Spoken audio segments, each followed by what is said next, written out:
some point, we need to get a two-shot of the setup, just so that I can sort of like a setup. Sure. I don't have to be here. Just kind of rough paper. At the end of the session, I'll still be around to take a quick minute and I'll go back for you. All right.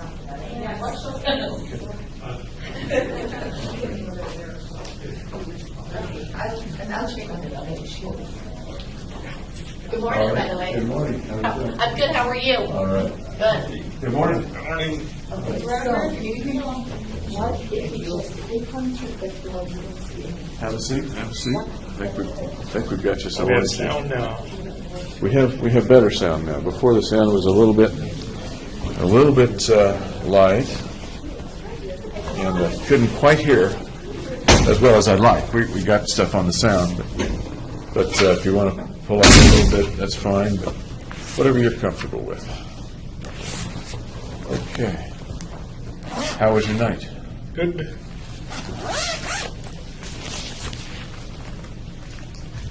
I see what you mean about this room being, or your room here, being much smaller. Yeah. And you don't have a regular bunk. The bunk is down on the floor, Right. isn't it?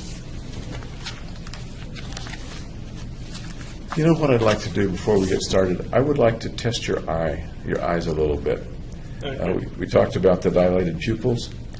I want to check the constriction of them with the flashlight, stuff like that, okay? Okay. Great.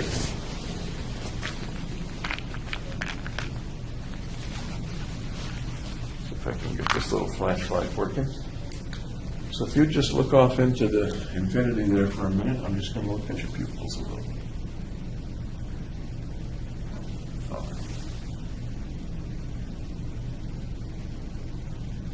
Kind of right, I guess. Now, I'm going to ask you to look off and focus on that restroom, or on that shower sign. Focus there, and then focus on my finger. And now out there. Now on my finger. Good, thank you. Everything was normal, by the way. Make a little note of it.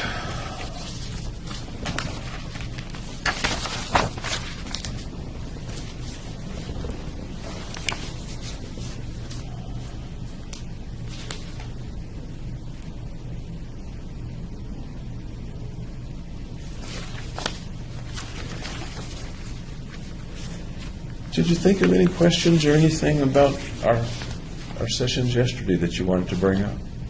Nope. Okay.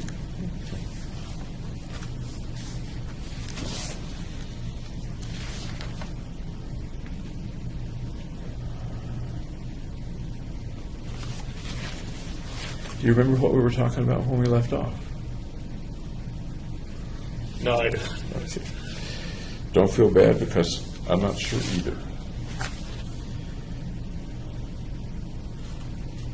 Let's just jump in here.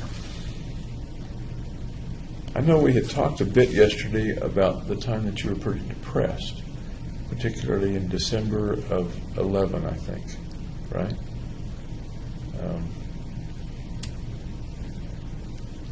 What's the time in your life that you've been absolutely the most depressed?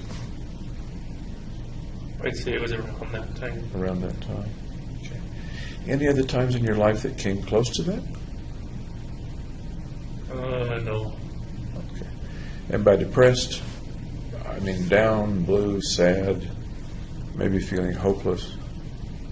Yeah, there wasn't anything like that. Okay. How about times in your life when you've thought of killing yourself or hurting yourself? I remember asking about that yesterday, but I'm not sure if I asked at any time during your life. No, there weren't any other times. Okay. Have you ever tried to hurt yourself or kill yourself?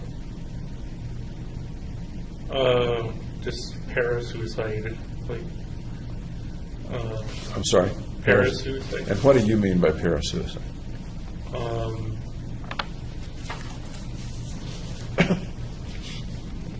Not going all the way through with it. Kind of. Okay. And what was it that you did that didn't go all the way through with it? What was it that you did, may I ask? Just kind of sawed at my wrist. Okay. With what? Cardboard. How old were you?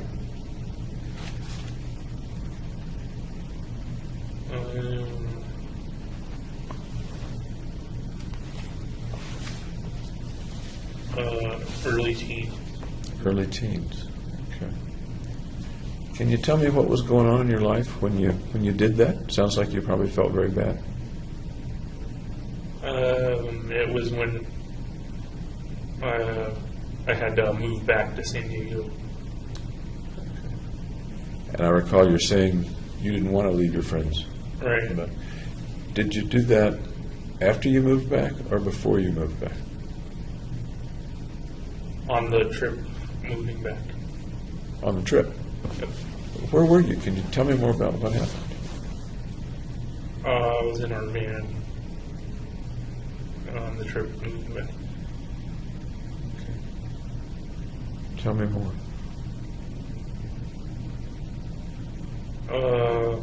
Well, I just felt ignored. Ignored in what way? In the decision to go back to San Diego. So you're in the van. Tell me the process, if you will. I don't know if there's a process to it or not, but Where were you sitting? What was going the on? very back. Okay. How did people discover what you were doing? They didn't. So nobody ever found out about it? Nope. Okay. Tell me more about the sawing as you described it and what kind of cardboard it was. There's a lot more to this, I think. It was just a regular cardboard. Like you see in a moving box or something.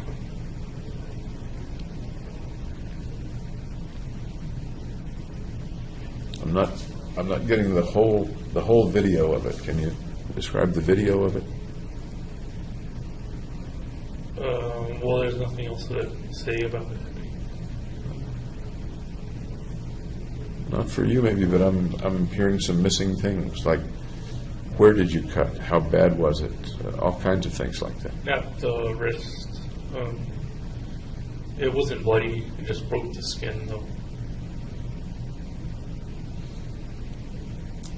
You felt like no one was listening to you. Yep. Do you remember what you thought might happen as you were doing that?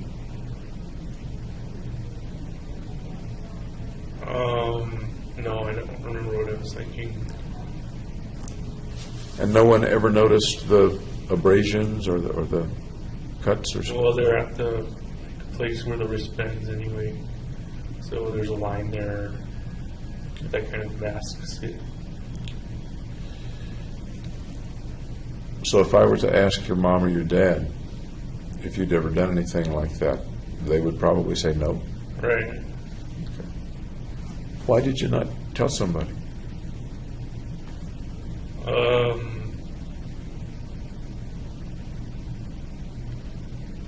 I don't know. Any guesses? Just because I wanted to keep it private.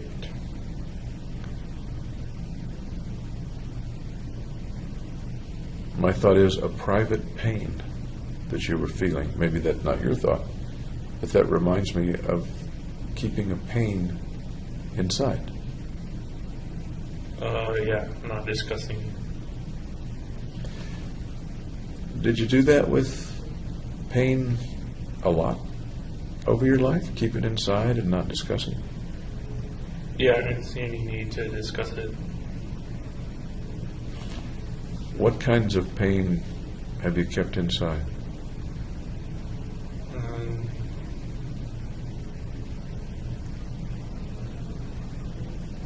Just physical pain, I guess. Tell me more if you can. I don't know anything else. Sure you do. What kind of pain have you had that you've kept inside over the years?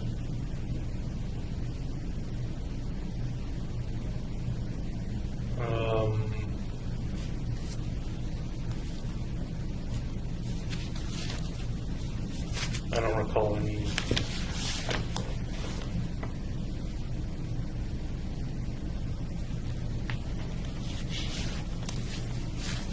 No pain over the years? None that I recall. You've talked here about lots of things that trouble you and are painful inside. You've already talked about some of them, so I know they're there. Yeah, I didn't feel like discussing it Here or before? before. Can you discuss it here? The pain that's inside, that was inside, whether it was in school or at other times?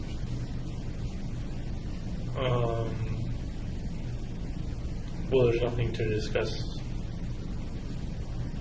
I disagree. I think there's a lot to discuss. Okay. What do you suppose is kind of keeping you from discussing? Well, that I've always kept it inside. Yeah.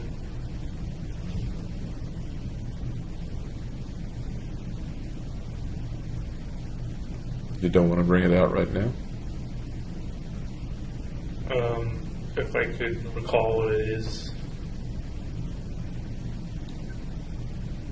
So you're saying if it's not that you don't wish to bring it out with me, it's that you really don't have any memory of that? No, you don't have any knowledge of that? Right. Of any kind of pain that you've kept inside?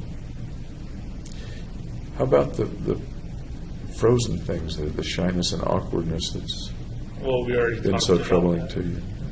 So that would be one example. It's okay to talk about things twice or three times. Oh, okay. Yeah. Shrinks like to hear things lots of different times in different ways. Oh, You've talked with shrinks before, you know that. no. How tough is it to keep the shyness and social difficulty inside you and not talk about it? Not difficult at all. Have you ever had the feeling that it might be helpful to talk about pain that's inside with somebody? I suppose it couldn't hurt. Did you ever wish you could talk with anybody about it? No. There were times in your life when I think your parents took you to somebody to talk about things, right? I can think of a couple. Maybe they're not quite what we're talking about. Do you remember those times? Yeah, with another therapist. Okay. I just ended up not saying much.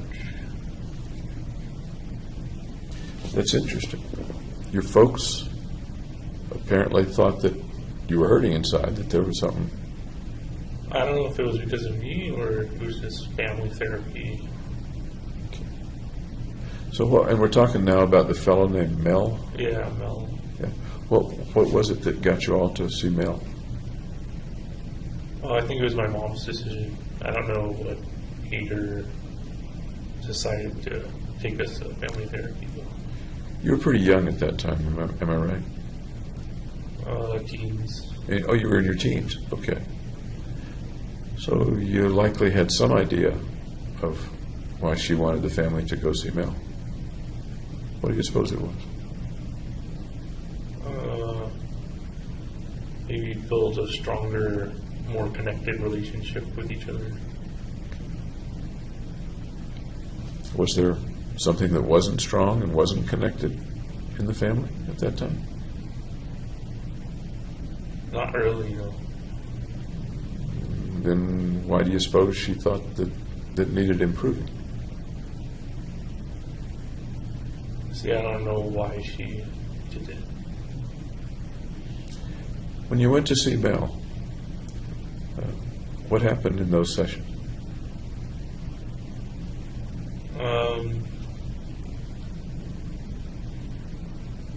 I don't remember. Do you remember anything at all about the sessions? What the building looked like? What the office looked like? It looked like a typical office building. And then the room had bookshelves, that kind of thing. Okay. You remember how the family sat in the room? How did the family sit in the room? On a couch together.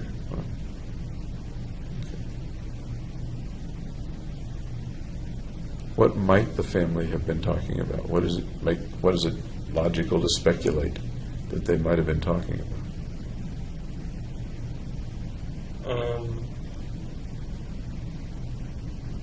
I don't know. I just remember Mel telling the story about how he got hit by a car riding his bicycle,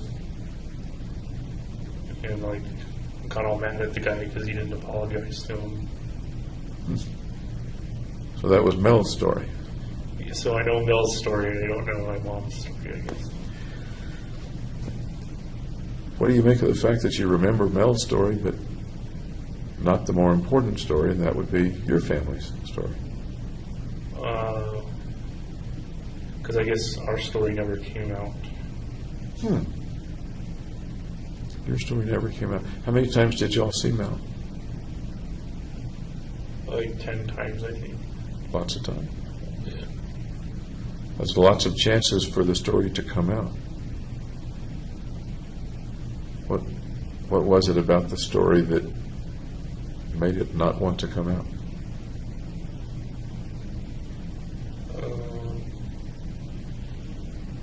I don't know. I guess because I'm not a very sharing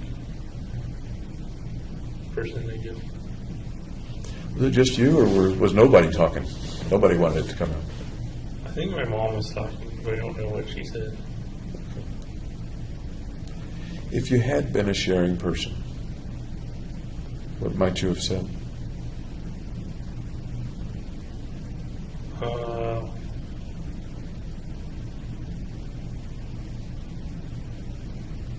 don't know. Was that a time when you were pretty uncomfortable? Uncomfortable in what way? I'm not sure because I wasn't there. But there was something that drove your mom or suggested to your mom that going to see Mel would be a good idea, and that was pursued for 10 whole sessions. Yeah, I didn't really see the point. What was going on in your life and your mind and yourself at that time? Just same old routines. Like what? Like games, sports, that kind of thing. And refresh me, if you will, what games and what sports? Video games and soccer.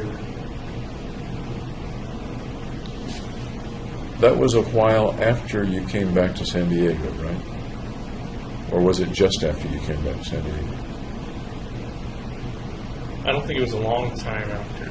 Just kind of a medium amount after.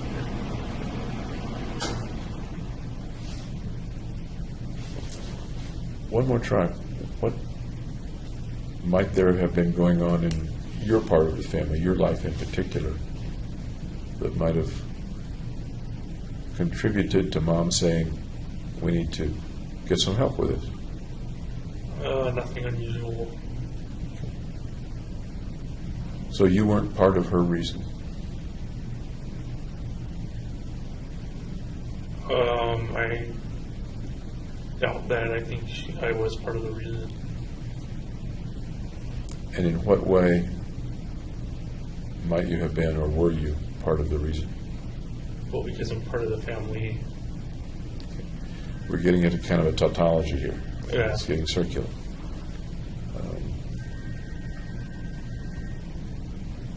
I don't know her reason for starting therapy. I don't either, because I wasn't there. You're the only person in the room who was there. Yeah, and I don't know. Okay. I asked you about yourself and being depressed and thoughts of hurting yourself. Has anybody in the family ever been severely mentally ill or severely depressed? And In my extended family, mother, father, brothers, sisters, aunts, uncles, cousins, grandparents? my mom's father had to be institutionalized a couple times, but I don't know why or for what. Did you know him at all? Only when I was very little. And did he pass away when you were little and you didn't know him, or is there some other reason you didn't know him? He passed away when I was little too. So. Okay. And what, so far as you remember or were told or figured out, what was his difficulty? They didn't tell me. What do you think? Maybe depression. He was hospitalized, you said? That's what my parents told me. Okay. So far as you know, one way or the other, did he die by his own hand, by committing suicide? No, I think he got cancer or something. Okay. Anyone else in the family been in a mental hospital or had significant psychiatric issues or problems? My aunt on my father's side, I think she's schizophrenic. That would be Betty Holmes? Yeah. Is that right? Okay. Tell me about your Aunt Betty. She has paranoid delusions, I think. She doesn't talk much. But she's a kind and loving aunt. Okay. What do you mean by paranoid delusions?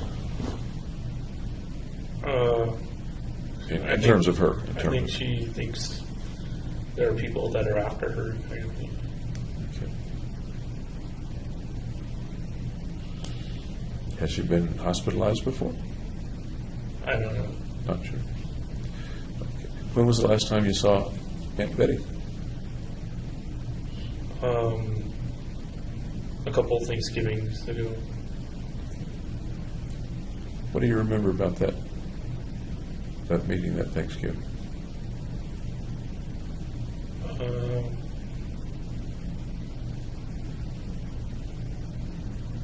I don't know, it's just a normal Thanksgiving. Do you remember anything about Aunt Betty? Excuse me. No. When you say a couple of Thanksgivings ago, it was before you were arrested, right? Right. Okay. Would it have been the Thanksgiving before you were arrested?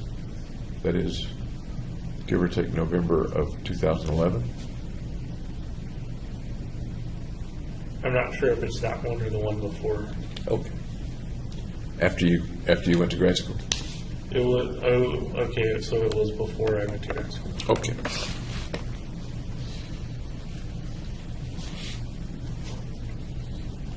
You don't know much about Granddad, but you do have memories and interactions with Aunt Betty. Are there any ways that you're similar to or quite different from Aunt Betty?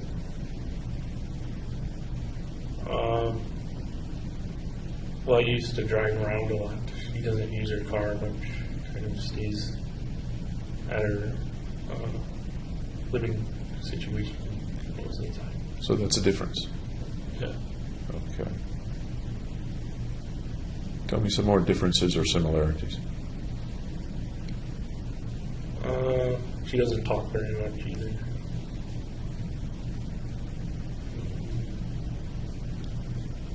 She goes to bed like at 7 o'clock, which is really early. Okay. Any other differences or similarities? Not that I can think of. Any speculation about why she doesn't talk very much?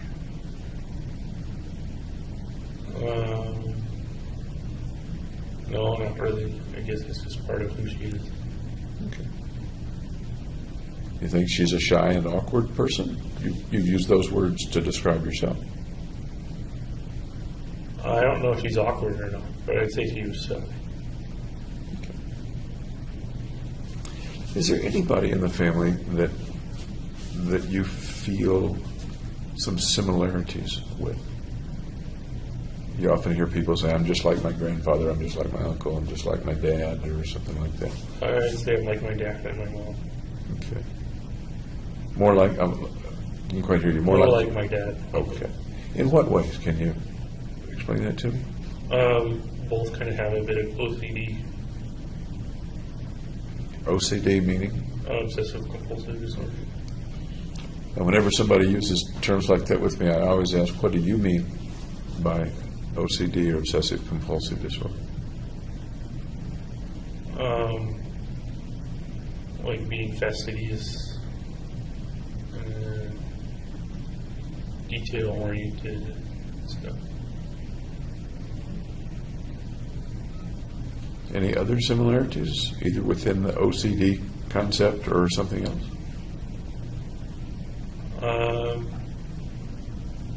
My dad's more introverted than extroverted, kind of like me too.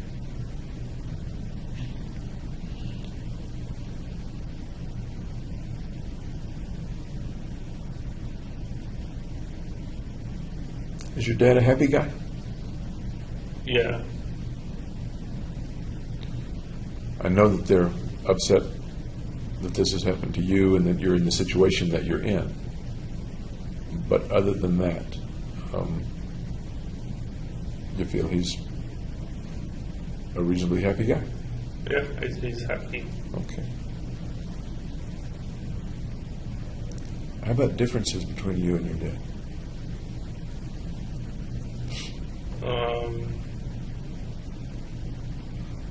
He's very mathematical. He's got like a bunch of degrees in mathematics, statistics. You're not mathematically inclined yourself, even though... Not solely mathematics. Okay. Are you a happy guy? I know the situation is very, very difficult. But Not say- right now. No. Not right now. That's fair. Let me kind of rephrase. Before you were arrested, say as you were in graduate school, were you a pretty happy guy or no?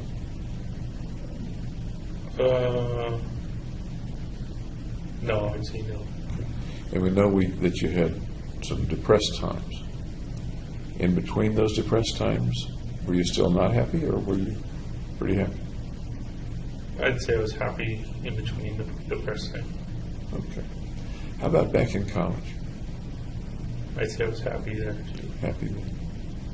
What were the things, I'm tempted to say the differences, but what were the things that made you a happy guy back in college and a less happy guy in grad school? There was less public speaking and kind of less necessity of public speaking in college. Anything else? So public speaking brought happiness to an end for you? And that's essentially what you said. It made me kind of unhappy.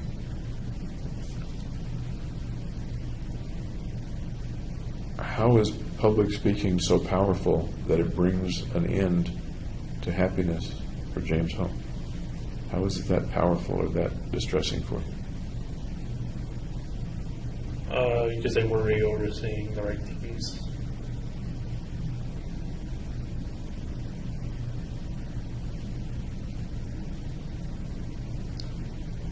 Okay.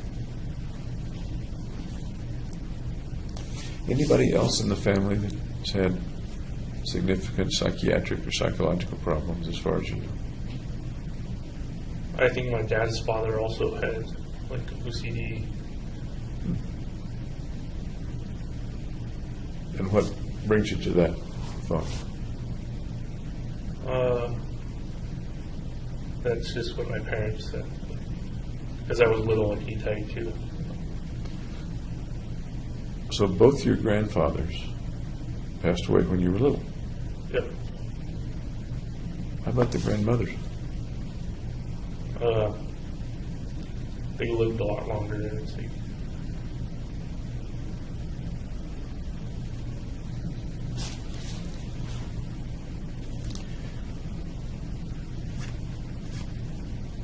Any difference between the way your dad has relationships with people and the way you had relationships with people up to the time that you were arrested?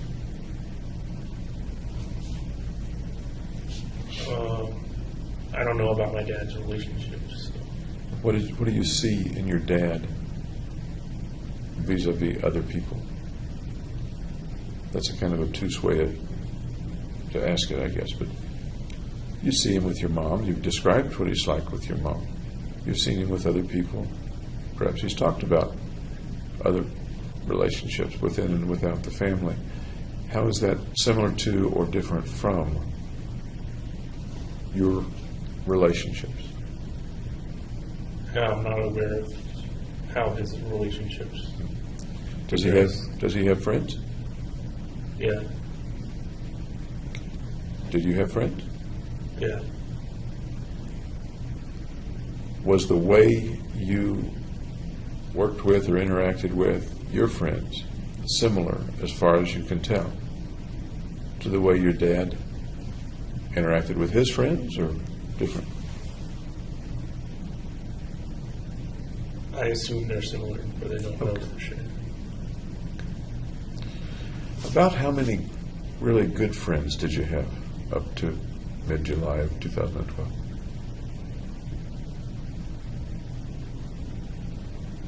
About 5. About 5.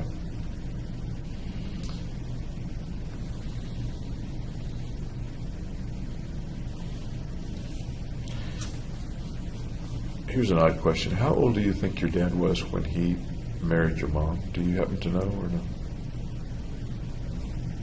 Late 30s, I think. Late 30s. Okay.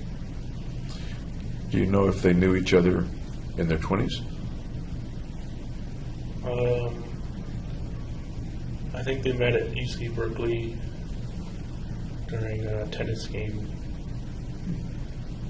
their introductory tennis. Okay. What was the story of their, if you know it, the story of their relationship and their courtship and eventual marriage? I don't know that much about what happened after that. Okay.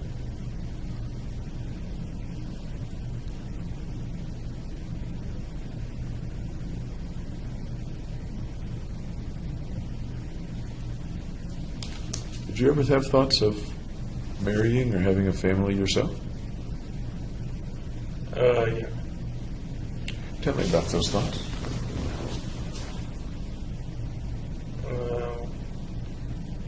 Just to get a good job, to pay for a nice house, and support my kids through their life kind of thing.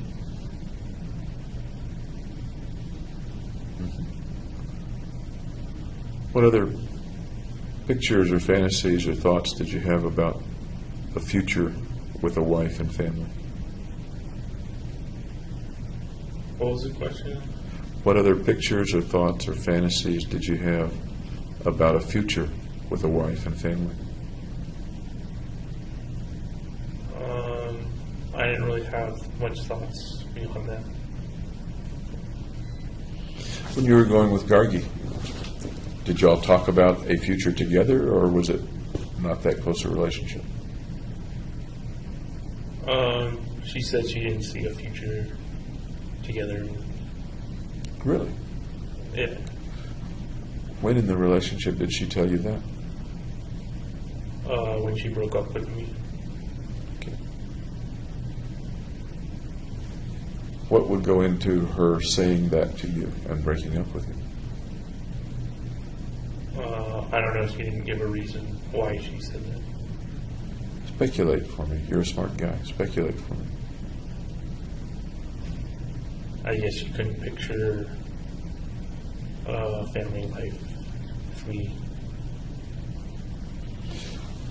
What would have been lacking in a family life with you? If anything. What do you think? probably ample conversation. When you were with her, was there ample conversation? There was enough. You've said before several times that people you're close to, you're much more facile with conversation than people that you're not close to. Right. Okay. You were pretty darn familiar with Gargi. Right. Yeah. So what was the conversation with like, or rather, what was the conversation like with Gargi? It came easy.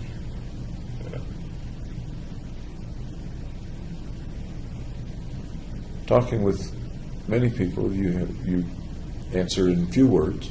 You use the word concise. Yeah. You don't volunteer much on your own. Right. What's the difference between that and the way you were with Gargi? Or was it similar with Gargi?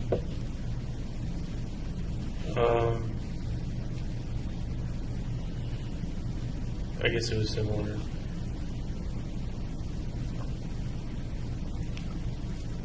Then I'm confused. You said things were easier with people you were close to. Yeah. Am I misunderstanding something or missing something? Well, I still didn't talk excessively, but I talked more with them. Okay. Would that be a difference in quantity but not a difference in quality? Or is that not a reasonable way to describe it? That is, the quality of your, let's just say, conversation is about the same, but there was a little more of it. Yes.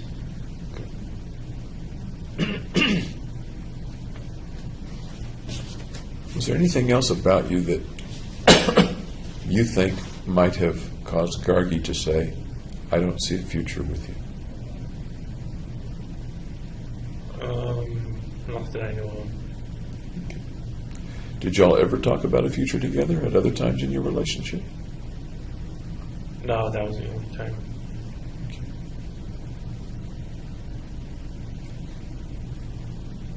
Tell me about the breakup and how you felt.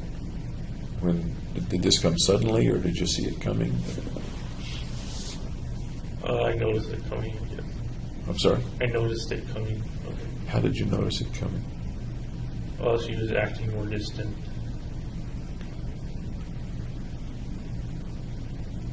How did that make you feel? Sad. Sad. Tell me about sad. Well, sad that the relationship is ending.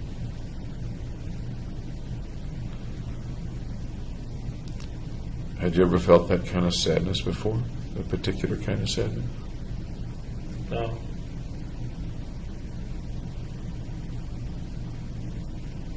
This was the first time you'd had a relationship like that. I think you told me, right? Right.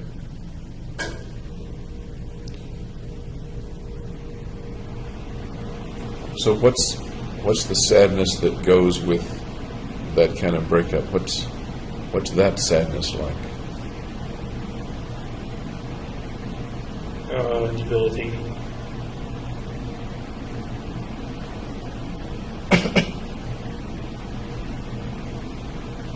Debilitating? I guess I was morose then. Two big words. Can you break them down into smaller words and longer sentences? Debilitating, morose.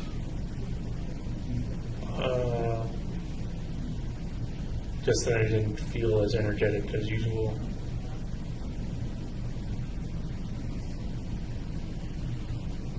How did your life change if you didn't feel energetic and you were debilitated, morose?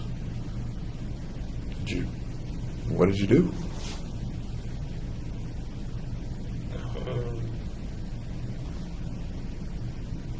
I did more escapism, watching TV, that kind of thing. Watching TV, anything else? Listening to music.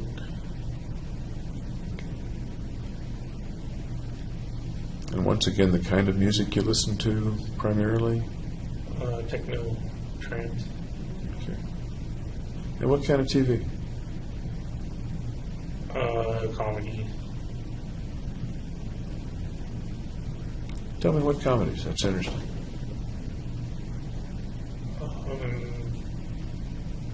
Arrested Development. Big Bang Theory. Louis C.K.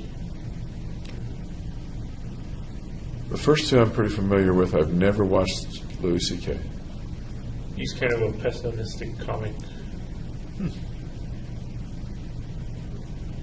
So is it stand-up, or does he have a situation, comedy situation? It's kind of him going through his daily life, but he's also done stand-up as well.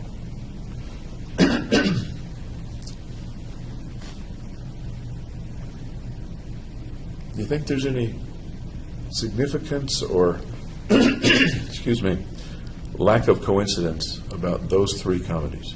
A pessimistic comic, Big Bang Theory, and Arrested Development. Any particular reason you think you like those three comedies?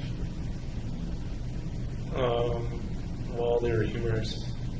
Well, sure. Anything else? They're witty. Anything else?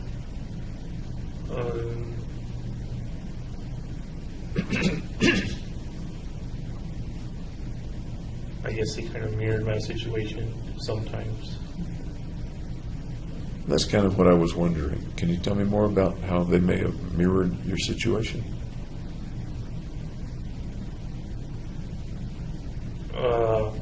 Well, the Big Bang Theory is about how this guy named Leonard interacts with Penny,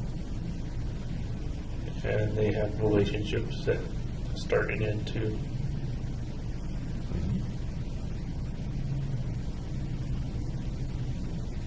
So of the characters on Big Bang Theory, and I promise you I know them all because I watch a lot of Big Bang Theory. Oh, really? Yeah. So the one you picked to talk about initially was Leonard and Penny. Right. Are any of those characters kind of like you, or you kind of get into a particular character? I kind of identify with Leonard the most. So what's Leonard like on the Big Bang Theory? Suppose that I had never watched Big Bang Theory. What's Leonard like? Well, he's a strong scientist, and he's kind of socially awkward as well. What else? And then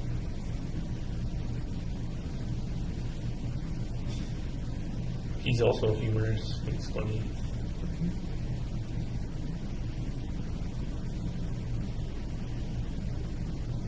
How does he get along in life on the program anyway?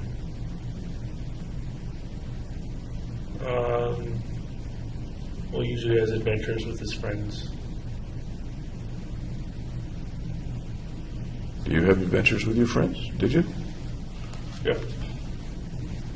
Tell me some of the adventures with your friends. Well, we went hiking at Dino Ridge. We went to the History Museum, I think it is, Natural History Museum. And we toured like beer factories. Really? Yeah. Where's Dino Ridge? I'm not familiar with Dino Ridge. It's close to Red Rocks Theater.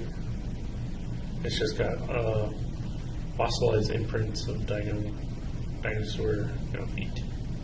Okay. And the friends that you're speaking of, can you name them for me? Well, they're in Colorado. They're Gargi, Ben, Tim.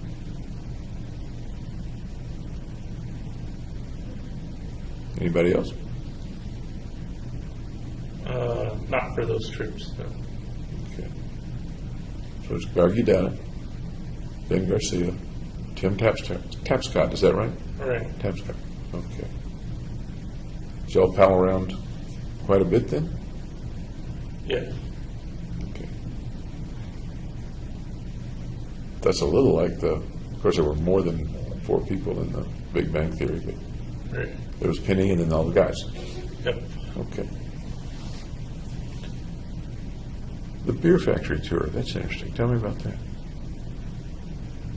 I forget the name of it, but they make Fat Tire beer, which is like my favorite beer. Okay. And they had like a bunch of samples throughout the tour. So you got to taste all their beers. How did I know that? The good part of the tour. Yeah. Okay.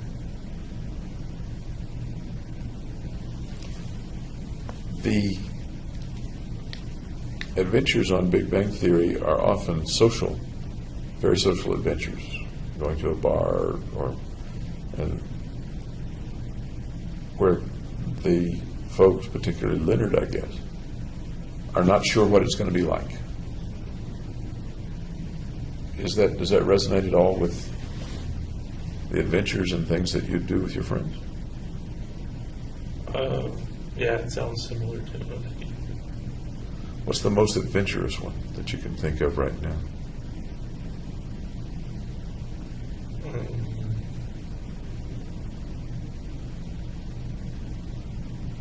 Just going to a bunch of different bars on St. Patrick's Day. Ah.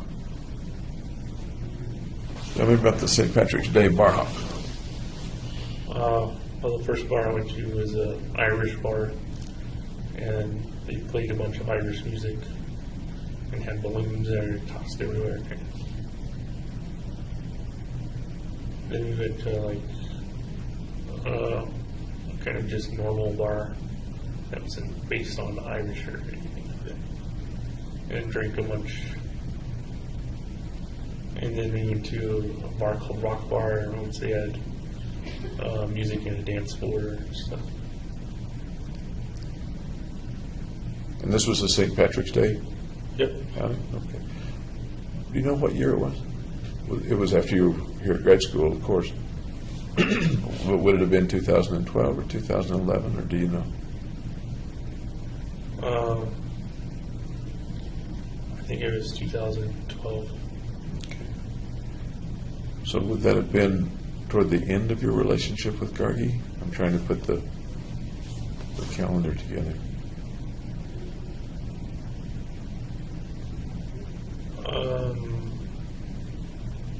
I don't remember. Okay. But at that time, you were all palling around, and the relationship with Gargi was good, or no? Yeah, it was good. Okay. And St. Patrick's Day, if I remember right, is in March. Right. Okay. So of that group, if you're the Leonard, I'm making a leap here, I know. If you're the Leonard and Gargi's the Penny, the other guys don't have a girl. Right.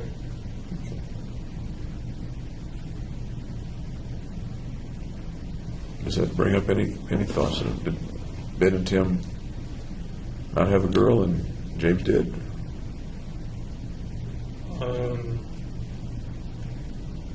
No, there's nothing. When Gargi broke up with you, and from what you say, it was kind of a one-sided breakup. She was the one that left. Yeah, and then like a couple weeks later we got back together, Ah. and then I broke up with her. How was it that you got back together? How did that work?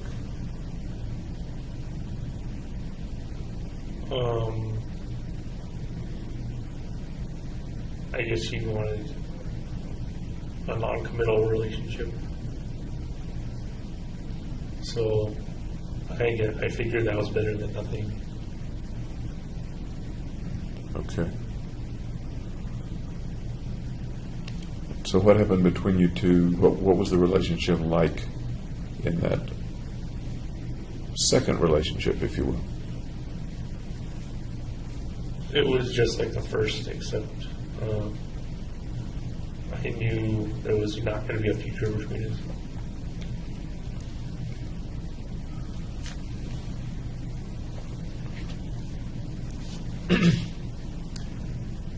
did you pretty much know that, or did you have hopes that there would be a future?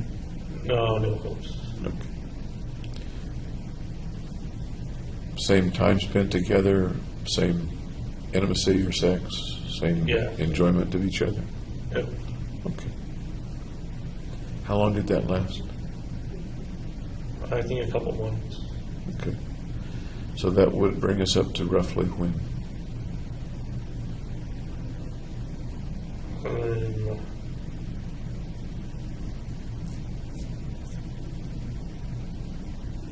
May, I think.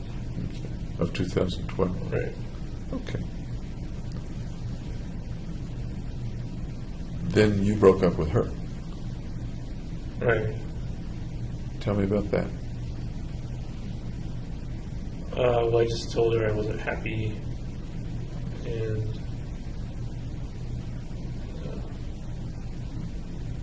I didn't want to do the relationship anymore. Was that the truth? Was that the case? Yeah. In what way were you not happy? Why did you want the change?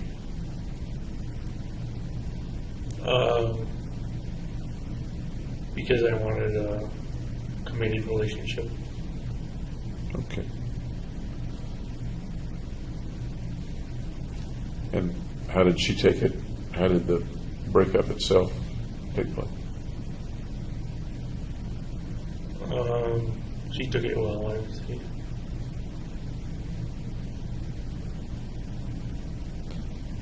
Did you miss her after that breakup? No. What did she go and do? I mean, what happened to Gargi after that? We stopped hanging out, so I don't know what she was up to. Did you stop hanging out with all that group, or just stopped hanging out with Gargi? The whole group. The whole group. Tell me about stopping hanging out with the group. Well, we didn't do any more activities together.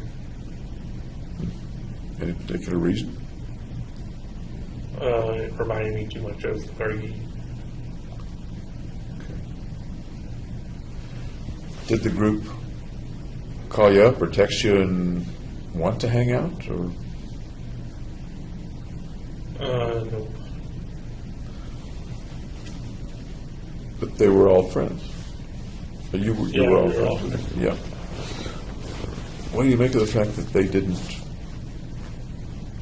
say invite you to go do things, or did they? Maybe they did. No, it kind of ended when the relationship ended.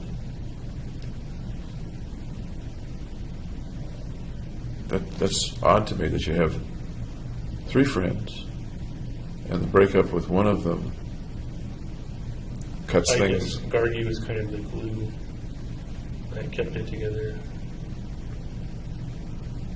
Sounds like they may have sided with Gargi in some way. Or maybe that's not the right term to use. It was more I left not participating with them anymore. So you're saying it was more you that left them than them that left you?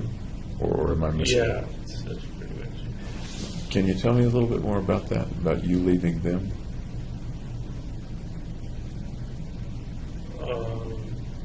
Well, I just didn't do any more stuff with them. Did you do stuff with other people besides, rather than them? Yeah. What other people? Hillary, I went on a hike with her. That's Hillary Allen? Yeah. So how did Hillary come into your life? Well, I texted her to see if she wanted to hang out. And you knew her from what? She's in the same neuroscience class. So you texted Hillary, and what'd she say? Sure. So tell me about the things that you did with Hillary and what she was like. Well, it was only that one hike, so There wasn't much else. Is there a reason there was only one hike? Only one interaction? She asked to see if we wanted to do anything else, but by that time I had red hair and was kind of out of it.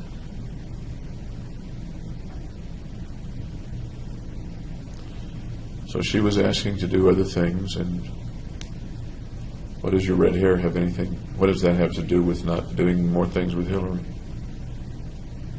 I kind of didn't want to hurt her by putting her in jeopardy. You know, what kind of jeopardy?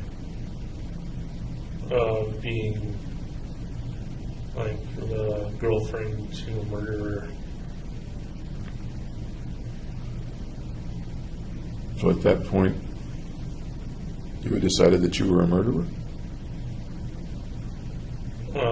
That I was going to be.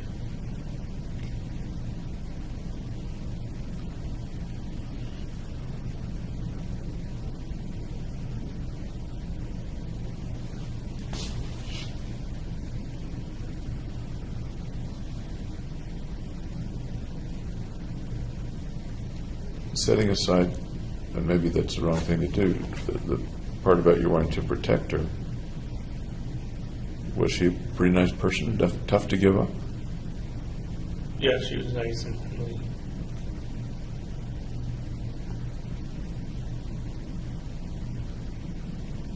And the reason that you gave her up was solely that you wanted to protect her? Yeah.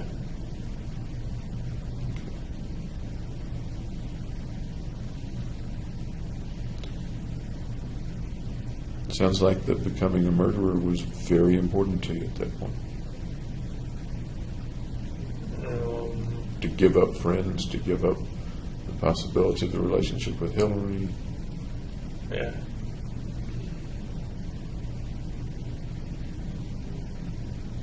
How was that feeling, that thought, that set of thoughts developing in you at that point? And we're talking about May, June? Yeah, May and June.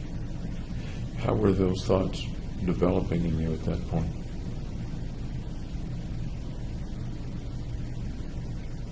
Kind of consuming me. It's an interesting word. Can you tell me what you mean, consuming you? It became the main focus.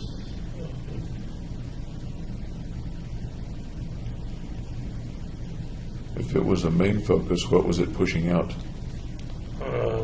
Doing well in school, making new friends.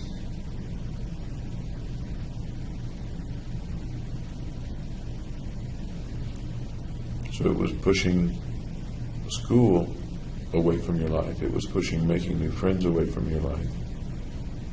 And again, I don't want to put words in your mouth. Is that That's what correct, yeah. Okay.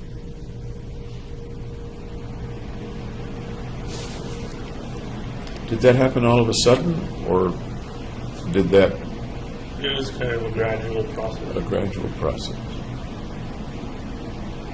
Can you put your finger on about when it may have started inside you?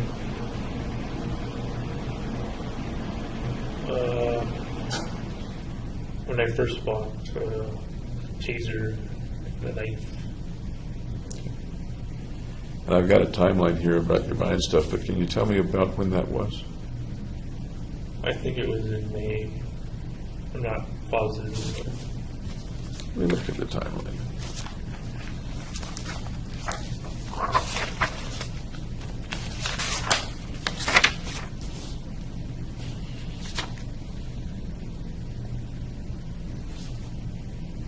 Okay. So that's about when the thoughts began to fill your life? Or tell me in your Kind of words take rather than my over. words. I'm sorry? Kind of take over.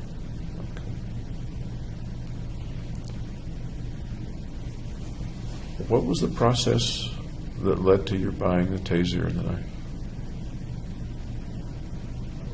What was that like? That's what I'm asking. Initially, I rationalized it as like self-defense. Okay.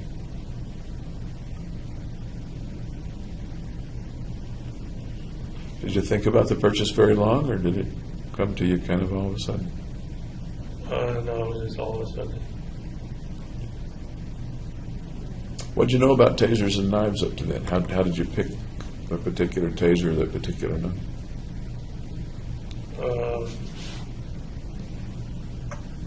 I just looked at the different types and kind of chose it random.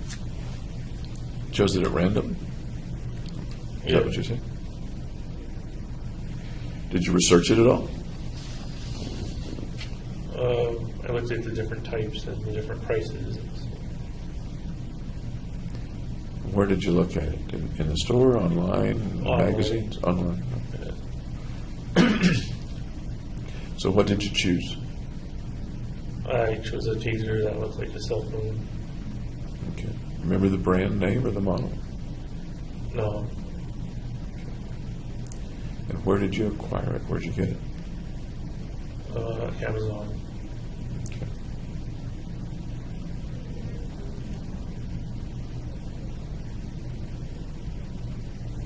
Your thoughts at that time, you used the word rationalize, but your thoughts at that time had to do with self-defense.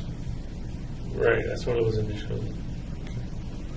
What was in your mind? What were the pictures or thoughts or fantasies in your mind about self-defense? That I would be attacked by people. What do those people look like? Thugs. Where are they? What's the circumstance? Can you expand on that a bit? I'm just like walking down the street and thugs and rob me. What do they take from you? What do they do?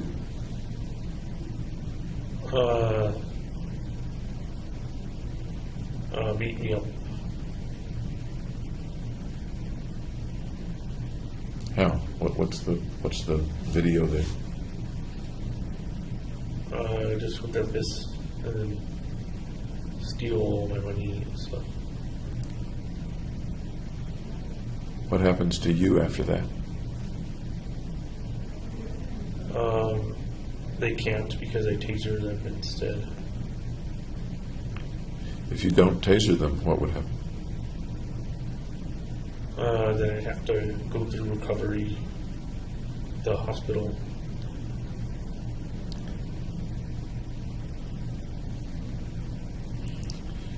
You'd been in some fights when you were a little kid, as I recall. Not serious, kind of play fights. Okay. Had you ever been beat up badly before? No, Okay. So the taser comes in a box marked Amazon, and the knife with it. What sort of knife was it? I think it was Smith & Wesson folding knife. Okay. So that comes in a box from Amazon, and what do you think? That I'm safe. Did you end up carrying them? Sometimes. Did you know how to use them? How did you figure out or assume that you would use them if the occasion arose? While I practiced, there's like a pivot screw on the folding knife as you flip open. And the taser's just a button you press. It's a lot louder than I thought it would be. So you pressed it, you tested it how many times? The taser just twice. Okay. I assume there's a limited charge on it, or was it rechargeable? It's rechargeable. Rechargeable. How did you test it? I just pressed the button and saw the electric arc. So it was a contact taser with little points in the arc Right. between them? It wasn't one that It wasn't a shooter. shoots out? Okay.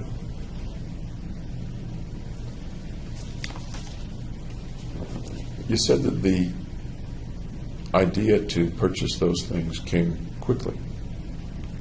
Were there any thoughts about needing to defend yourself or wanting to assault other people before that?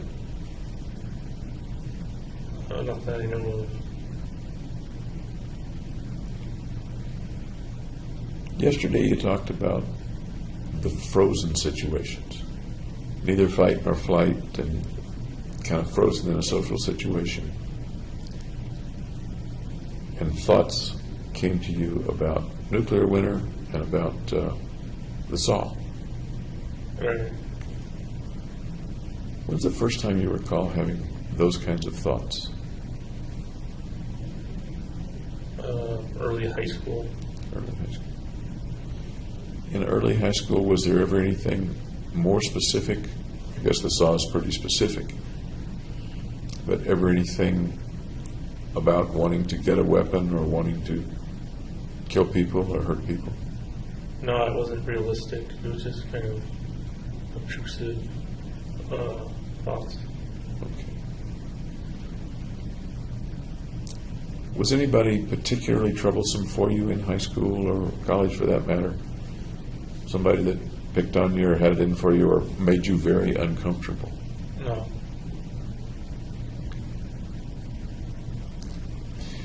After getting the taser and the knife, I'll be clear, those were the first weapons that you purchased? Yeah, and part of the reason I purchased them was because Hillary had someone slash her or like screening window something. I'm remembering something like that. Tell me more about that, please. She just said she almost had a break-in. So I would be prepared if I had a break-in.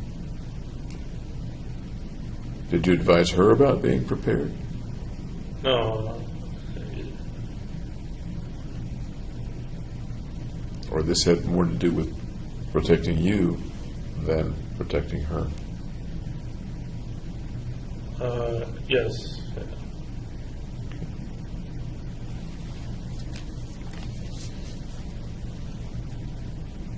What's the next thought that you had that you can recall about getting a weapon or something like that?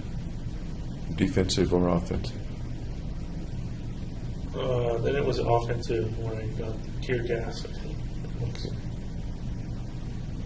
And that was about when?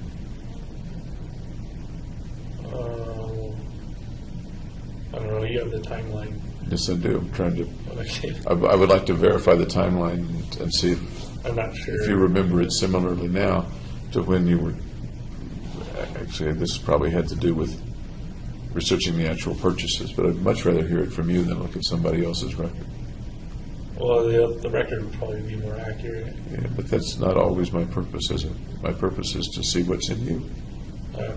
to try to understand what's in you. So I think it was May or June. Okay. Remember the thoughts about buying the tear gas? What came to mind? What pressed you to do it? No, I don't know how it changed from self-protection to aggression and offensive. I suppose tear gas can be both offensive and defensive. But you're saying offensive is what you just said. I primarily thought it as offensive. Kind of crowd control. Okay. Remember what your thoughts were at the time Of what situation might arise in which you might use it? If there was a riot, or if I started a riot, kind of thing. And how would tear gas come into that? It would disperse the crowd. And how is that an offensive move?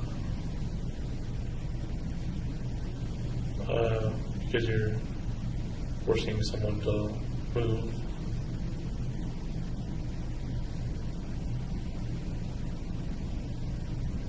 Can we take it a little further? How does that accomplish an offensive task for you, if that's what you're speaking of? I'm not sure. My first thought is that it forces people to run away from it. Right, that's what it's traditionally.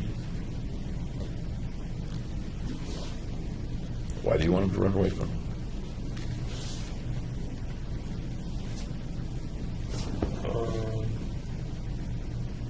So they wouldn't attack me. That sounds defensive. I guess it's both. So what are you going to do as a result of their running away from it?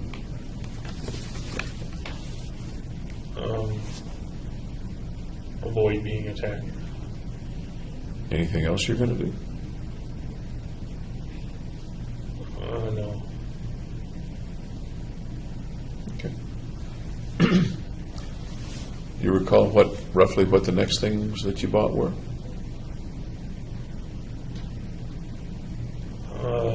Then I think I bought the handgun. And which handgun or what handgun did you buy? Glock 22, 40 caliber. Okay. Was this also online, or did you get it at a store, or order it? I tried to buy it online because it was cheaper online, but there's firearm transfer. There's a bureaucracy to it you have to go through. So I just went to the in-store and bought it there. Okay. You remember what store you went to? Gander Mountain. They don't have Gander Mountain where I live, so tell me about Gander Mountain. What's Gander Mountain? It's basically like selling camp supplies, outdoor supplies, as in the gun section. Okay. Any particular reason you chose a Glock 40 or Glock 22 40 caliber? The 40 caliber has more stopping power than the 22 or 9mm. So that's why I chose that one. But less than a 44 or a 45. Why'd you pick 40? Well, as you go up, it creates more recoil in the gun. So less accurate, I guess. Sounds like you researched that a bit. A little, yeah. How did you research it? Just online searches. Okay. You got a Glock 40 with these characteristics. Anticipating what, if anything?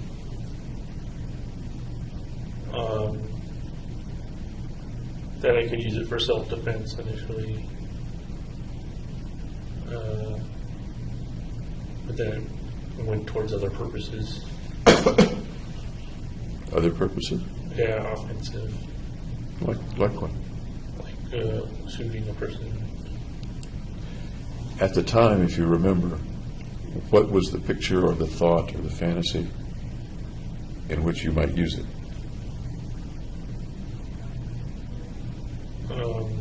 Well, just in a mass murder situation. That's different, at least in my mind, from shooting an individual person, a single person who's near you or in the room with you. You said mass murder. Tell me what the thought was. Oh, just shooting into the crowd instead of picking out people. Okay. Did you have a particular crowd in mind, a particular setting in mind at that time? No, not at that time. So, going back now over 2 years, what do you think the crowd looked like? Where was it? What were they doing? What was going on?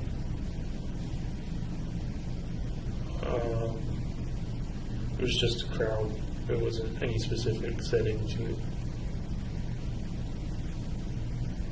So it was still abstract. In that abstract, in general, was the crowd, for example, trying to do something to you? Or doing something else? Or They were just going about their business. okay. Was there anything frightening about these people to you in the thoughts at that time? No. Yesterday we talked about a word that some people use to describe you inside as angry. Right. Okay. As you were thinking about these things, buying a Glock, ordering a tear gas, are you angry, or what's the thought inside you at that time? Kind of that I have a mission to complete. Mission to complete. Yeah. That doesn't sound angry, but maybe it is. Is angry in there anyway? No, there's no anger. Okay. Tell me more about the mission to complete thought.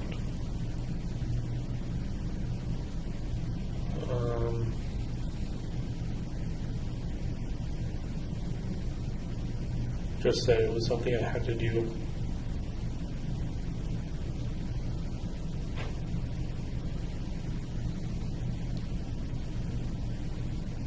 Did the word mission come out of you or come from somewhere else? From me. From me, from you. Okay.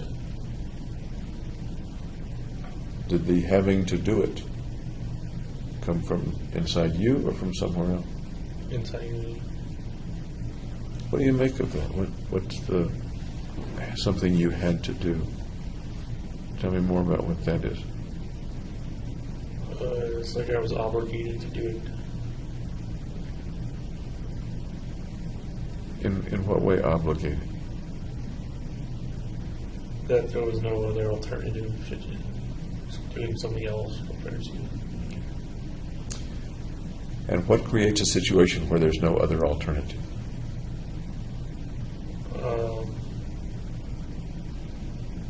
A depressed situation where I transfer my feelings from suicide to homicide.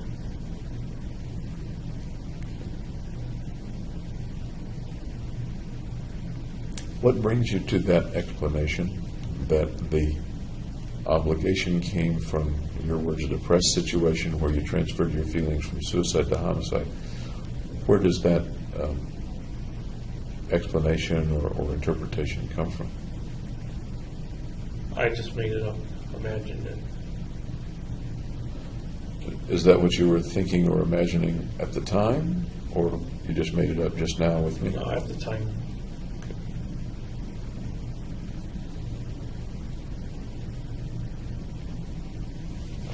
That's interesting to me, a little confusing to me. You just made it up and imagined it, that it was a transfer from the suicidal to the homicidal. Yeah, so I take my suicidal thoughts and make them go away by having homicidal thoughts. Had anyone or anything taught you that that was a possibility, or what brought you to that conclusion, that my suicidal thoughts will go away if I have homicidal thoughts or do homicidal things? That's just what I figured would happen. What you figured would happen.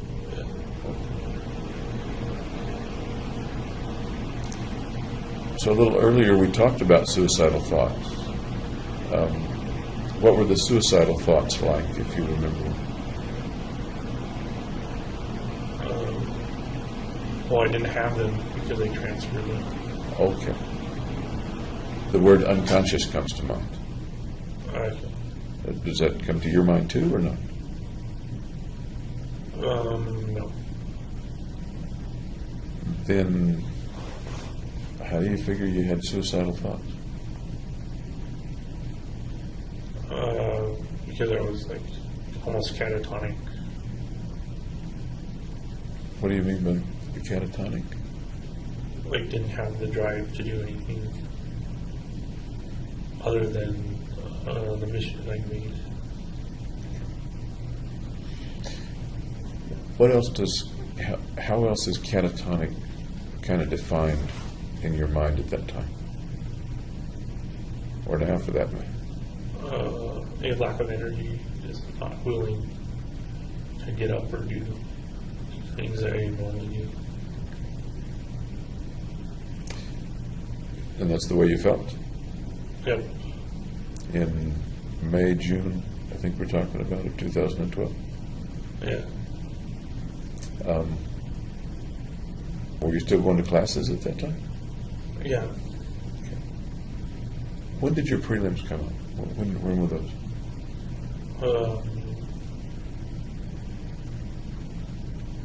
June, I think. This was before the prelims? Yes. Were you staying in bed all the time, or were you actually getting it? Every opportunity I had, I would stay in bed. But if I had to go to class, I would get up. At this point, you weren't seeing your friends anymore, is that right? Right. Were you interacting with them by text or email or IM or anything like that? No, I deleted their numbers. Really? Yeah. And why'd you delete their numbers? Because they kind of figured out a friendship was over. Any reason not to keep them in your phone, even if the friendship is over? Deleting numbers sounds to me like an active disconnection on your part. Yeah. And I'm wondering what was the logic of that as contrasted with just ignoring them? Well, in a way, it was ignoring them. But you did something active. You deleted their numbers. Right. Of course, you could have called them anyway or texted them anyway. But the numbers were deleted from your phone, huh? Yeah. Okay. Out of sight, out of mind. Okay. Did they reach out to you or try to contact you or ask you to do things? Or? No. No. That sounds like a kind of a loss. You have 4 or 5 friends that then you don't have them all in the course of a couple of weeks. Right. Did you feel a loss or a sadness with that or no? Yeah, I felt sad and depressed.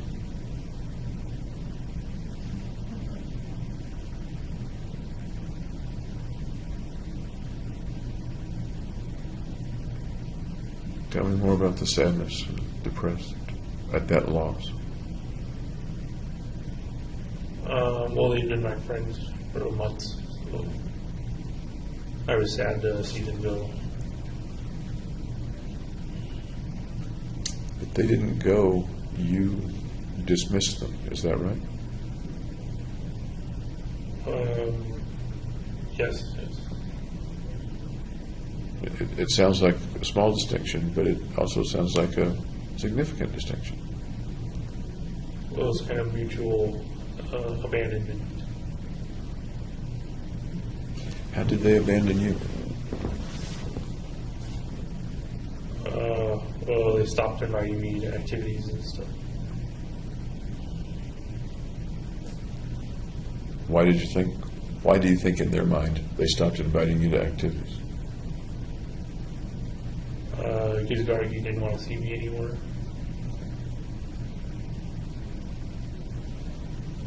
So the group included Gargi, and because you broke up with Gargi, it no longer included you? Right. Did Ben continue to text you or call you or contact you? I don't think so. Did you try to keep in contact or get in contact with any of them? No, I avoided contact and deleted their numbers, so I wouldn't contact them. What else were you doing with your time around that time? What was going on, for example, with the video game? Well, I was playing them. Online versions or? Online, yeah. Okay. How much were you doing, give or take, hours per day? Maybe like 8 hours per day, a lot. That is a lot. Yeah. What do you make of that? I really like video games. Any other reason? That I was using them to kind of escape. Any other reason? Not that I know of. Of the proportion, weighing the proportions between I really like video games and I need the escape, of that 8 hours, what portion was I really like video games versus I want to escape? What do you think? I think the escape was unconscious, so the really liking video games, 99%. 99% of the conscious? Yeah, If you include the unconscious?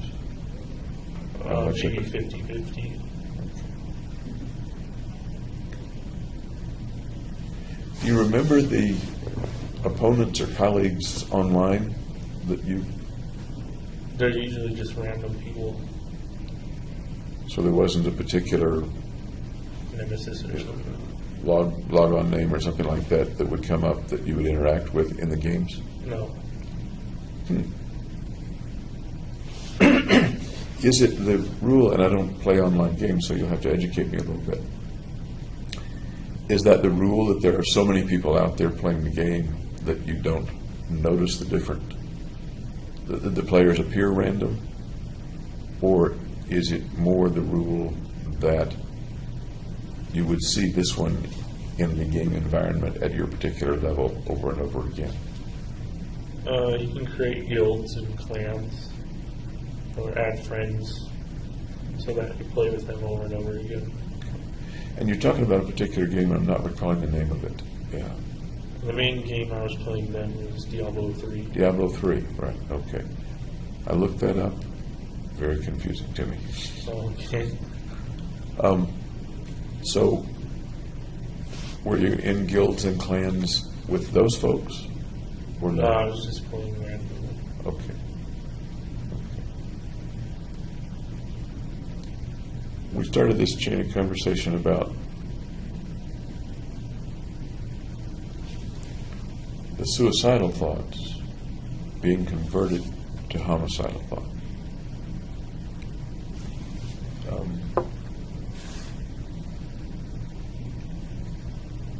But as I talked with you, correct me if I'm wrong, you weren't aware of the suicidal thoughts. It was kind of an automatic conversion. Did you believe at that time that the homicidal thoughts were converted from suicidal thoughts, even though you weren't aware of the suicidal thoughts? Or is that something that you deduce after the fact? I don't remember.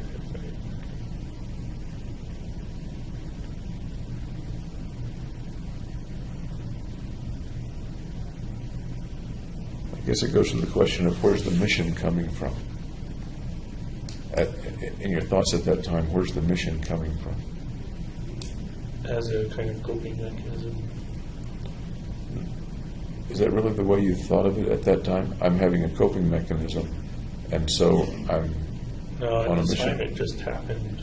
Okay. Okay.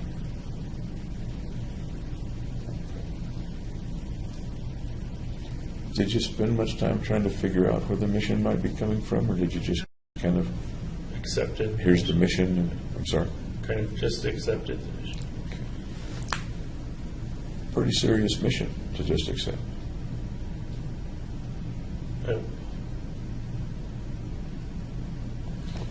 What do you make of the fact that you just accepted a mission of that seriousness?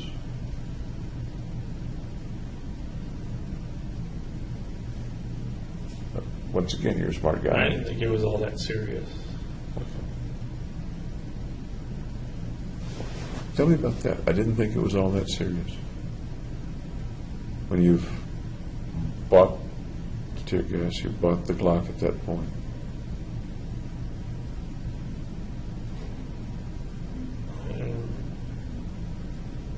Yeah, I didn't think of the consequences through. which consequences? Of completing the mission.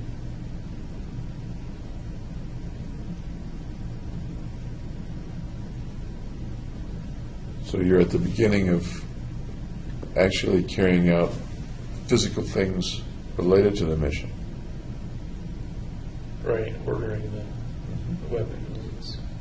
Are you saying that you didn't really think the mission was going to come to fruition? Or is that not what you're saying?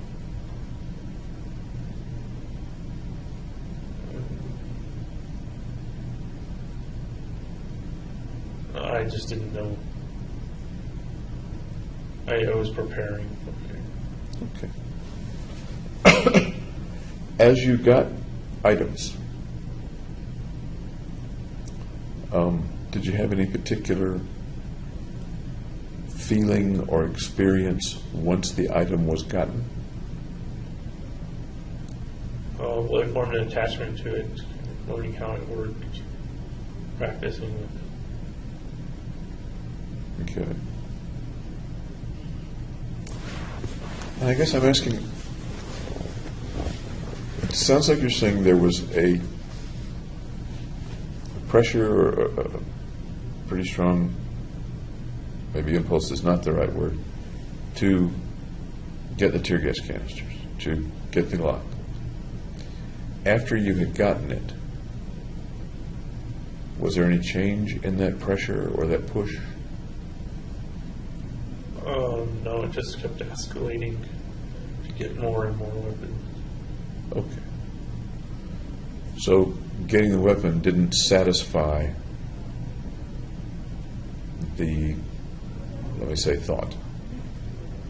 Correct. Okay. And I'm not sure I'm conveying that very well, but let me just ask you, what do you think I'm asking? So we kind of get on the same page. Were the weapons kind of fulfilling the mission on their own?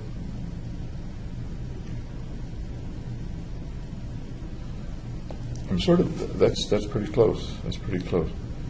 And I'm probably not articulating it very well. Often we have you use the phrase obsessive compulsive. If I have a compulsion to check the door, make sense? Right, people check it over and over again. Yeah. Once I check it, the strength of the compulsion goes down for a little while. Does that make sense? I've satisfied the compulsion. You don't need to check it for a while. Okay. And it may be for a second, it may be for a minute or a day, but carrying out the act relieves the pressure for a while. I'm curious as to whether you experienced anything like that. I would say yes, because I didn't buy all the weapons at one single time. I kind of paced through it, going from compulsion to compulsion. Okay. And you use the word escalation. How does that fit in this kind of thought? Well, getting a shotgun is an escalation from just a handgun.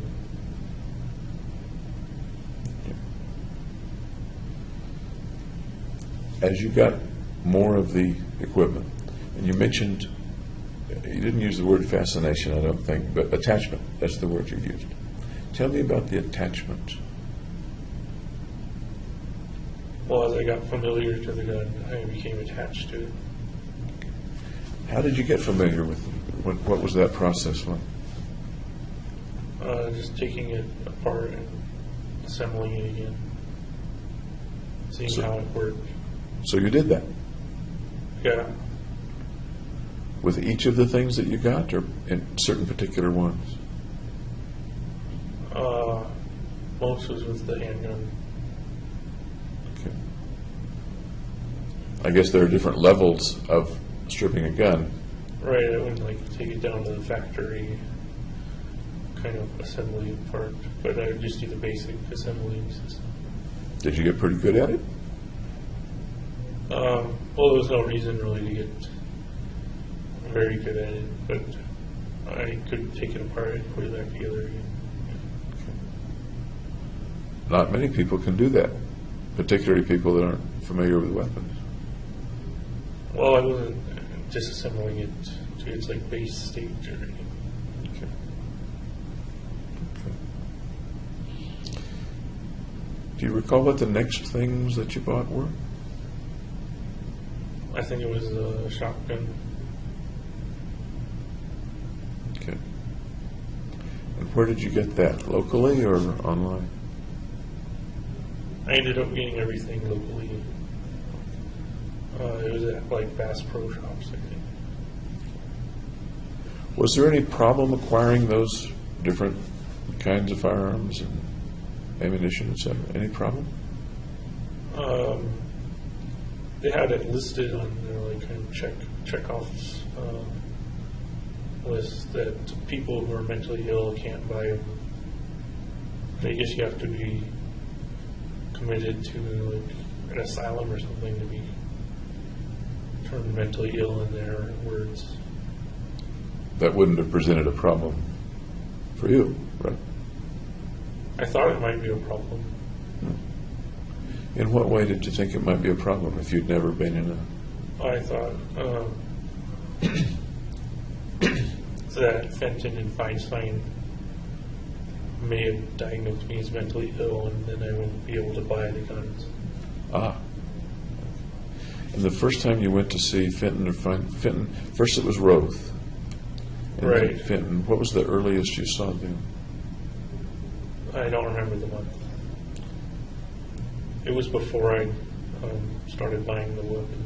Okay. And you thought maybe you were in some database or some record or something like that? Right, it was a possibility. Did it turn out to be a problem? No. So I could order the gun and get it basically an hour later.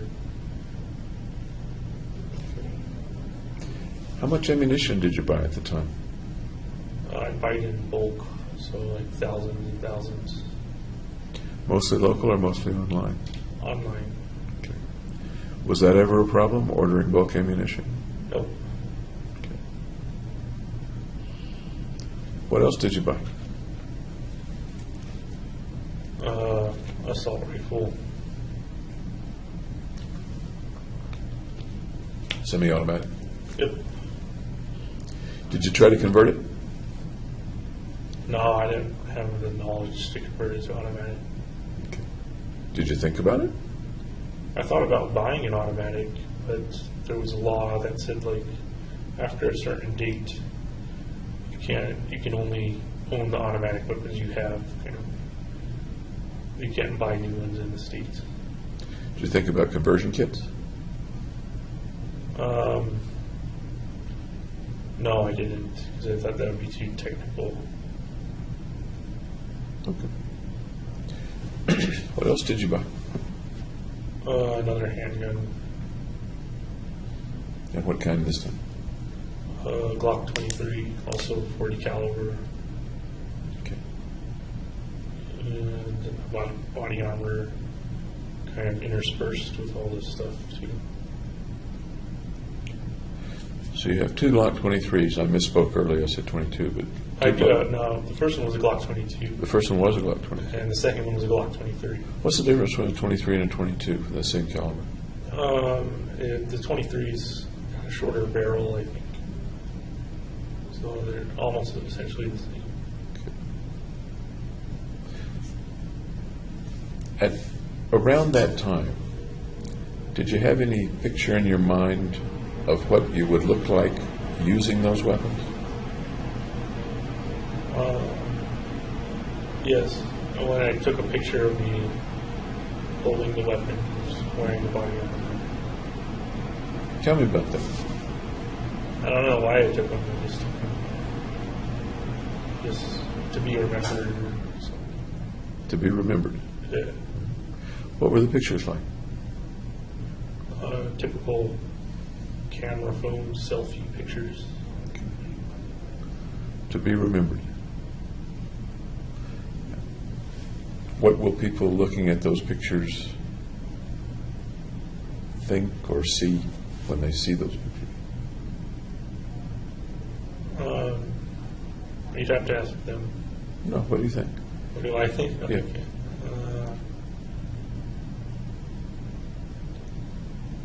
I think they would remember it because they're kind of unusual pictures.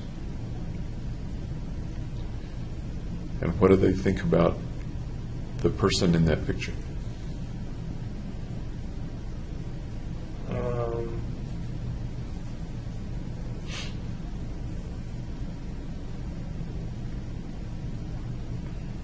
That they're familiar in the ways of weaponry and body armor. Familiar in the ways of weaponry and Body armor. body armor, okay. Anything else that they infer from the picture? Not that I can think of. What might they infer from the picture?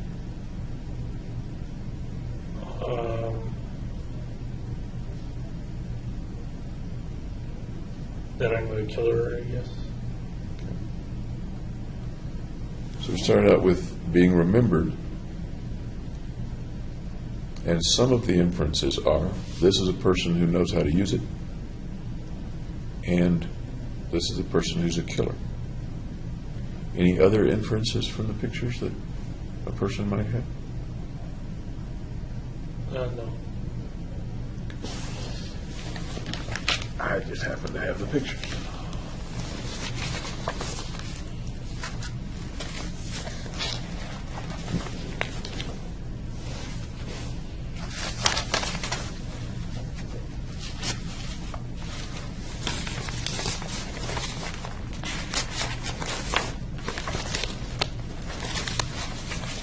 I think I do. And what I'm going to ask you is, what do you infer from the pictures?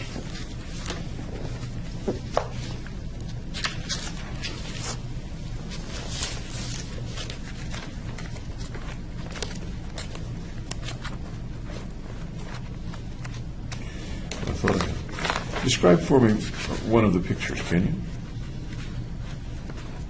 I'm wearing the bulletproof coat with the tactical vest over it.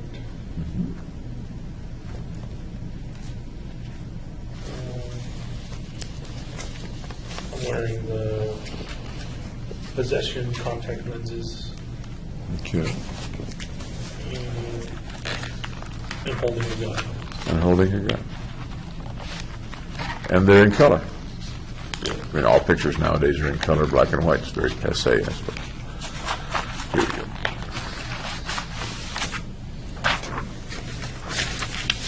See if I've got the one you're referring to.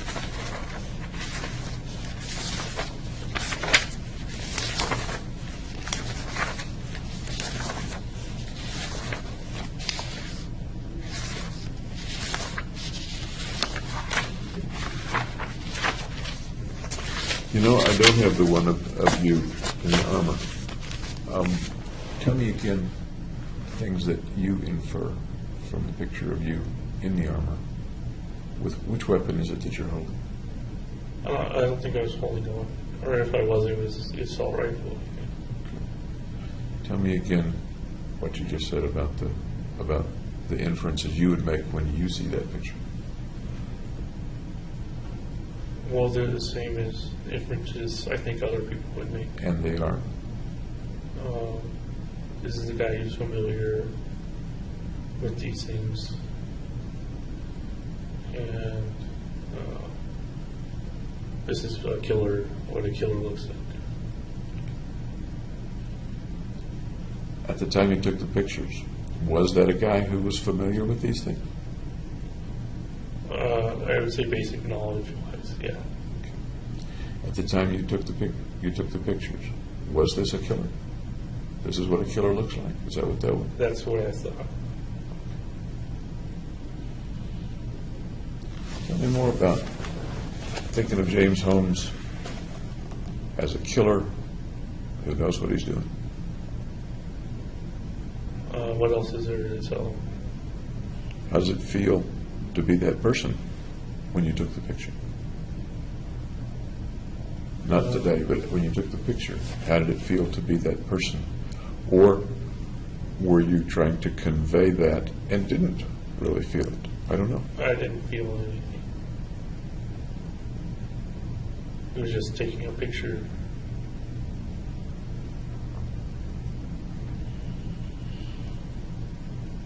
You didn't feel anything when you were taking the picture?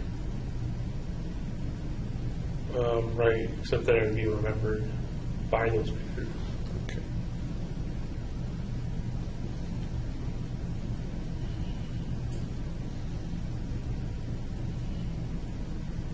There's a little disconnect. Do you feel a disconnect about, I didn't feel those things, but I wanted to convey, but I knew that those things would be conveyed? Does that make sense? A little bit. Okay. What might it have been about the way you were then that you wanted to convey that, even though you didn't feel it? I'm not sure how to answer that.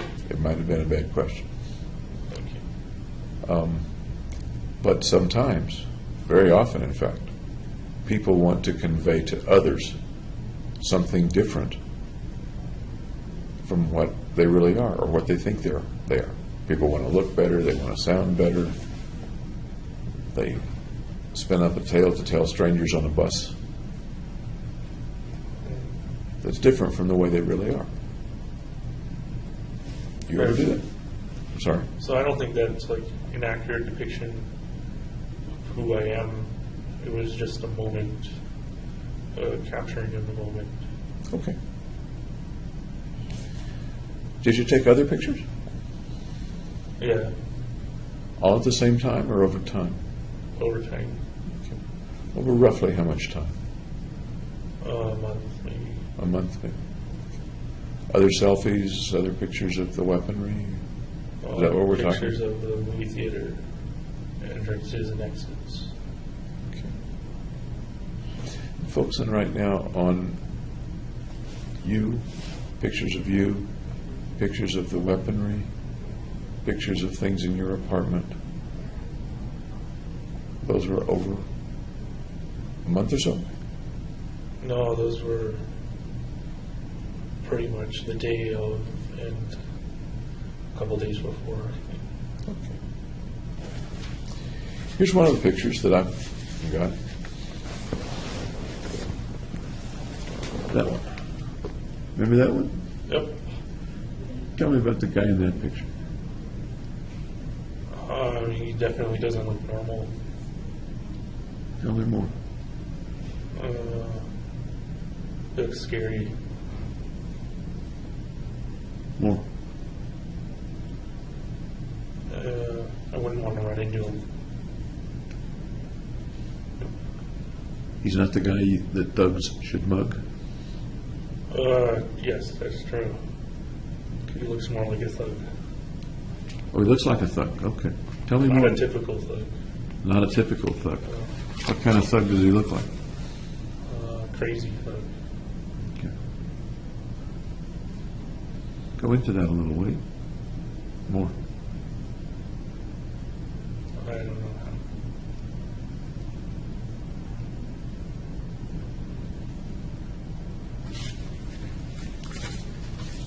Okay, it's a guy, you're holding one of the Glocks. You don't have a beard. Yeah, I'm clean shaven before I got to jail because I don't have good razors in jail. Is that why you started growing the beard? That's why I grow the beard, yeah, because I can't shave. Not as convenient to shave. The shaving doesn't work. Tell me about the red hair on the guy. I'd had that for a while. Like that. It's artificial. Any particular reason that you dyed your hair a while before that? People dye their hair all the time, sure. I think to stand out, I guess. To stand out in what way? What's the thought? To stand beside normalcy. To be exotic, I guess. Ben had dyed his hair around that time, as I recall, right? I think so. This wasn't quite as exaggerated as, Okay. Had you ever dyed your hair before? no. Why'd you pick red?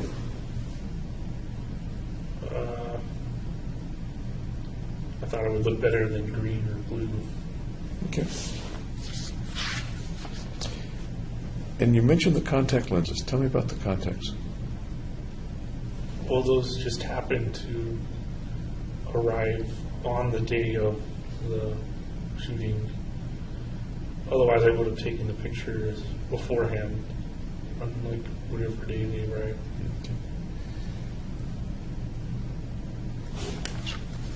I've never noticed it before. Are those contacts tinted a little red, or are they black? They're solid black. They're They solid- cover solid. the sclera with black. Okay. How well can you see through those? Not at all, because my my normal contacts are prescription. Okay. How opaque are they, or translucent, or transparent? Oh, well, they have the hole where the retina is, so you can see. But I can't see because it wasn't prescription contacts. Okay, you're a little nearsighted. You're Right. about a -4.5 or something like that, myope, aren't you? I don't remember. Okay. So these particular cosmetic contacts have a little pinhole in the middle to look from through. Yeah. Is that right? Yes. Okay. Interestingly, that might serve to focus on the retina if it's a pinhole, mightn't it? Probably neither here nor there. I'm assuming that you weren't wearing those contacts at the theater, is that right? That's correct. Any particular reason that you ordered them? I thought they looked cool. Okay. And they arrived just the day of the of the incident, or the day before, the day before the night that you went in. Right. Okay. That reminds me of something else I was going to ask. There were a number of things that you ordered that arrived kind of at the last minute, on the last day or the day before the last day. Were you worried that some of that stuff wouldn't arrive? What kind of stuff are you talking about? I'm trying to think which things, but the delivery time on some of them was within a day or a few days of the incident. Yeah, well, it had my mind set on the Batman premiere of when it was going to happen.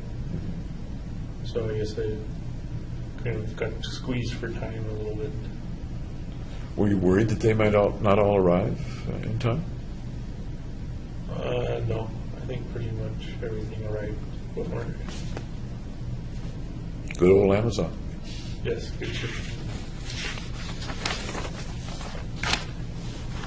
Another picture. Tell me about this guy in this picture and what it conveys. Well, that was like the incendiary devices that I made.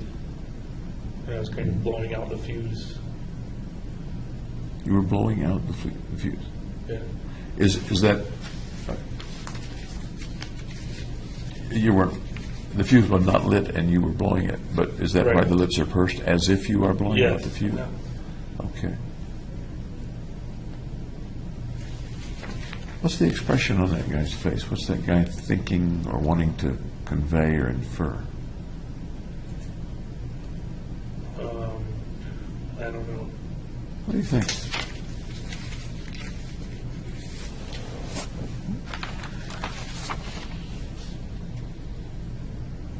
And I get a similar feeling myself anyway from this one as well. What's that? What feeling are you getting? Yeah. What feeling are you getting?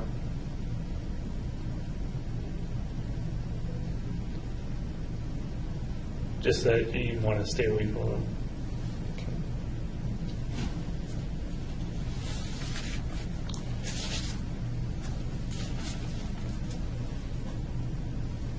One of the things that comes to my mind, maybe I'm just odd, is impish.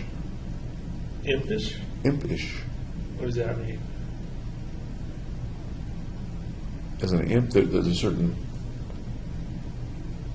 certain dangerous quality, but a light-hearted dangerousness. A smiling. That's not a good way to put it. Maybe like a little devil. An imp is a little devil. Okay. Does that resonate at all, or is that just me? I don't know where the little part comes in. Okay. Then a devil, a devilish look. Yeah, I'd say that's accurate. It looks a little devilish. With regard to Batman, I guess I think of the Joker. He's not little. He's the one who dyed his hair green. Did the Batman story have anything to do with your choosing the Batman premiere? Or not? The main reason was because I knew it would be a blockbuster hit, so there'd be a lot of people there. There are other blockbuster hits. This is a really big blockbuster and fills the auditorium. Right. Do you think, in retrospect, that there was anything non-coincidental about your picking that blockbuster instead of Avatar or something? If it was unconscious. You've tried to figure out unconscious things before. What do you think? That it bears some resemblance. Do you think the resemblance is coincidental?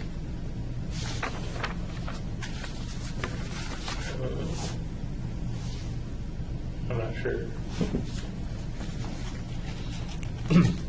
There's a similar selfie. That might be the one I'm thinking of. That's this one.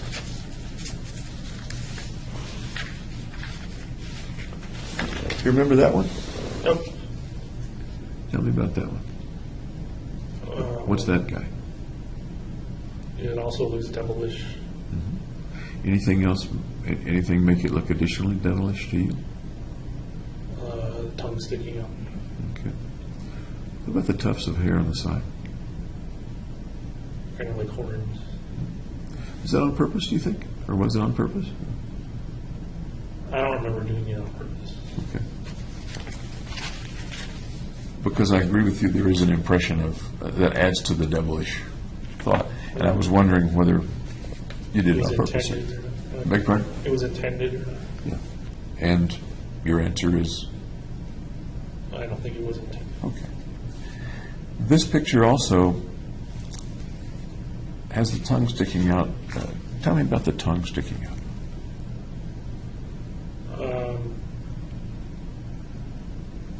I don't know. People stick out their tongues. They do? How about that tongue? Anything interesting about that tongue? Just that it's my tongue. It's your tongue. Anything interesting or unusual about your tongue? No, it's just perfectly normal tongue. Are you familiar with the Bible? Oh. Yeah. Okay. Anything about tongues in the Bible that comes to mind that might be relevant to that picture? No, nothing. Okay. There's a part of the Bible, and tell me if this starts to resonate with something that you know, and it may not, that talks about the shape of certain people's tongues. There are some people who can, I think the biblical phrase has something to do with lap water like a dog, and other people who can't. Dogs lap water because they can cup the end of their tongue. Or that's the way. My tongue was cupped in. Yes, and any. Is that I didn't know any of the Bible stuff about it. okay? So as far as you recall, that's not part of. You didn't look at your tongue in a mirror and say, "Gee, I'm part of the group that the Bible speaks of who can lap water like dogs." No. Okay. And by the way, I don't think there's anything inherently good or bad about that. By the way, my tongue does the same thing. Okay. You took pictures here How about that one? Tell me about this one. That's a picture of all the equipment I bought. When was the picture taken? I think it was the day of. Tell me about the thought and the purpose in that picture. That was just to show that I could buy all that stuff and nobody would notice. Anything else about that picture that a person looking at it might infer or feel? That it's dangerous.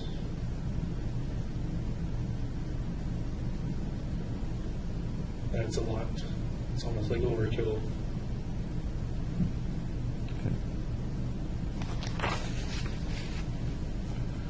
By the time you got to the theater and got out and put it on, you were pretty much wearing everything in the picture. Right. Pretty much so, yeah.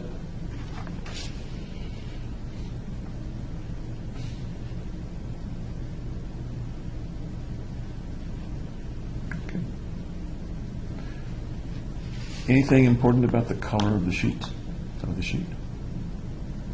That was, I have two pairs of sheets, kind of silky red and a silky black. And if it would have been black, you wouldn't have been able to see as well. Okay. Why'd you pick silky black and silky red sheets, by the way? I'm curious. I thought they looked good.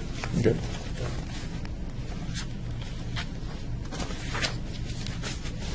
Tell me about, these were in your apartment. That reminds me to kind of ask, tell me about your apartment.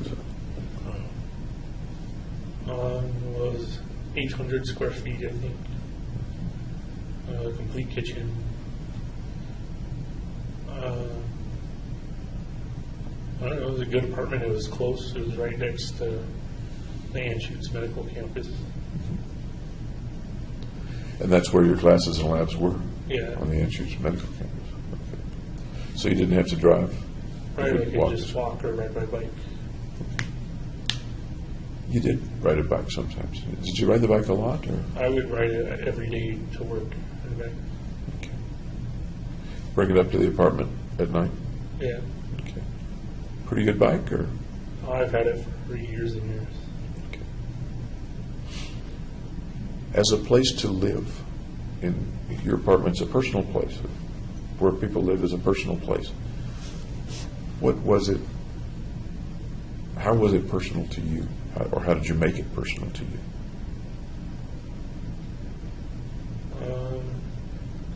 I guess by changing the lighting, How did you change the lighting? I put like red bulbs in the lights. In all of them, or some of them? Some Okay. Roughly, when did you do that?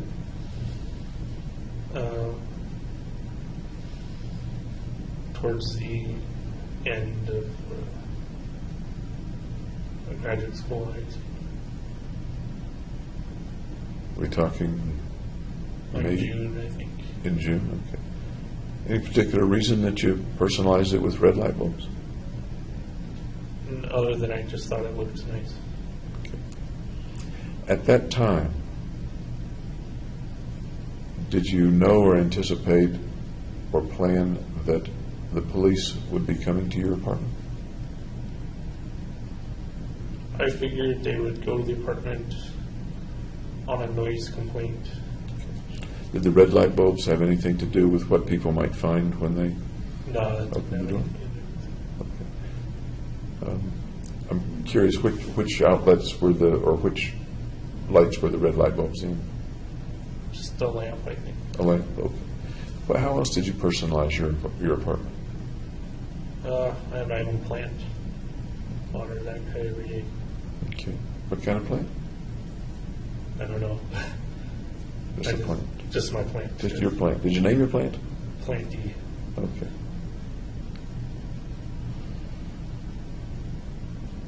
How else did your apartment look while you were living in it over the months or couple of years? Clean. You kept it clean? Okay. What else? Messy too, because I kind of kept all my clothes on a section of the floor. Okay. On a section of the floor? Yeah, so it had its own spot. Because I would use all the drawers for other things. For other stuff. Yeah. So this is the section for shirts or something like that? Or just laundry. Okay. Yeah. You said you use the drawers for other things, like what? Storing papers, notebooks and stuff. Do you have anything on the walls? Yeah, I had posters. What were the posters of?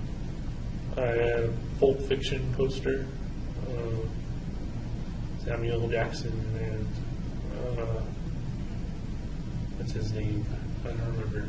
Oh, John Travolta. Which poster was?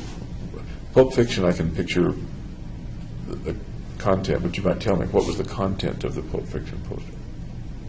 It was in the scene where they busted the drug runner guys, and the guy had shot at them like 20 times and missed every single time.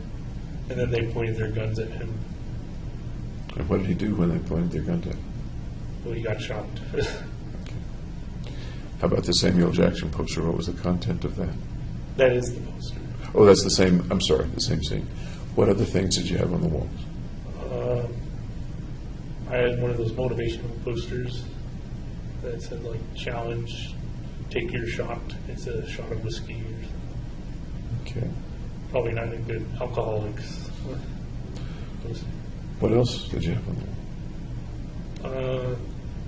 I had a movie poster of Anchorman. I Okay. really like that movie. Yeah, the comedy.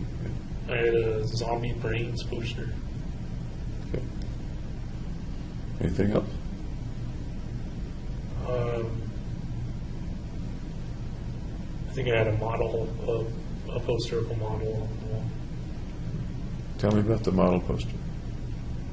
Well, she was scantily clad, How scantily, and what was the model doing? lying there, kind of teasing me. Okay, what else? I had a poster of why guys always leave beer on the bottom shelf of the fridge. And a girl bending down to get the beer. That poster was actually on the door to the fridge, wasn't it? Yeah, that's what Okay. I kept it there. Okay. Did you keep much alcohol in the apartment? Yeah. So I will supply that. How much, say, was in the apartment in July? I think there was like a case of Coors Light and 2 bottles of liquor. Okay.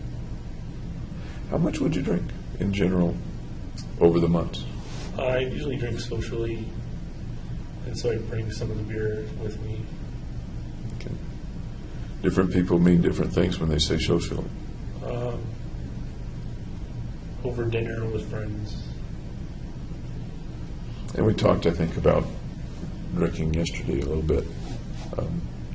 Drink very much when you were by yourself in the apartment? No, not really. As you were getting ready for this event, to the July 20 event, did you drink very much?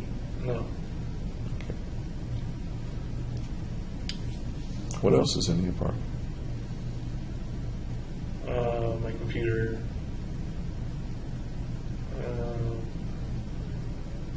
Just basic furniture, a TV. Okay.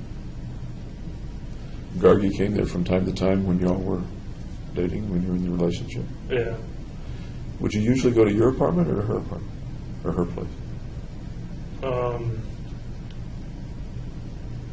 Before she broke up, it was usually like half and half. But then after we got back together, it was all my apartment. What was her place like? A little messier than mine.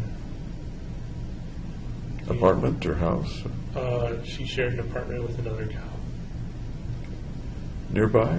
No. Yeah, it was nearby. But not the same building? Like, it was like 5-minute drive. Okay. You were in an apartment building. Yeah. Who else lived in the apartment building? Did you Other know students and nurses. primarily or exclusively? Or? Primarily. I didn't get to know them like at all, basically. Did you see them coming in and out, Yeah, doing laundry and things like that? yeah, I saw him in passing. At the time, did you know their names, any of their names? No, There wasn't a single person who lived there whose name you knew? well, they had their names on the mailboxes, but I didn't memorize them or get to know them or anything. Were you ever in anyone else's apartment in your building? Nope, Was anyone else who lived in the building ever in your apartment? nope. Okay. Any particular reason?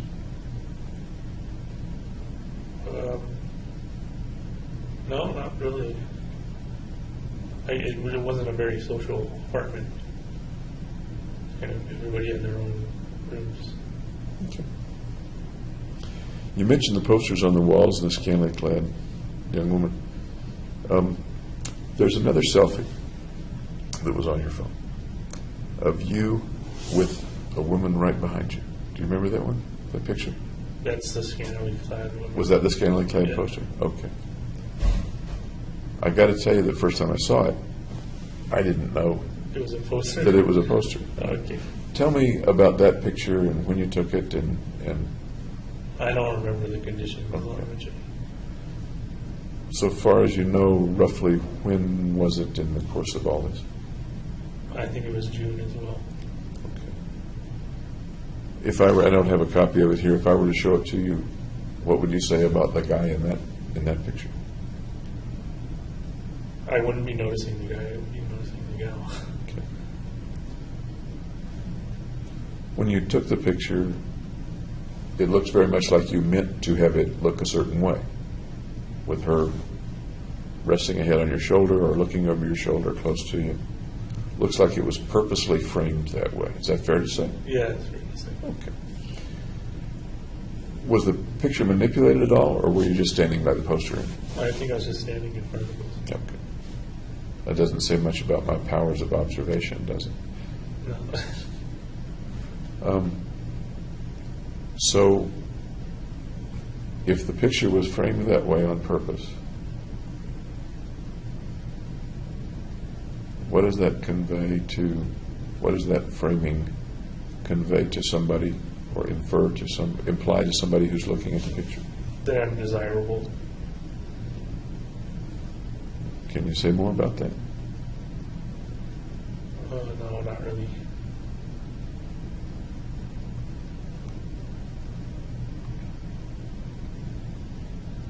Did you ever look at the picture very much yourself? No, I kind of took it that one time and then forgot about it. What might you have been thinking when you took it? Speculating, I know.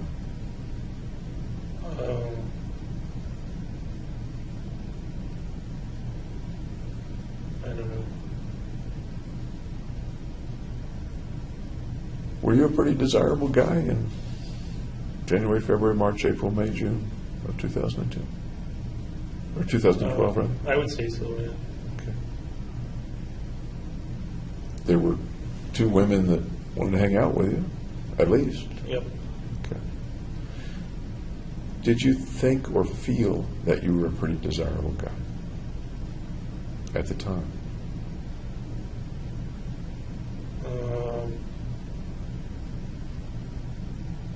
No, I kind of felt that would make me more desirable, seeing you with someone like that. You think you wanted to feel more desirable yourself? Probably, yeah. I don't want to just feed you answers, because then I just get back what I get from a mirror. Yep. But I'm wondering whether you needed some help feeling desirable or good or competent or positive things about yourself. I don't know if you can surmise all that from the one picture, but I was trying to feel desirable. What's going on inside your mind that you are trying to feel desirable?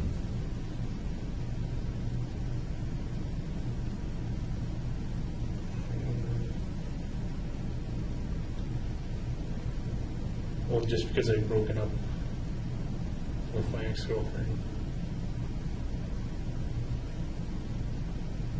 But around that time, and we're not sure exactly when the picture was taken, I guess, around that time, you had rebuffed her, and you had rebuffed Hillary. Right.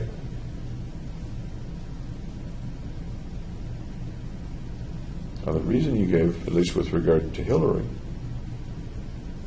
was that you didn't want her to end up being the girlfriend of a murderer. Right. Am I remembering that right? Yeah. Okay.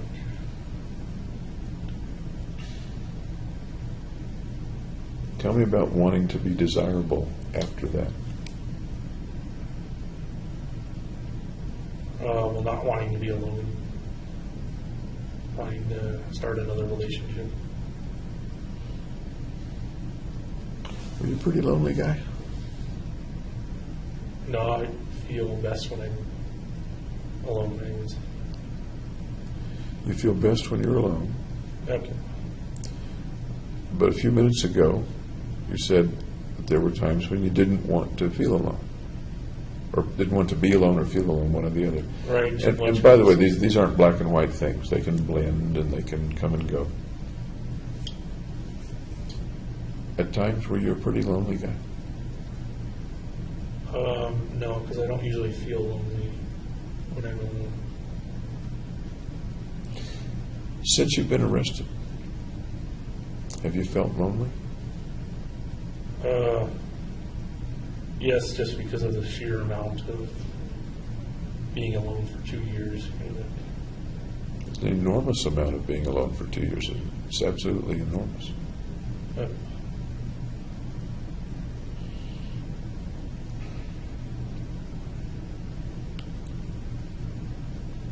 Has your sister deserted you? no, she and I are both kind of living separate lives, but she still cares about me. Please correct me, but I don't think she's contacted you once except for being with your parents when they visited in 2 years. Is that accurate? I can't remember if she wrote a letter or not, but she certainly doesn't do it like every week or month. Think she's written you any letters? I don't remember if she has. Let me ask it again. Has your sister deserted you? Abandoned you? Nope. Where's the evidence that she hasn't abandoned you? She came with my parents on the visit. Does that strike you as pretty scant evidence for 24 months? Well, my parents only were allowed to visit twice, so that being one of the times, And that's not their fault. They were only allowed those visits. That's my understanding. But they've written you scores of times.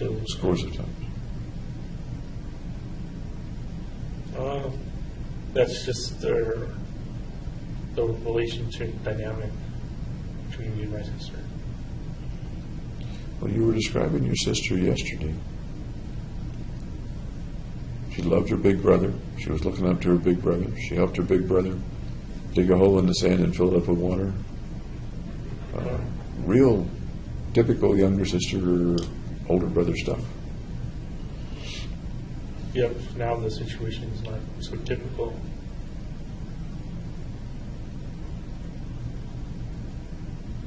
There are people who don't even know you who write to you and send you pictures. Yeah. And your sister doesn't. I don't see a problem with that. Do you see anything unusual? Do you see anything that doesn't, I'm not sure how to phrase it without using triple negatives. It wouldn't take much for her to send you a damn postcard. Right, but I'm not demanding it of her or anything. Have you abandoned her? Well, haven't written her either, so it goes both ways. Have your lawyers asked that you not write to people? That was kind of a stance I took early on, just to be on the safe side, On the safe side with regard to, because all the letters aren't recovered and can be as admissible as discovery. okay.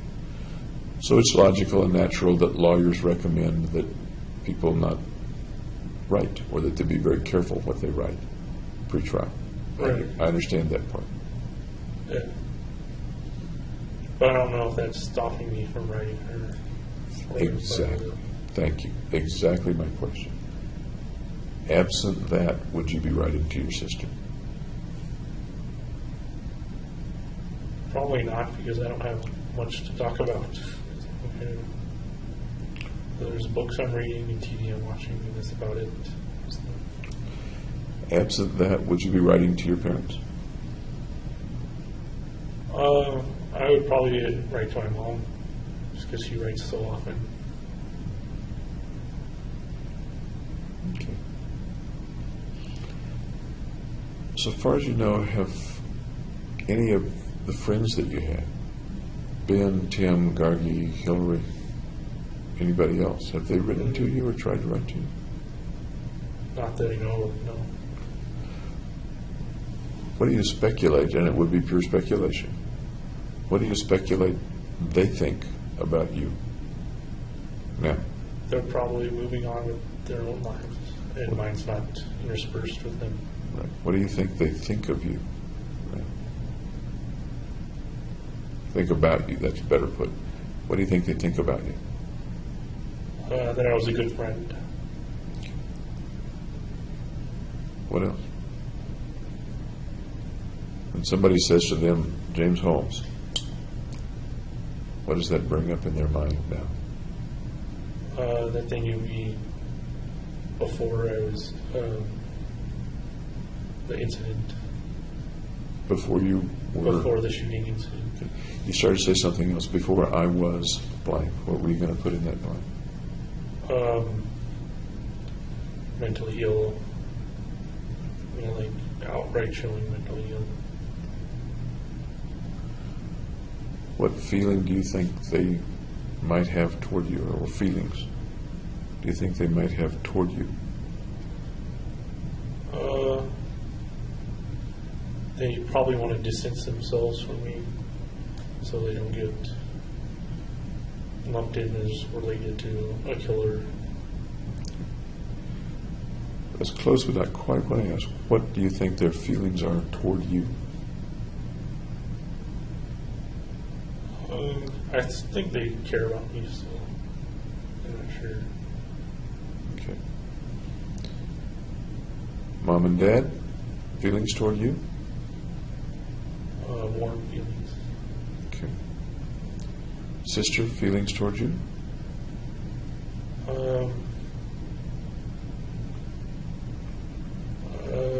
Just still warm feelings. And that's an inference, not based on data, right? That's an inference, That's my assumption. an assumption, okay. Okay. Is there any chance that your friends would be really pissed at you? No, I don't think so at all. Unless it interfered with their lives, like the press interfered with their lives. Any chance that they might be disgusted by you? No, I think they'd be supportive. How about Sis? Any chance that she might be disgusted or repulsed or angry or have any real negative? She certainly didn't show it in the visit. She was my typical sister. Okay. What do you think the public feels? And they don't know you. They know the incident based on the media. That's all they know. What do you think their feeling is? Or feelings? Dislike, I would say. Anything else? Misunderstood. Okay. How do you mean that? Tell me more about misunderstood. Well, they don't have the full picture of my life and what's happened.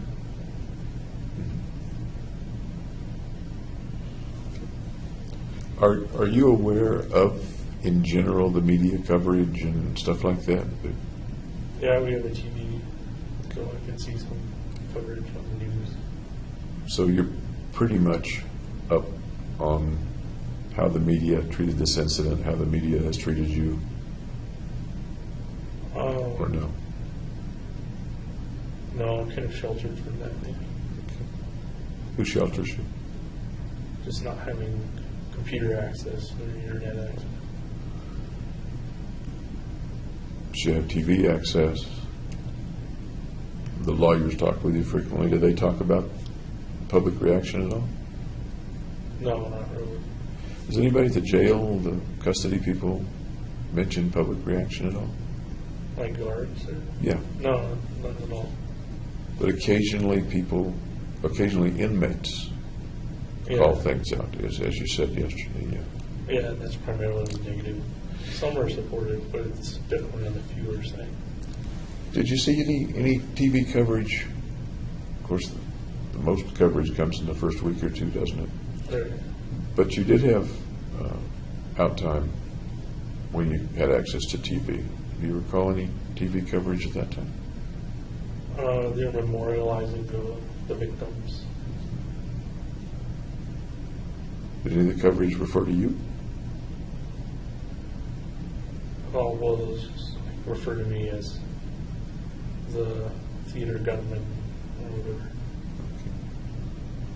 Is that the guy in these pictures? Yeah, basically. Is the theater gunman similar to the guy that you see in these pictures, or different from the guy you see in these pictures? Akin to those in the picture. Okay. So your access to news on TV is not particularly filtered. I'm sure they choose the channel or choose certain I channels. usually don't choose to watch the news. The news. After the event, do you remember choosing to watch the news? That was a long time ago, but I saw some news on it. Was it of interest to you? Do you remember or not? Yeah, I found it interesting to just see the different perspective. Do you remember how you felt as you watched the various news stories? Mainly that they get a bunch of stuff wrong and everything. Or biased. What sorts of things in general would they get wrong, or would they be unduly biased about? I'm not sure. Speculate for me. What? I know it was 2 years ago, but it was a real big day in your life, a real big week in your life. Yep. So you just said they got stuff wrong and they were biased. I'm asking what's in general that they got wrong or what they might have been biased about. Well, they didn't take it from my perspective, right? On the mentally ill perspective. If they had, what would they have been reporting? What would they have been saying? Kind of psychological reasons for why it happened the way it did and everything. Anything else? Maybe that relates to your word misunderstood. Anything else about misunderstood? No, not really.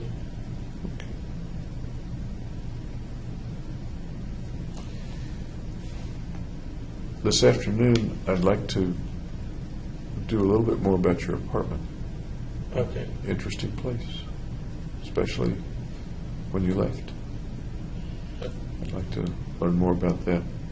Anything that you'd like to ask me, or No, anything that I didn't ask today? no, it's okay. We'll continue this afternoon about 2, okay? All right. Thanks again.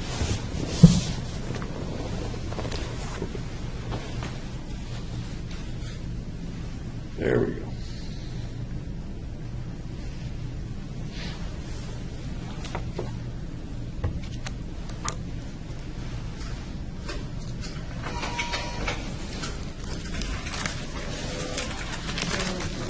Oh, man. Okie dokie. It's higher.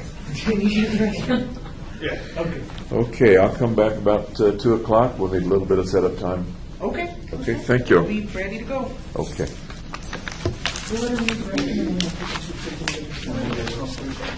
Yeah, I don't like it.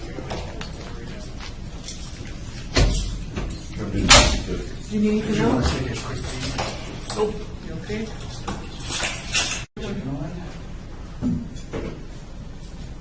Okay. You looked a little like you were leading a parade out there. Okay, did you have lunch? Yep. Good.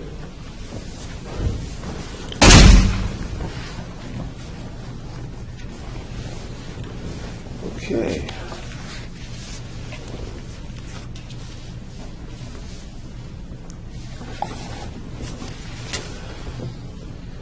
Let's see, you remember where we were when we left off this morning?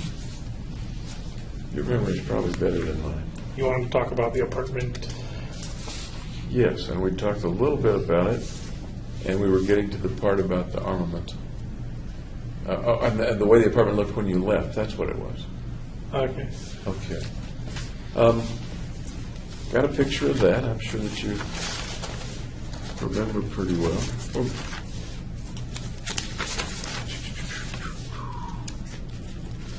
I don't think this is a picture that you took. No, I don't think I took one from that direction. Okay. And I'll just show the camera a little bit. Okay. Does that look familiar Looks to like you? my apartment. Tell me about that and what's in the picture. You're welcome to handle it if you want. Okay, well, this is all the incendiary devices I made. Mm-hmm. So I ordered a bunch of fireworks, like cannon shells, in like 3-inch and 6-inch diameter. So the spherical things are firework cannon or firework things that get loaded into cannon and shot up for fireworks. Is that I assume that's how they work. Yeah. okay? Tell me more about the picture. What's in it? Well, there's all the different fuses running into those, and they go back to like a transmitter that's like radio frequency transmitter. You can press a button and then it'll light the fuse and go through. The transmitter is RF or wireless. It's battery. It's on a battery, like a 12.8 volt battery. But the operation is wireless? Yeah, there's a little tiny remote that you press A, B, C, D, and then like 1, 2, 3, 4. Tell me where you learned all that stuff. That sounds pretty complicated. No, you just put the wires in their correct spots and then attach them to the fuses, and they'll light the fuses when you press the button on the remote. Okay.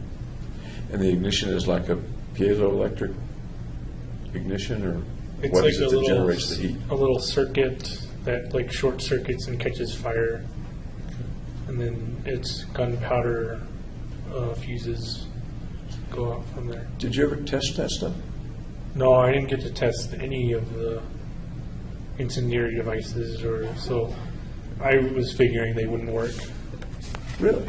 Yeah, and it was just made to look bomb-like. Like, that's really scary. But we have to divert attention to over here. So was the idea that it wouldn't work and it would just look that way, or was the idea maybe it will work? Or There was like a small possibility that it would work. And So so, tell like, me- enough that they would be interested in stopping it. And what was your thought about a purpose, a reason that you would want them to be interested, or something you would want them to do? To get them away from the theater, so kind of divert their forces over to the apartment.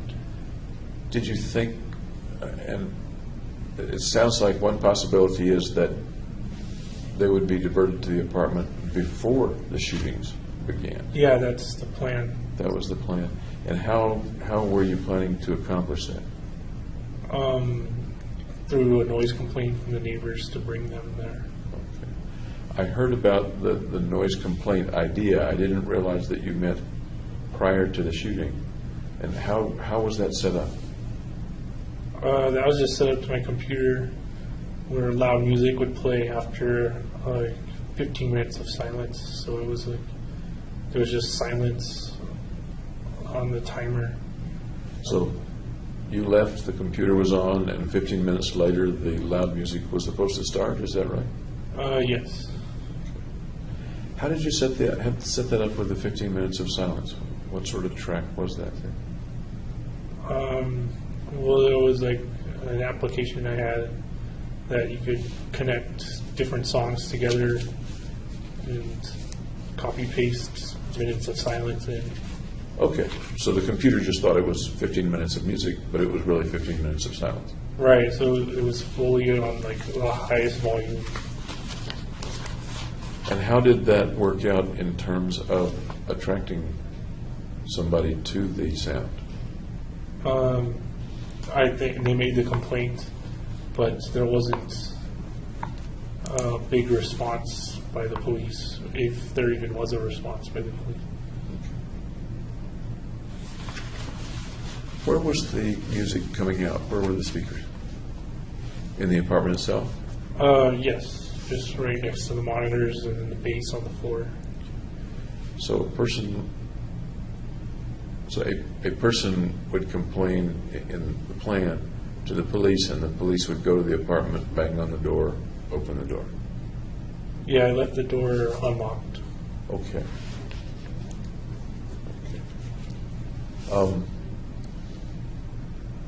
As you were thinking about that, did you consider the possibility that a person might have come to the door, that is a non-police person, might have come to the door?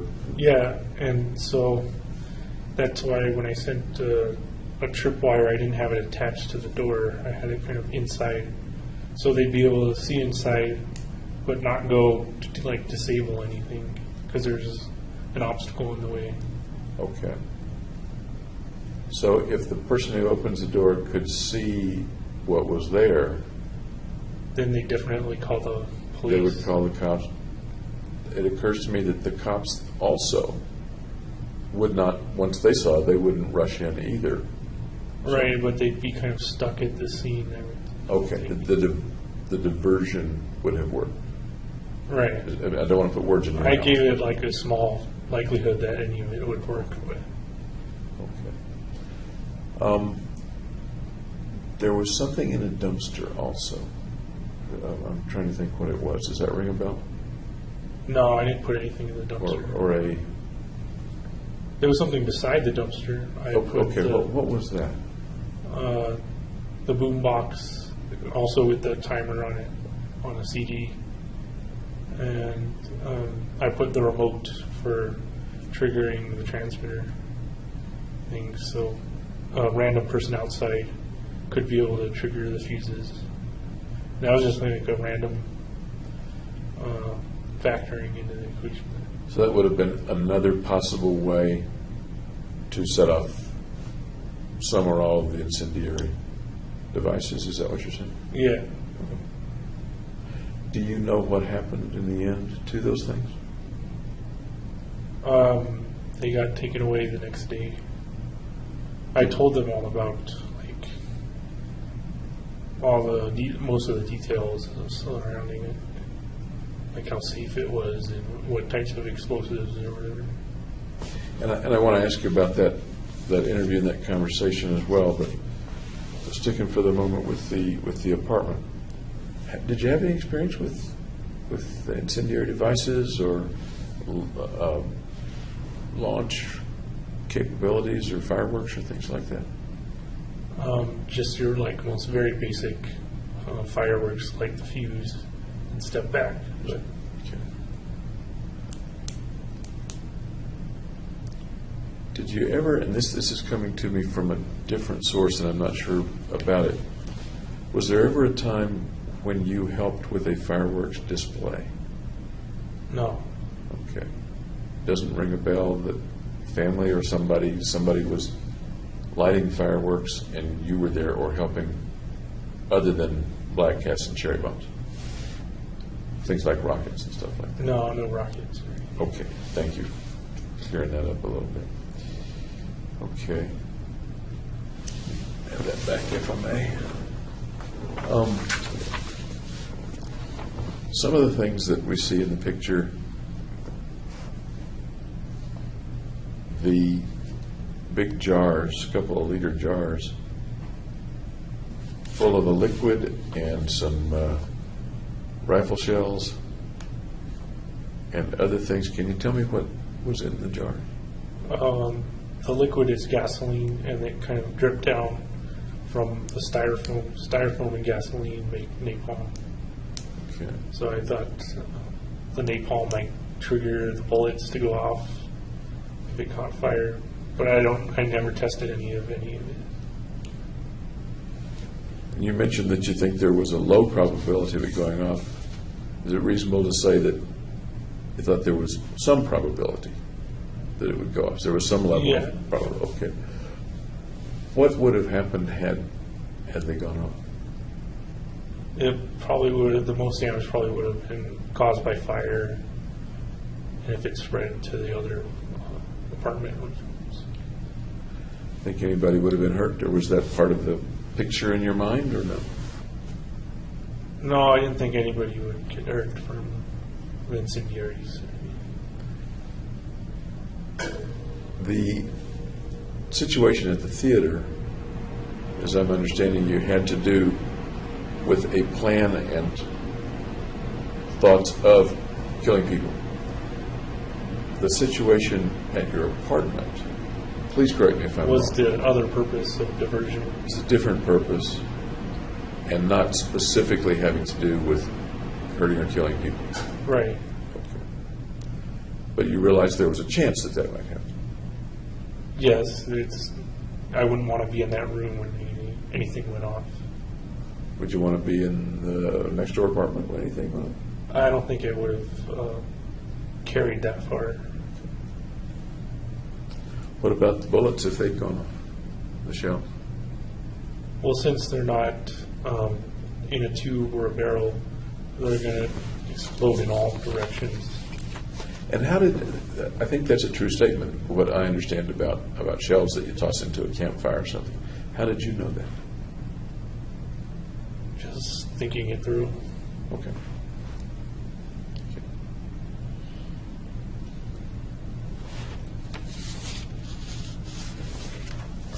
For just a minute, look again at all these pictures and see if there's anything else before I dismiss the pictures.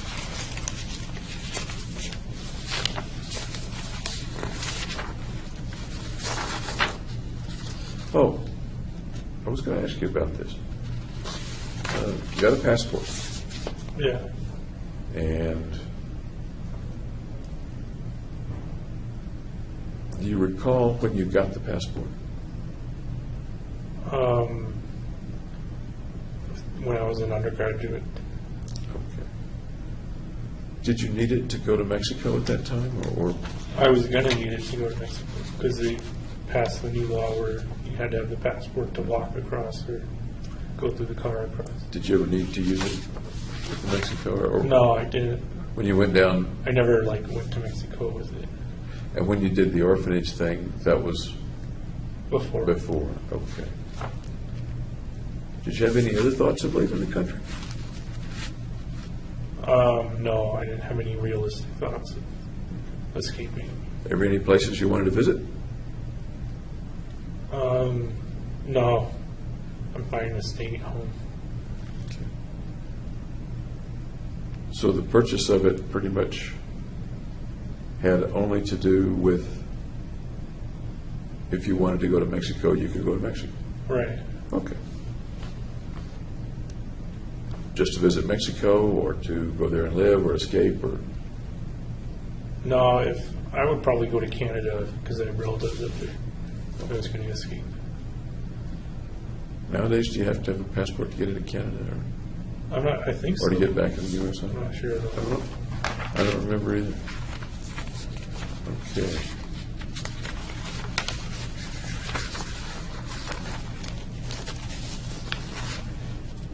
You mentioned that you didn't test things. Did you ever test the flammability of some of the things? Not necessarily the device, but just to be sure the gunpowder burned or the napalm worked or something like that? Yeah, I like cut a piece of the fuse off and kind of lit it over the bathtub. That was like the safest place. As you're doing those things, what thoughts went through your mind? Do you remember what fantasies or thoughts might have gone through your mind? When you're building this stuff, when you're setting it up, when you're testing the fuse? Just getting it done.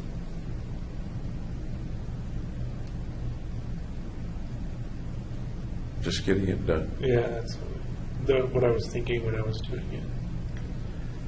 And it is, when you say getting it done, Assembling the components. any thoughts about the result of getting it done, or the consequences of getting it done? Just that it was unlikely that it would work. You mentioned diversion. Right. About how far is your apartment from the cinema? 10, 15 minutes.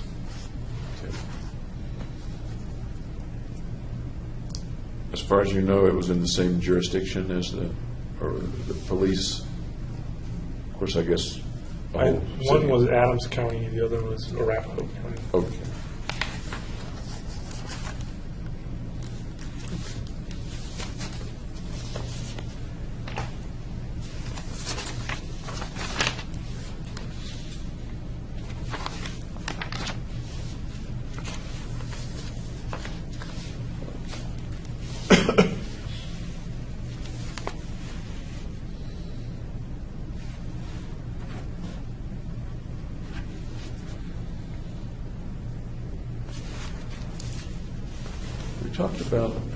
You talked about the idea of a mission earlier. And if I'm remembering right, the mission came from within you, not from some other place outside you. Is that accurate? Yeah. Tell me more about the mission and what the mission might accomplish, what it might do.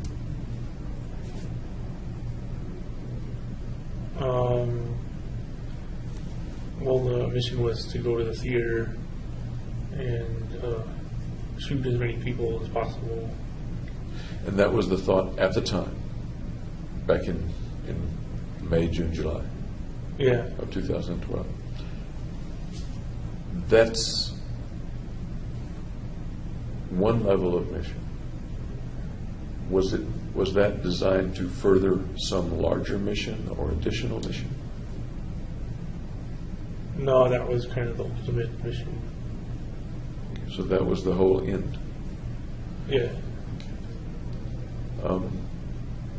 Any thoughts about why something inside you said this is your mission? What was it that made it important to do that thing?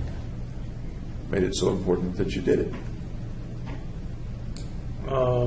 Because the alternative was suicide. And I think you said this morning the alternative was suicide, but you weren't thinking of that at the time. Right. You weren't thinking of suicide. Because I was focused on the homicide.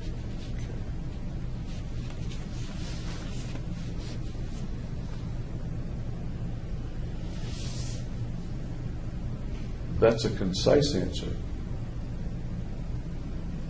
of the thousands of possibilities of the reasons for things of all for anything, you quickly went to the alternative was suicide. What you sound very sure about that, and I'm wondering why you sound so sure about that when one might say the alternative was X or Y or Z. You've been now several times very clear and concise. The alternative was suicide. What leads you to that? What's the reasoning that leads you to that?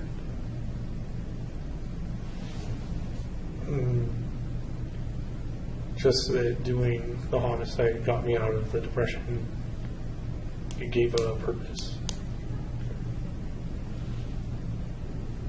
You were pretty depressed back in January of 12.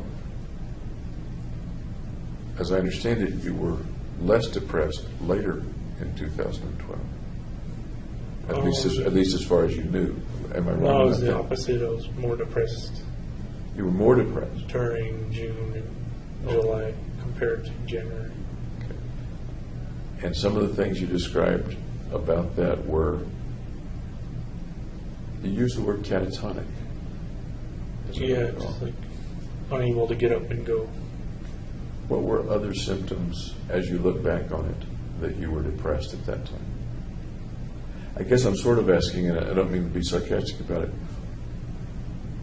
why should I believe that you were that depressed? Because you haven't told me that much about the depression. Can you tell me more about, describe more to me that tells me that you were depressed back then? I was just a low mood, not wanting to do anything. Okay. You were doing things pretty actively, though. Yeah, which is what got me out of the depression.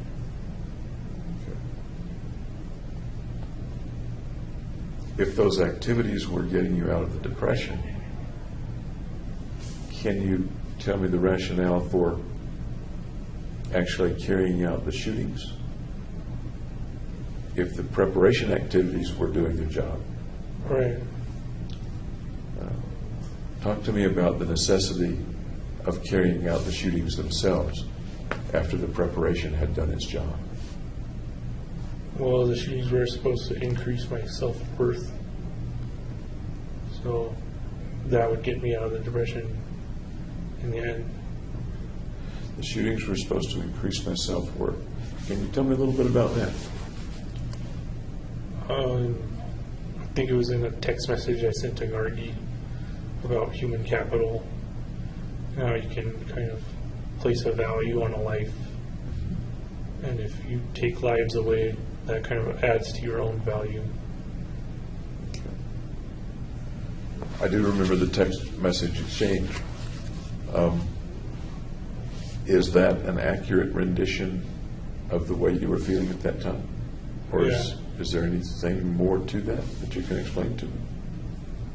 I don't think there's anything else to it. That's a pretty concisely encapsulated theory, if you will.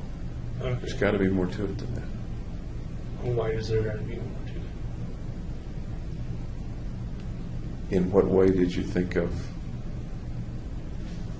taking other people's lives as enhancing yours? Tell me about the logic of that. Just that anything they would have done or like pursued gets canceled out and given to me. Okay. Starting today and looking back, does that still make sense to you? Yeah. Okay. So the premise that you're describing 2 years ago, you would still Agree with it. agree with that premise today? Yeah. Okay. Tell me more about the premise, would you?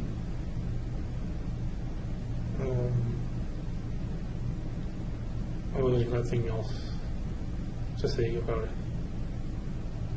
Sounds like there's a lot to say about it. It sounds like there could be books written about it. It would probably be a boring book then. Does it appear in any of your readings, or how did you come upon that premise? I just made it up.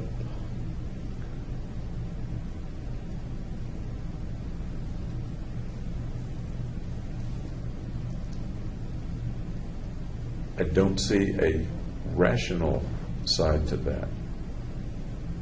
I might be able to see an irrational side to that, but I don't see any data, if you will, or information that would lead to the veracity of that premise.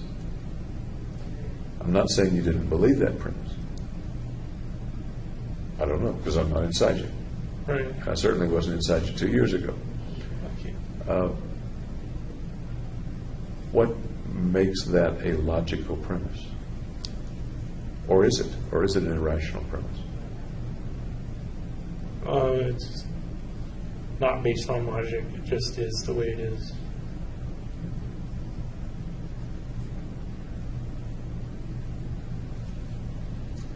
Did it appear in anything that you ever read or saw, movies and things like that?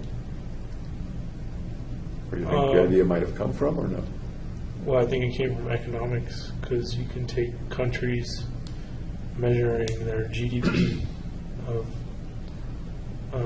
a given population and kind of say this is a value which we place on our nation's output. And you can do the same to individual people and say this person has a value and does this output or would do this output, but then it goes to me afterwards, after killing them. Let's use your country analogy for a minute and see how long the analogy holds up, okay? Okay. A country has goods and services and output and value and potential value for the future. How might you, person or another country, acquire the value that you see in the first country? You conquer the country through like a war, and then you receive its economic benefits. Okay.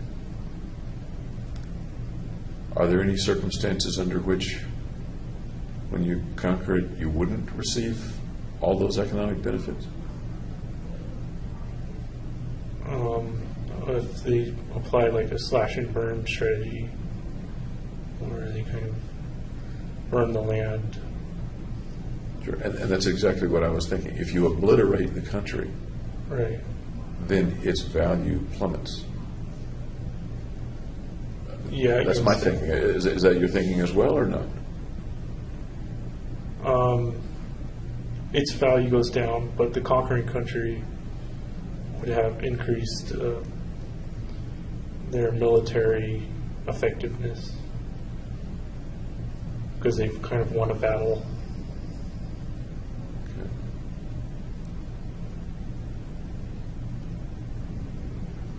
They've won a battle and they get to put a mark on the big scoreboard in the sky, I guess, in the win column, so to Right. speak. Is that what you mean? Yeah.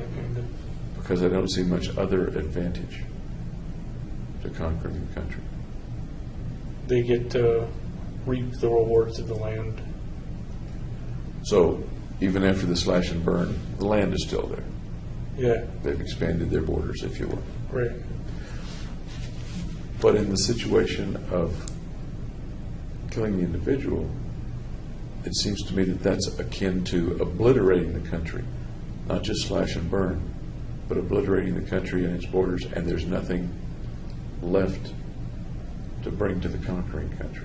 Does that make sense, or does that not make sense as an analogy? Does the analogy break down, or no? No, because essentially you win the war by killing them. So you're no longer in a state of war.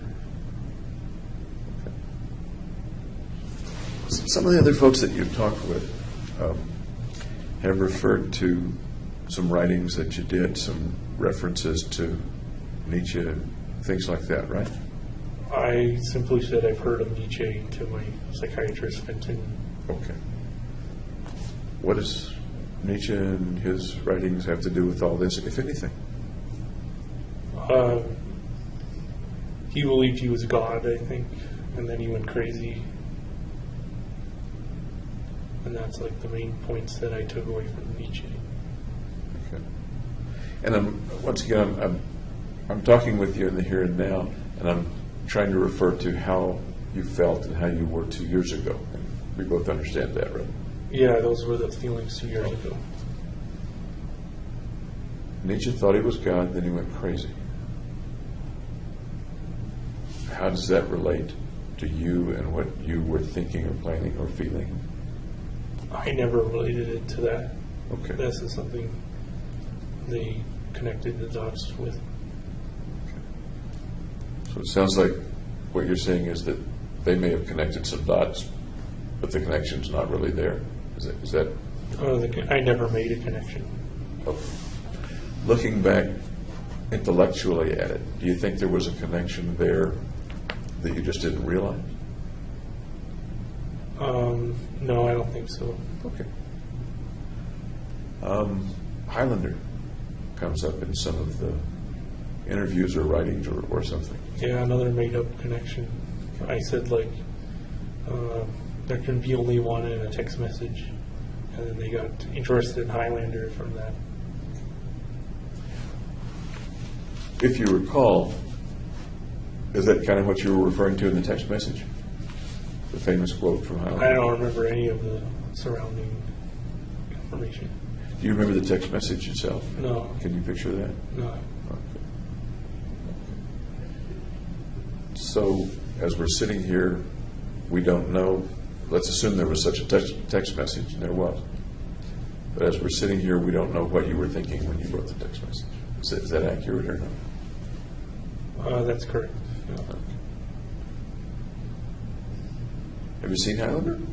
Yes. Okay. Series, the movie, both? Movie. What do you think of it?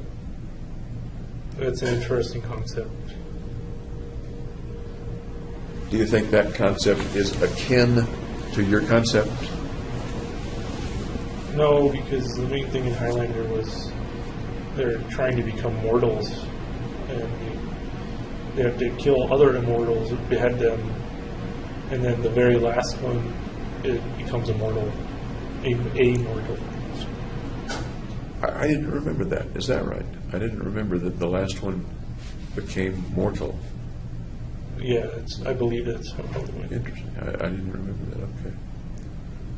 And they were specifically killing each other rather than random civilians, if you will. Yeah, they As I were remember. beheading each other with swords. Yeah.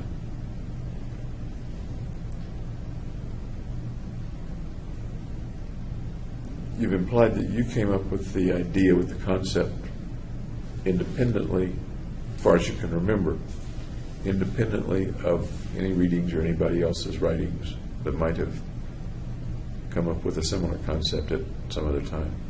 Does that make sense? Are you talking about the Highlander concept? The Highlander or Nietzsche or anybody else. What I think you've said, and again, I don't want to put words in your mouth, is that wherever the concept of assimilating others' powers or value, looking back on it, you believe that came solely from within you and not from any suggestions outside you. Well, there's always going to be suggestions outside of you that influence you.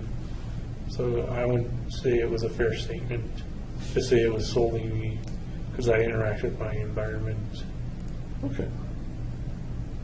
Fair enough.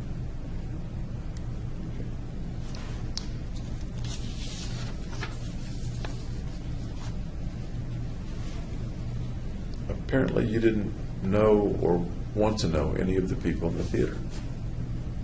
No, I kept it very impersonal.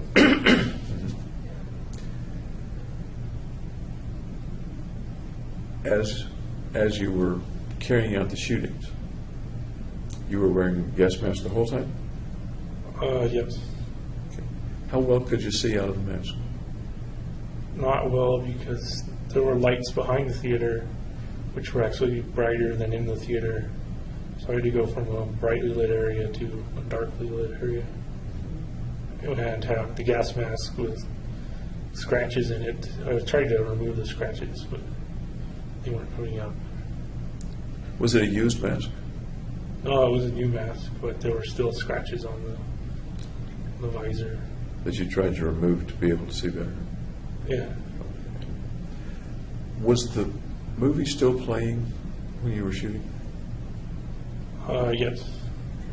I wasn't watching it though. I understand. Uh, Did that throw light on the audience that you were shooting at? No. It threw light at the very front where there were no people sitting. I want to get more to the theater, but I don't want to get ahead of myself. Okay.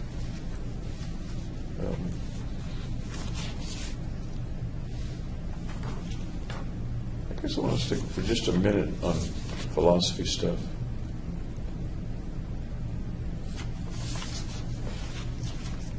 Is there anybody that you can think of that came to a similar conclusion? You may have been independent of it or not. Other people, for example, who've killed lots of people or injured lots of people. Anybody that you particularly recall thinking about? No. Ted Kaczynski comes to mind. The Unabomber? What about him? What did you know about Kaczynski at the time? I said I heard of him to Fenton. And I guess he was anti-corporations or something, anti-technology maybe. I don't remember.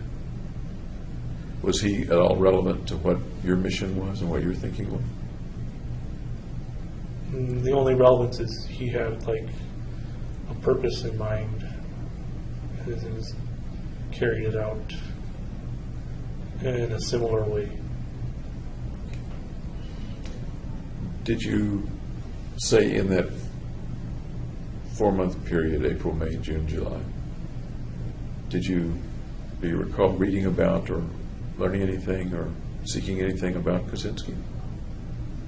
Those would be in the computer records. I don't remember offhand. One way or you don't remember one way or the other? No. Okay. Another guy that I'm a little bit reminded of is the fellow Cho, long first name that I don't remember. Wait a minute. Sung-Hui Cho at Virginia Tech. I've heard about him. He went up into the bell tower, I think it was. I'm sorry? He went up into the bell tower, I believe, and was shooting from there. That was the one at University of Texas. Oh, it's a different one? Yeah. Okay. Well, then I don't know.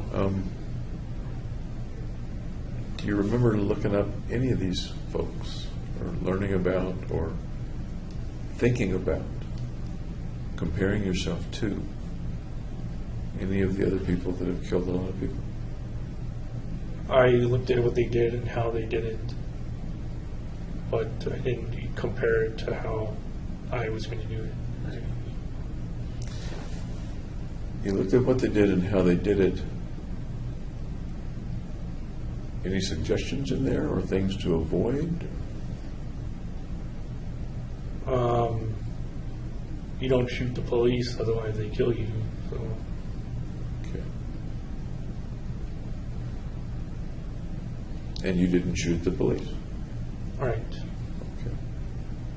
Anything else about how they did it that may have informed you about better ways to go about this? No, I didn't seek out any improvements in their methods or anything.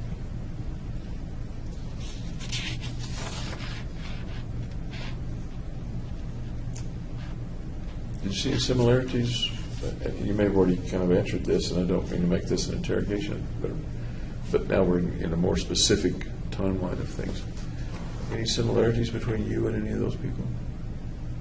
Kaczynski, Cho, anybody else? All had mental problems. Okay.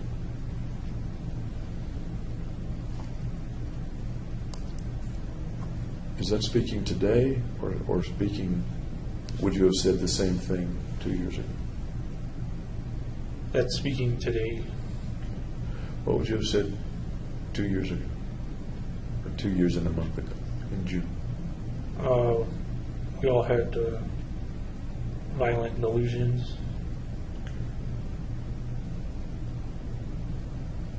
Was there anything attractive about them or repulsive about them?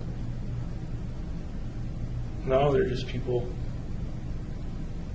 Anything attractive or repulsive about the end result of what they did? No, not that I can think of.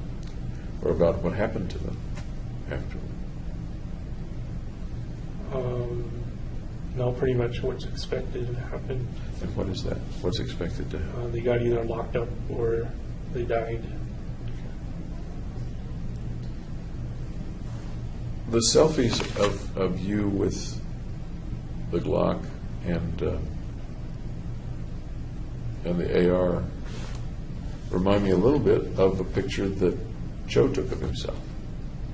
I never saw any pictures of Joe. Never did. Let me show you the picture.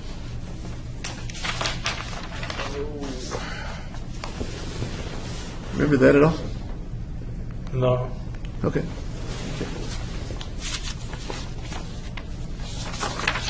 I suppose selfies are pretty common. Yeah, everybody selfies. takes them.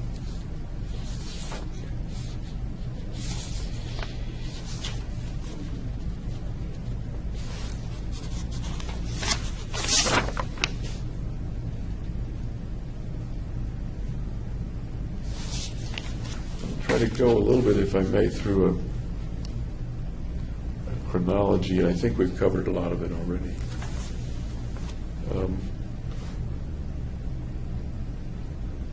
We talked about the trip in December of 2011 to Arizona, spent Christmas with your uncle. Yep.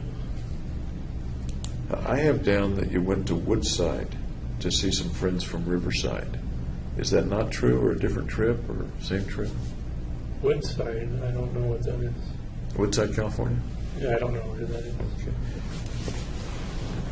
Did you take any other trips from grad school around then back to California? Or just the one around Christmas to go to? I think it was just the Christmas one. Do you remember seeing friends from Riverside on any of those trips? Yeah, I think we were going to go to a Mongolian barbecue, but we went to BJ's Pub and Brewery. Okay. Families, or you and your friends? Or? Just friends. Okay. Tell me about that.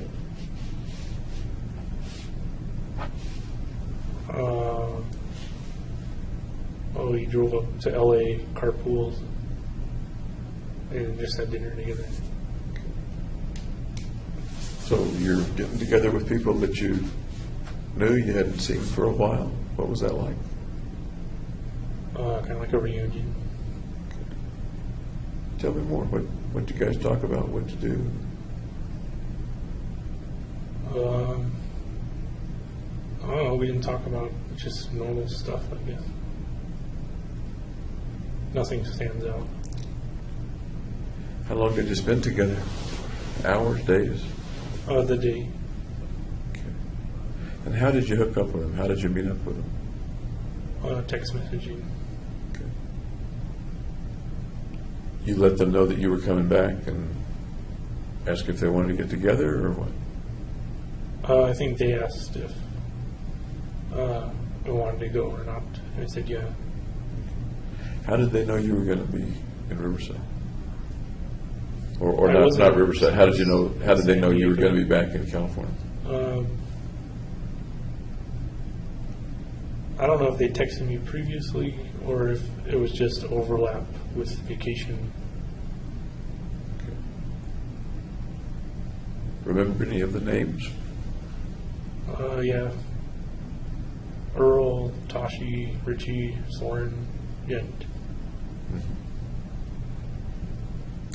What did you guys do at Riverside before? What was the friendship like before? I've been friends with all of them in Riverside before. for all 4 years. And as friends with them in Riverside, can you tell me a little about what the friendships were like and what you guys would do? We would go out to dinner, or we would go to the apartments and play Super Smash Brothers, Super Mario Kart, that kind of thing.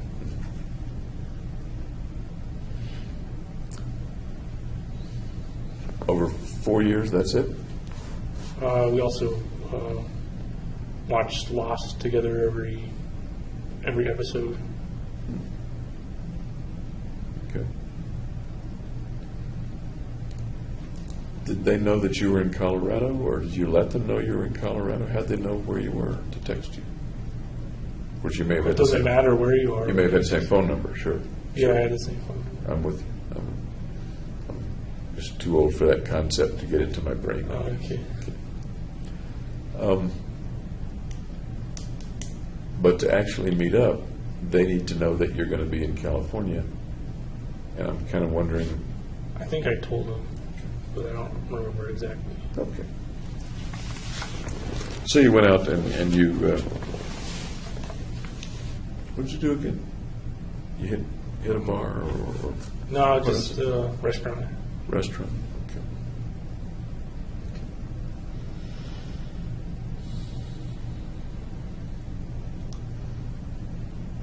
You told Dr. Gurr. You remember Dr. Gurr?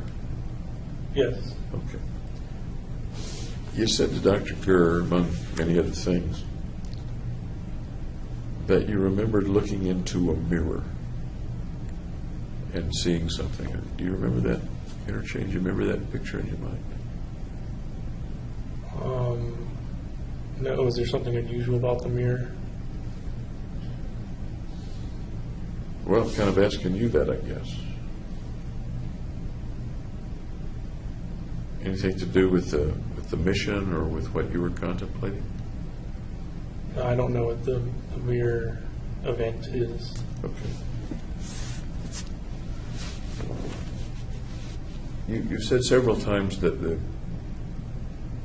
the mission and the concept came from within you and not from outside you. You've never used a phrase like an outside power or a master power or a God talking to you or anything like that. No, there wasn't command voices. Okay. No command voices. But how about just the feeling that there was some master of you that was moving you in a particular direction to do certain things? No, I'd say I was my own authority.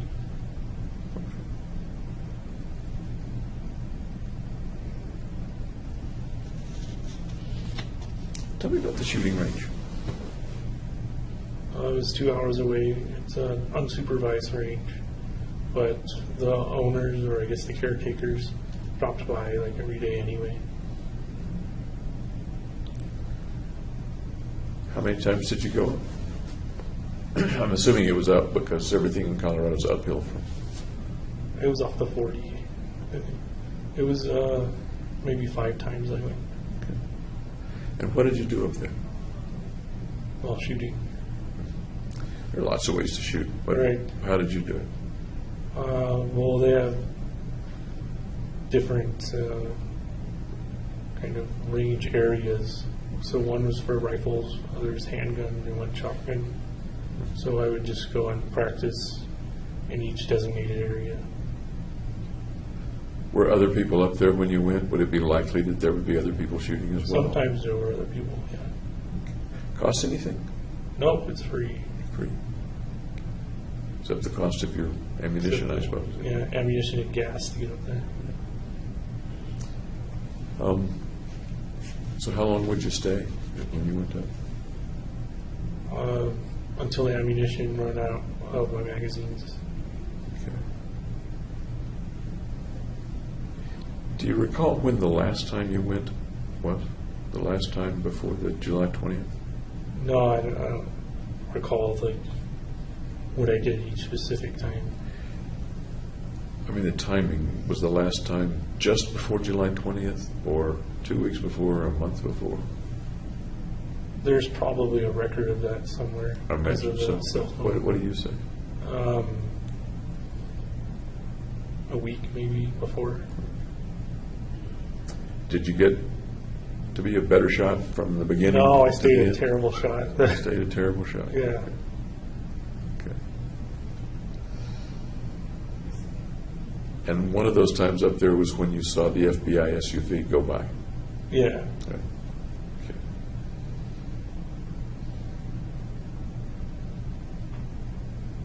How did you feel as you were shooting on that ammo? Just that I was familiarizing myself with the weapons. Any other feeling? No, not really. That sounds like going to a job. It was kind of like work to be done, yeah. There wasn't any pleasure involved in going up and shooting off weapons? Not for me, at least. Do you recall that any pictures or fantasies came to your mind as you were doing it? No, I was more focused on the task at hand of learning how to shoot. Which of the weapons was the hardest to develop proficiency with?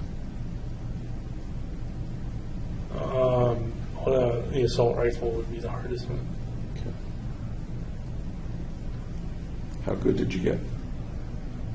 Well, I could hit paper, but I wasn't usually bullseye targeted or whatever. You weren't using a bullseye target? I wasn't really on a bullseye. I could hit the paper target usually, but miss the bullseye. Before you bought those weapons, how much shooting had you done? 0. I'd done paintball, but that's different. Had you ever fired a handgun or a long gun before? No.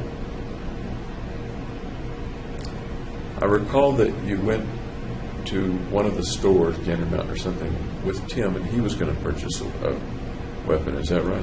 You remember that? Yeah, I think he bought up a red. Okay. Do you remember that trip and what that was like with the group? I think you were with the group. I wasn't too interested in firearms at the time. Had you ever held a handgun before? Tim let me hold his handgun. Was that okay with you? Was that something you asked to do, or he said, "Here, hold this"? Or He was kind of showing just what the gun was.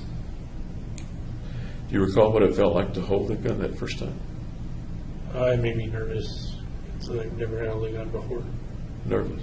Yeah. Tell me about nervous holding that gun for the first time. What's there to tell? It just made me nervous Nervous about anything in particular? about the gun going off and hurting somebody there. Ever shoot a .22 at the fair? You know, the little rifle ranges at the fair where you shoot the little ducks or something? No, I didn't like a squirt gun where it blows up a balloon or whatever, but never a .22. So the very first time you fired a gun, and almost the first time you ever held a gun, handgun or long gun, first time you held it was probably in your apartment, right? Or at the store where you bought Taking it? it back from this one. Okay. The first time you fired it was up at Byers, or did you go to a different range, a closer range the first time? No, I only went to Byers. Okay. Now the big question, how did you feel the first time you shot the weapons?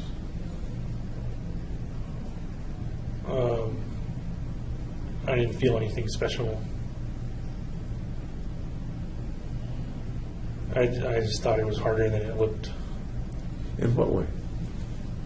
And I thought you just point and pull the trigger, but it's kind of hard to aim and then multitask.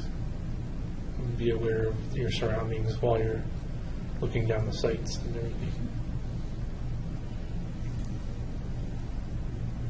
Had you read about how to shoot or how to hold the gun or what to do as you're pulling the trigger or sighting?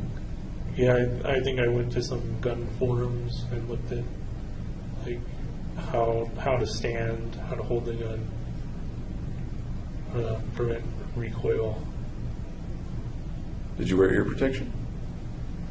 Yeah, I bought specialty earmuffs. They kind of have like a high frequency tone in them. Okay. Do you remember the first time you shot and the weapon went off? Do you remember that? I don't remember that moment. You don't remember that moment? Okay. How about the first time you shot the shotgun? I remember it gives me a bruise because I was shooting slugs, and it really pulls back on you. But I don't remember the first time as being significant versus the other times. Okay. I'm curious, did you shoot slugs at the theater, or was it shot? BB shot. Okay.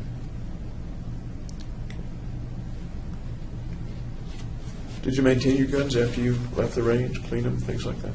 Yeah, I had to look up how to clean them, and then I bought the cleaning kind of toolkit. Did you get pretty proficient at that? You mentioned taking them down, stripping them, and I putting them back cleaned them in. once or twice. Yeah. Okay. At the range, do you recall whether or not you emptied clips, or would you shoot for a while and stop? Or? I'd shoot till the magazine was empty. Okay. Would you then practice replacing the clip, replacing the magazine? Well, yeah, to shoot again because I had multiple magazines. Tell you what I'm referring to is in the theater, apparently some of the magazines were overfull and jammed. Right. Was that a surprise to you, or had you experienced that or planned when you were shooting at the range? Did that ever happen? Ever happen? Yeah, there were misfires. Like it didn't spring all the way up. Okay. I forgot to take your pulse earlier. May I take your pulse? Sure. Thank you. That's fine.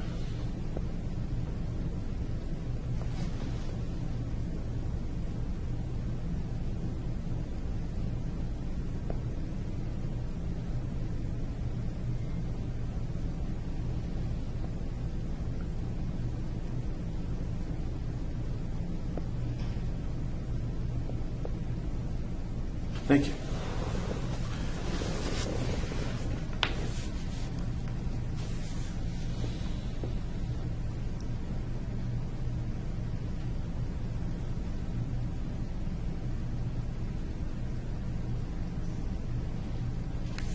The stuff that you got,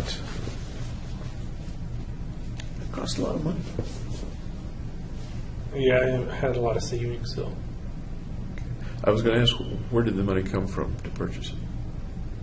savings over the years and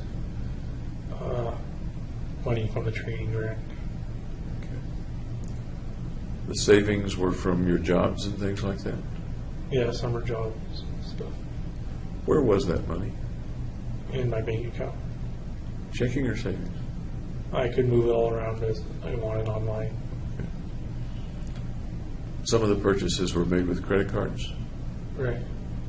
but paying for it came from the savings and the grant money? My credit card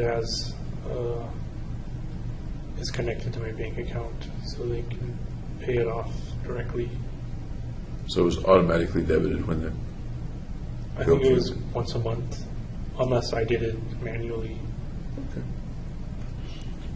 At the end of all this, were the credit cards all paid off, or was there All still my money? credit cards have always been paid off, Okay. so I always pay the full balance. So nobody was stuck with the bill after all the events and shooting stuff? No, Did your parents send you any extra money that eventually went into purchasing the body armor or the weapons or the ammunition? they gave me $5,000 from the college 529 savings account, but I didn't use that money to buy anything.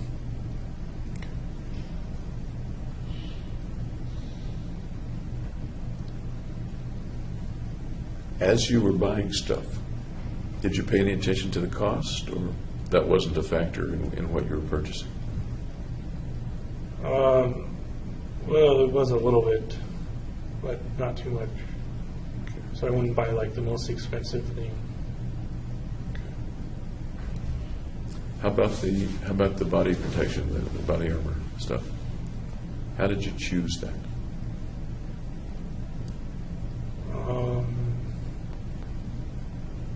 Well, I wanted to be protected in case it came to a shootout between the police and me. And there are different levels of that, different grades. Right. I usually got ballistic 3A, Okay. which is like protection from handguns. And you mentioned that you wanted to be protected in case you got into a shootout. Yep. Did you think a shootout would occur, or was it just a precaution in terms of the planning and anticipation at that time? It was something to be considered.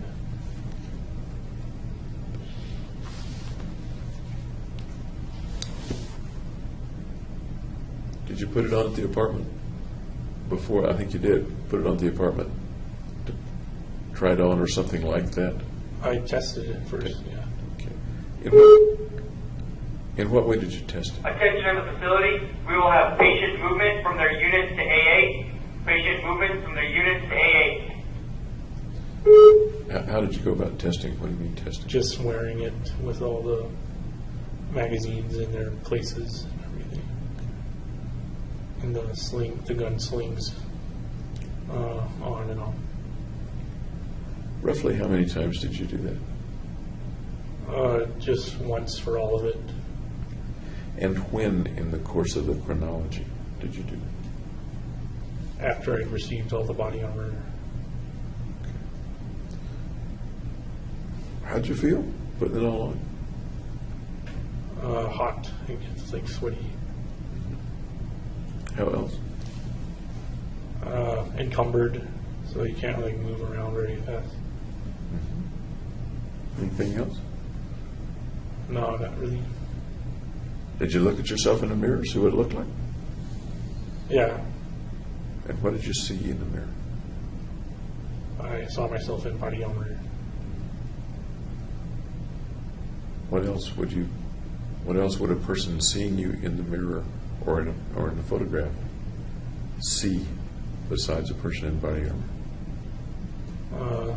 Somewhat dangerous. Okay. Anything else? Nope. Sounds like that and the selfie with the Glock, etc. Appearing dangerous was important to you at that time. Yeah, because you don't want 400 people rushing you. And it's clear easy they could have overwhelmed me. Okay. So part of it was if I appear dangerous, they're less likely to rush me. Is that accurate or not? That's accurate, yeah. Okay. You also bought some handcuffs. Right. Tell me about the handcuffs. How do they fit into all this? Well, there's these double doors in the theater, and you could lock them by having the handcuffs connected to each handle. It was something I didn't and wind up doing, though. Okay. You bought some road stars. That was in case I had to do a getaway pursuit or whatever. And some field dressing and field first aid equipment. That's if I got shot.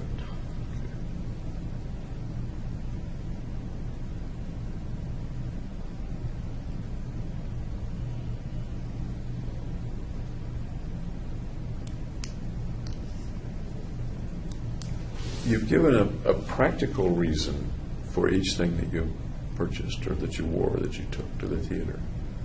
Was any of it, particularly back at the apartment, was any of it more for show than anything else? No, it was function over form.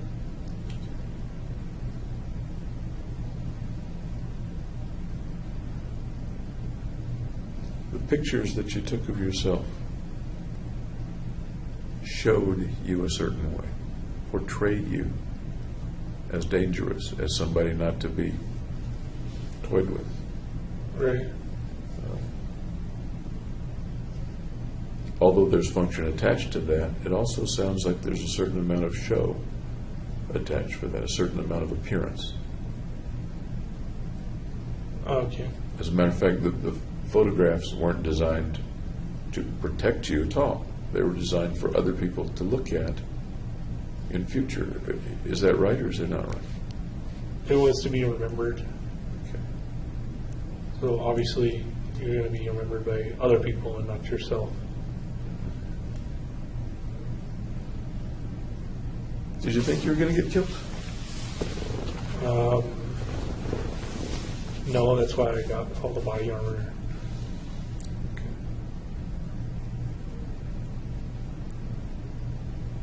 You knew that lots of police would show up. And very quickly, too. How did you know they would show up quickly?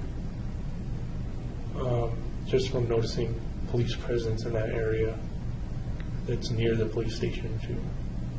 Right across the street, what, quarter of a mile, half a mile? Yeah, pretty close. Did the proximity to the police station have anything to do with the choice of location? No, it would have been negative, a negative factor to consider. So why did you still pick that place? Because I was familiar with that place. I'm sorry? I was familiar with that place. I didn't recon there. You could have reconned some other place. Right. But why did you choose the one that was 45 seconds away from the police station? Or something close to the police station? Like 3 minutes away. Okay. 3 minutes. I just felt comfortable there. It was kind of within my range of the apartment. Of usually crimes are committed like 10 miles within a person's residence, kind of a thing. You said two interesting things. One, projects are usually within 10 miles or something like that. Tell me what that... They're usually close to home, is what the point is. Okay. What's usually close to home? Where somebody commits a crime.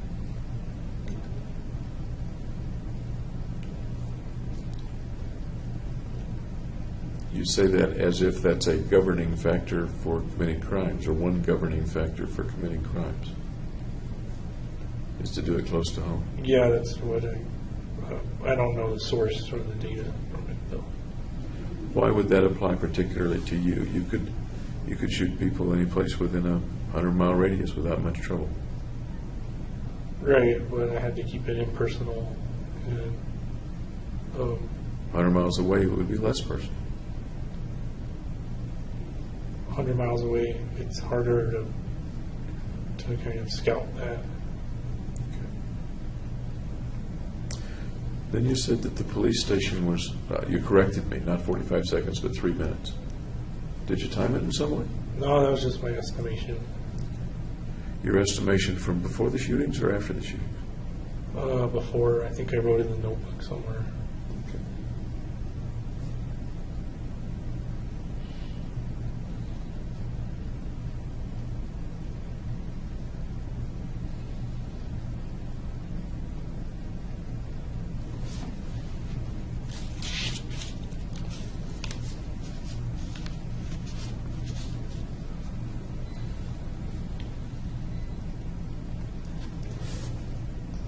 There are different ways, I guess, to kill people. You chose shooting them yourself, as contrasted with a bomb or something like that. Make sense? Yeah, that was like the easiest way, I figured. What to you at the time made that, quote, the easiest way? Well, I don't have much like technical knowledge about bombs, so I'd probably wind up blowing myself up. By the way, did you ever think you might blow yourself up as you're setting up all this gasoline and stuff? No, I was pretty careful. You're not a smoker, I take it. No. have a gas stove in the apartment? Electric, I think. Electric. Pilot light on the hot water heater? I don't think that's in the apartment. I think it's going to go down. How careful were you as you were compounding the gunpowder, the napalm, pouring gasoline around? How careful were you? Careful, not enough to get hurt. Did you do all this in one day, or did you do it over a period of days? I set it up all in one day, but like I made the napalm the previous day. I collected the gasoline and poured them into the soda bottles another day. So I put them all out in the family room on the night of. As you're doing that, then, you're going to bed with all that stuff out there. No, I'm going out. I'm going out to the movie theater with all that stuff out there. But you just said that you worked with the gasoline over more than one day, or you poured the gasoline the day before, or something like that. Right. So, The napalm's relatively inert. in the process of doing this, you're spending at least one night, maybe more nights, sleeping in an apartment With that's gasoline lying around. tinderbox is an understatement, Yeah. with fumes, etc. I imagine. Could you smell the gasoline? I closely capped on them. Okay. Tell me about going to bed and going to sleep. The thoughts that you have as you go to sleep, as you go to bed. What kind I of didn't thought? feel any different between going to sleep normally and with the stuff in the apartment. Did you spend much time when you weren't doing the tasks, and there were many, many tasks to do, when you weren't doing the tasks, did you spend much time thinking about the mission, thinking about what was going to happen or what might happen? No, because I wasn't considering the consequences. So when you stopped to eat, Yeah, what did you think about while you were eating, if you remember? just what I had to do next to like assemble the stuff. Were you watching any TV during that period, or doing any video games? Yeah, just watching TV. I think South Park. Okay. Did you spend much time watching TV on those 2 or 3 days? Not at the end of the night of the shooting, because then I had to like put everything together. Okay. What about the video games? I think I stopped playing them by now. Really? Yeah. Attention to the facility. AA movement has now ended. AA movement has now ended. So roughly when did you stop playing Diablo 3? Again, that would be in the records, the computer hardware record. But I don't know. A week Okay, before? yeah, or the thing is, I don't know the last exactly. day? You don't have to be exact. Was it close to the last day or weeks No, before? I think it was weeks before. Okay. And Diablo 3 is something you liked? Yeah, I played the previous Diablos too. Okay. It seems to me it takes a lot for you to quit cold turkey, if you will. No, because it wasn't as good as the other games. Sort of not my point. Oh.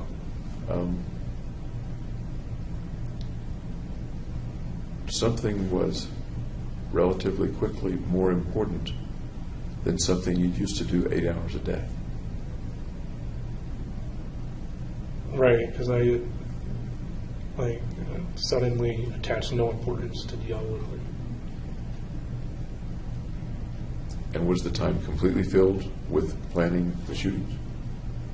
No, there was eating, going to the gym. Okay.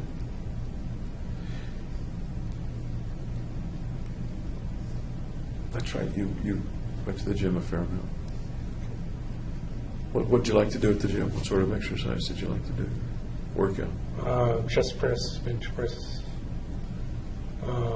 cardio, like the ellipticals and treadmill. Did you do that pretty regularly? Most people can't do it regularly. I tried to go twice a week, but if I couldn't, I would always make it once a week at least. Right up to the time of the shootings?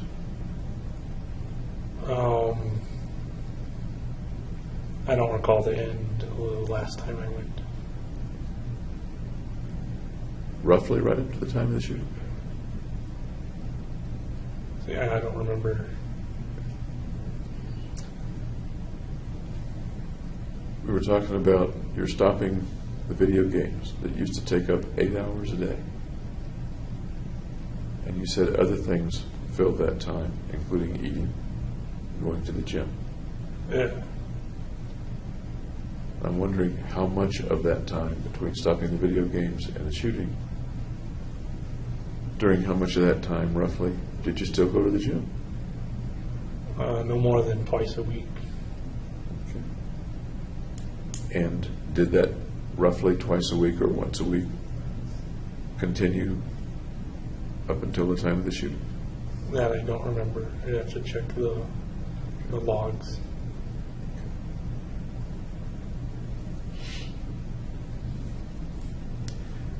Roughly how much of the day in the last week before the shootings were you spending in some kind of preparation? Probably around 4 hours a day. And the week or two before that, roughly how much time in preparation? That might have been when I was going to the gun range, so a day's worth. And at this point, you didn't have classes anymore? No, I had dropped out. Okay.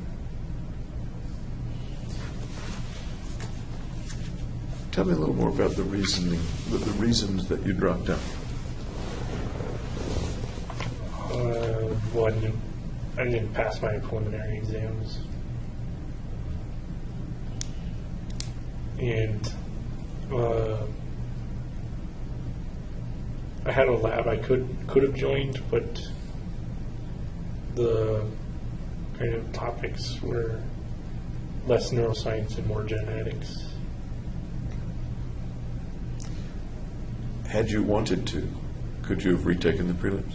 Yeah, Tell me about the decision not to retake the prelims. I just made the decision not to take them, and then told my advisor that I was going to leave. At that time, pretty much that day, at that time, what did you think was going to happen in your future? What was your future looking like?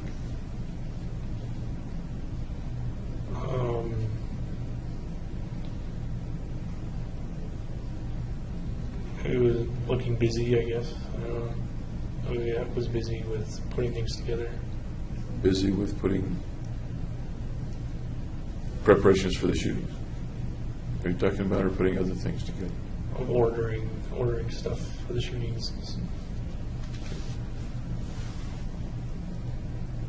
What else did you picture as being in your future at that time, at the time that you quit?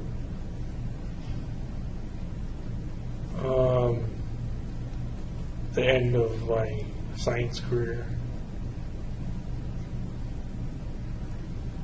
And what was going to be there instead of your science career?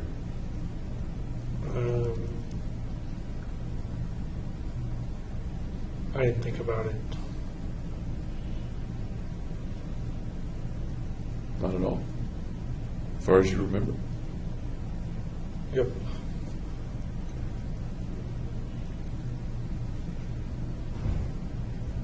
Do you recall thinking that you didn't have a career, a future at all, or do you not remember thinking that? An absence of a future? No, I still had a future. I just didn't think about what I would do in the future. Okay.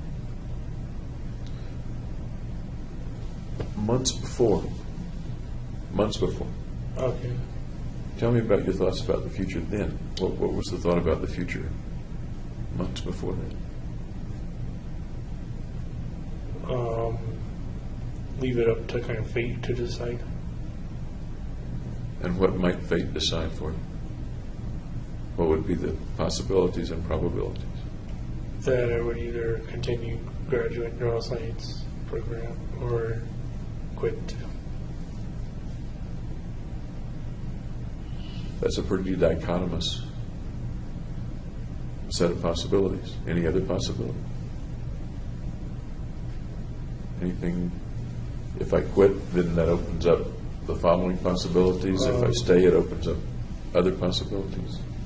If I quit, then I could move back to California and live with my uncle. Because it was like a 2-story house and he only needed 1 floor. Is this the uncle that was sick, or? This is the other uncle. Okay. Uncle Jimmy. So that was one of the possibilities, going back to California. All right. Okay. Any other possibilities? Staying in Colorado and looking for another job. I instead of looking for a job though, I looked for welfare, and I was ineligible. I'm sorry, I didn't quite understand you. You were knowledgeable about welfare? Ineligible. Ineligible. Yeah. Okay. So had you gone back to California, Uncle Jimmy, what might you have ended up doing 5 years hence? Maybe looking for a lab research position, maybe a lab tech or a lab research associate. Okay. Had you stayed in Colorado, what might have happened 5 years hence? The same thing. Any thoughts of being married or having family 5 years hence? If I had a steady job, then maybe raise a family. And you mentioned that you wanted to prepare for a family by having a job, and I think you mentioned that this morning. Yeah. Okay.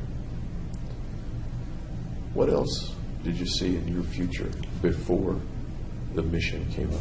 What else did you see in your future as you pictured yourself years later?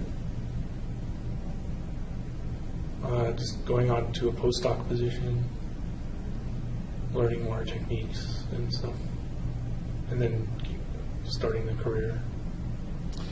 Was there any particular thought or fantasy about what kind of neuroscience career that might have been, or what sub-area you might have been in? Whatever was available. No burning desire in the direction of limbic systems or something else?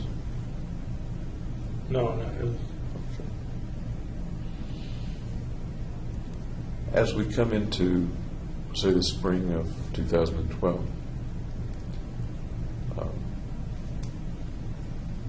when does that future picture start to change? How does it start to change? It's just not there anymore.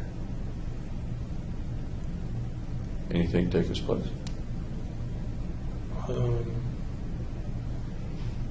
No, it's kind of up in the air.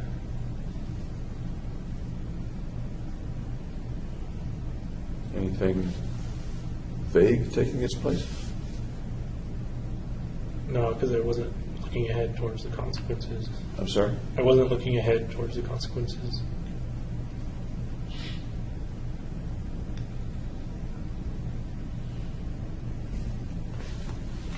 Can you estimate what the earliest point was at which you began to think about these killings?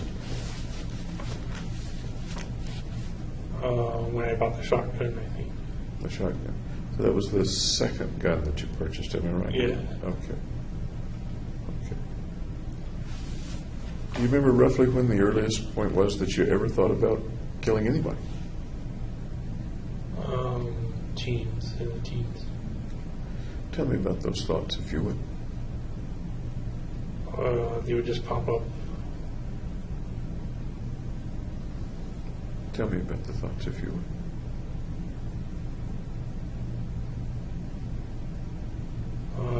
They were destructive thoughts towards others. You need to paint me the picture. You need to tell me the video.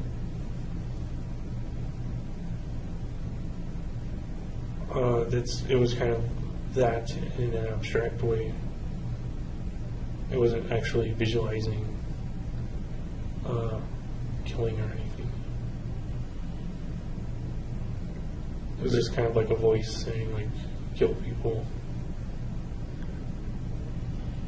You mean a voice that you could hear inside or outside your head, or something else? Like your own voice, your own mind's voice. Different people mean different things when they say voice. Sometimes they're referring to a strong thought. Other times they're saying, yeah, it was a voice, and I turned my head and there was... No, it was internal voice. I'm sorry to push it so hard. Was it an internal voice that you heard as if it were coming through your ears, or an internal thought that you realized was a thought, not an auditory phenomenon? It was kind of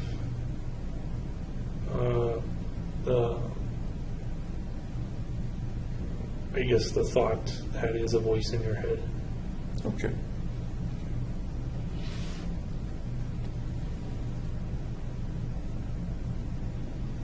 Even though you mentioned it was abstract, you did say that it would pop into your head and that there were thoughts of killing people. At least that's what I asked about. Can you be any more specific about what would pop into your head? Just a desire to kill people. How, who, under what circumstance? Just like an impersonal form of a person.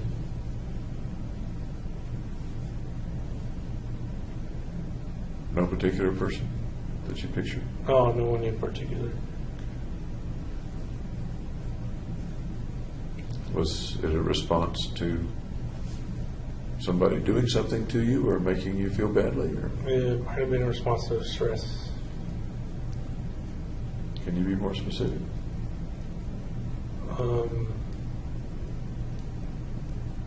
I don't know what stressors exactly triggered it.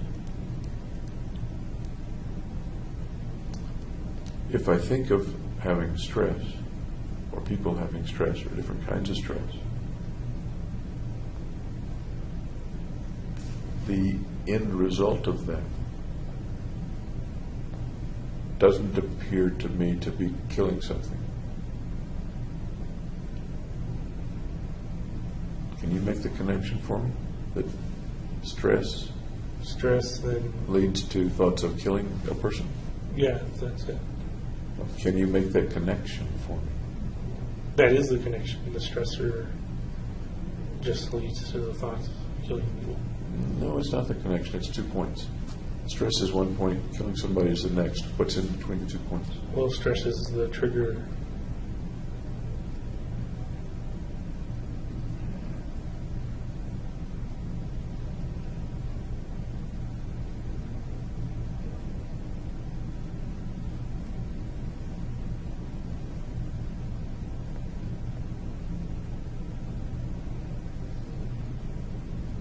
Is it that you don't understand connecting 2 points? Or you don't know I'm what's saying- between the 2 points? I'm saying the stress connects to the killing.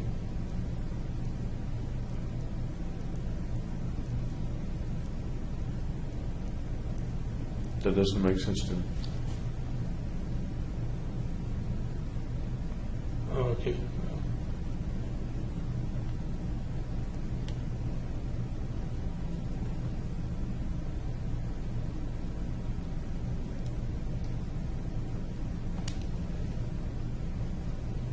If I say hunger connects to eating a plate of food, there are things between hunger and eating the food. Going to the grocery store, choosing the groceries, coming back home, turning on the stove, Not if the food's preparing already food, prepared. all this. So If what's you're between... hunger and then you eat a snack. You've still got to go get it, choose it, and open it. So Not if it's already open and chosen. we're getting into a word game, and it's not really my purpose. I really want to understand that for you, there's a point of stress, at least as you described it, in high school many years ago. stress, and thoughts of killing someone. And there are things in between those. You may not be aware of what they are, but there is something in between. Okay, if I don't know what they are, then. Okay. Otherwise, it seems to me sort of like the old joke of lots and lots of formulae and experimentation, and then a miracle happens, and Okay. something. You remember that joke? No. Okay. If you're doing a proof, or you're doing a paper about how you get to results of your experiment, Yeah, you have data. it's not fair to say the data's here and the miracle happens and there's my result. You need to understand, or try to understand, what's between the data and the result, the causation, if you will. I'm saying stress is the causation. So you're kind of removed from, you're already one step closer. What is it about you then that makes stress per se lead to thoughts of killing people that's not present in almost anyone else? That's just my coping mechanism. It sounds like psychobabble to me. I'm sorry. It just does. Uh, What do you mean your coping mechanism? That's how I deal with it.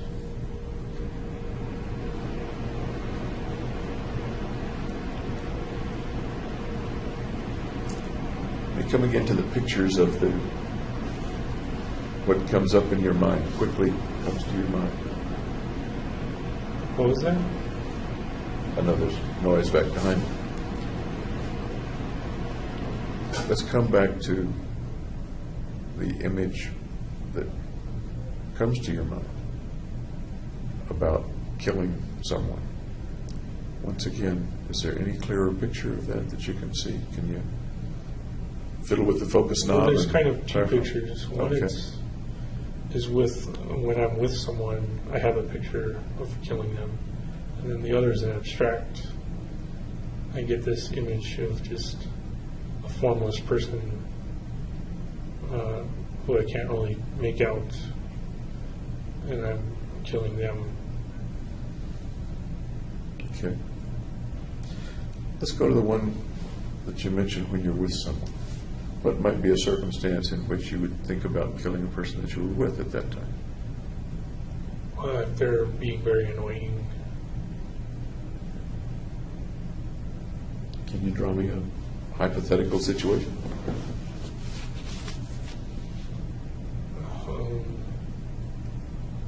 I don't know, if they're just bothering me, then the thought will appear. How might they be bothering you in this hypothetical situation for the thought to appear?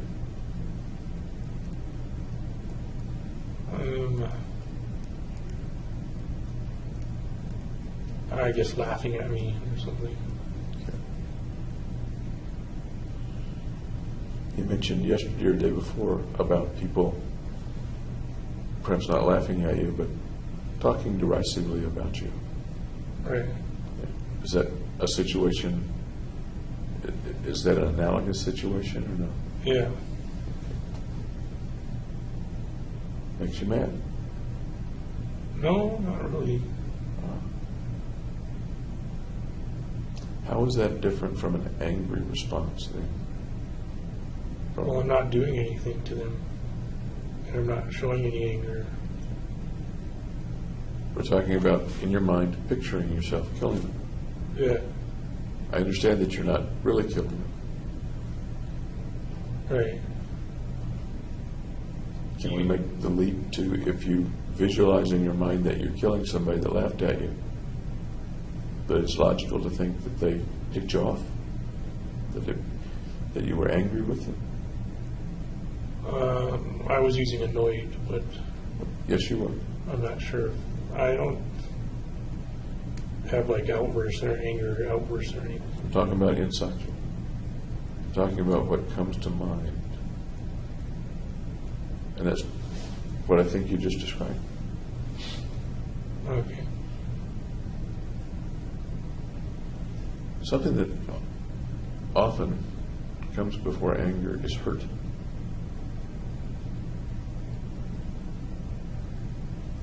Did you feel hurt when people would talk derisively about you? Yeah. Whether hypothetically or not? Okay. Yeah.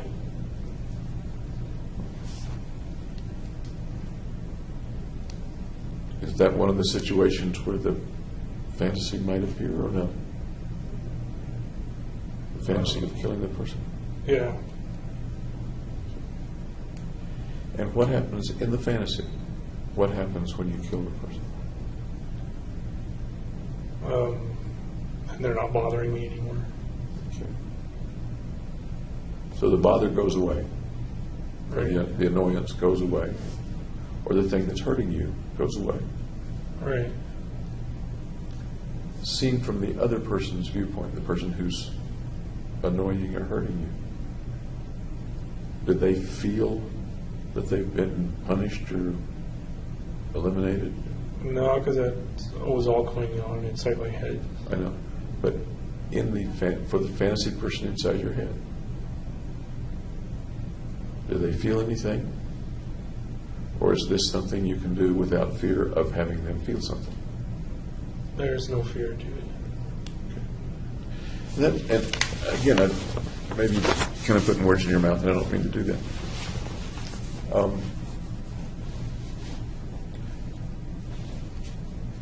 Some people who are being hurt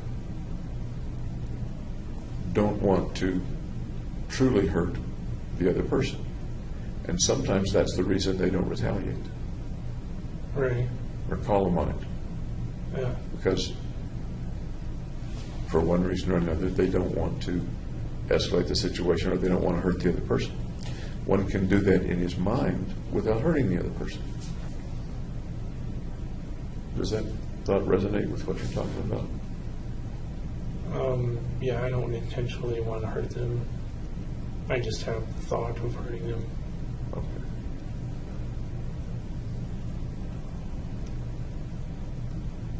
Another sort of leap. What does that thought accomplish for you?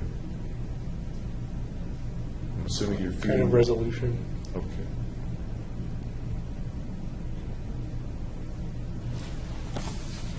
Is there any relationship between that fantasy situation in which you've already said you don't want to actually do damage to the other person? Is there any relationship of that situation with the situation in which you did grave damage to people at the theater?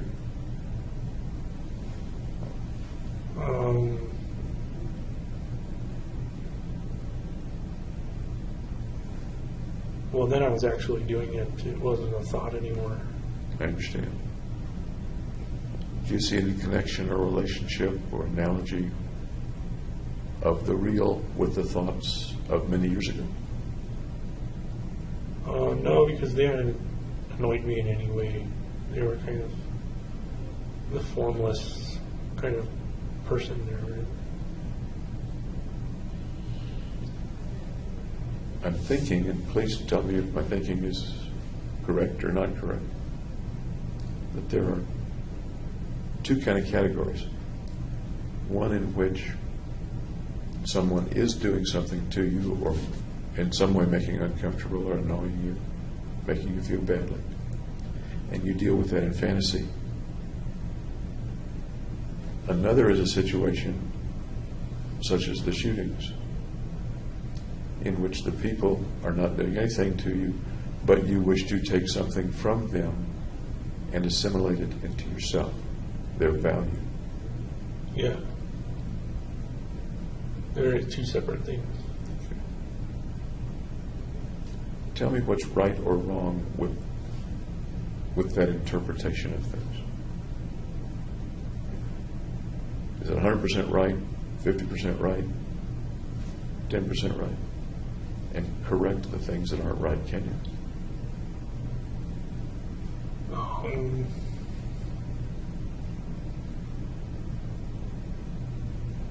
It sounds right to me.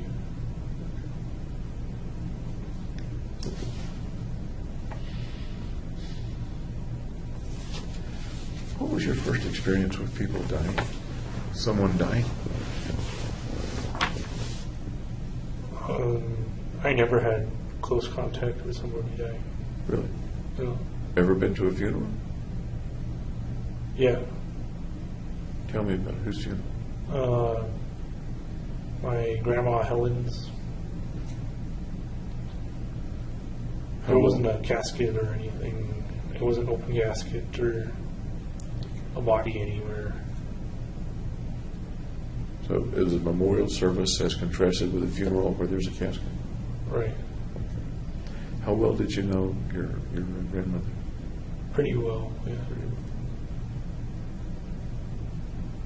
You were or were not around her as she became infirm or became ill and approached death? I wasn't around her.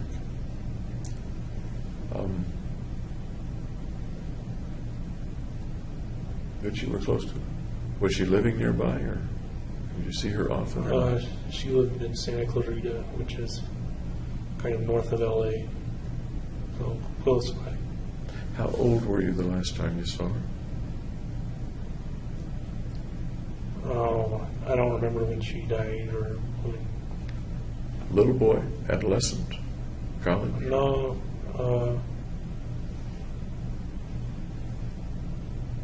I think it was undergraduate. Okay. Had anybody close to you, friend, schoolmate, died before that? Nope. Had you lost any pets? Well, natural causes, basically. Tell me about that. What was that? Had a Labrador named Zuby, and I think a Scottish Terrier named Wimby. Zumbi? Zuby? Zuby and Wimby? Yeah. Zuby and Wimby. Okay. Tell me about the dogs. They're very loyal dogs. They like to play fetch.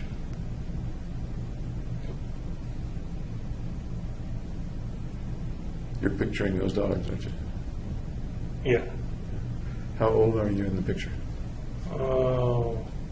I'm not in the picture because I'm seeing it through my eyes, I guess. How old were you when you had the dogs, when the dogs were in your life?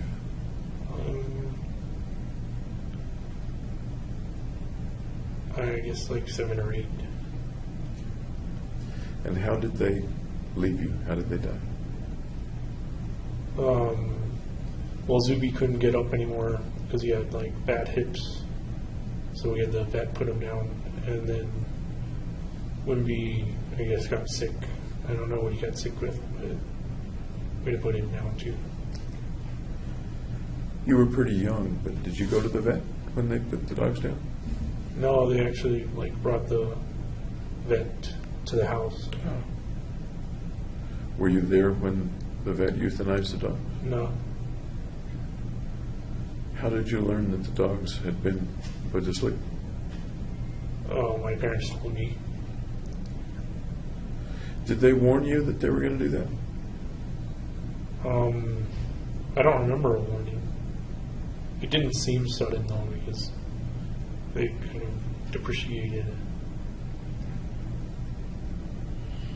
Would you have appreciated a warning?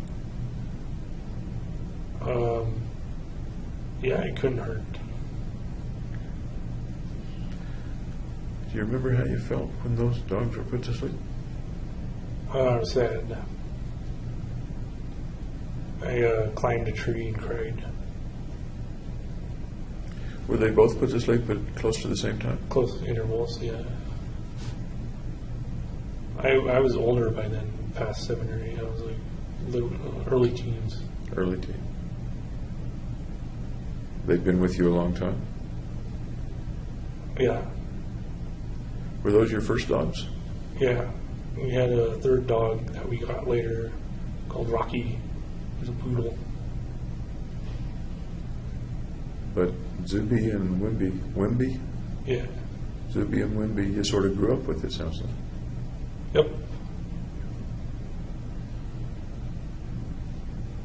Do you remember anything that your parents might have told you even after they put the dogs to sleep, about the nature of dogs and the nature of people dying or dogs dying, getting old? No, there was nothing surprising. But you have a memory of climbing up in the tree and weeping and crying. Yep. What kind of tree was it? Oh, I think it was a eucalyptus tree. By yourself? Yeah. You ever tell anybody that story? No. Pretty personal story. Yep. And the family got another dog. Nope. Beg pardon? Yeah. When you moved away, Riverside, Colorado, did you have a pet? No.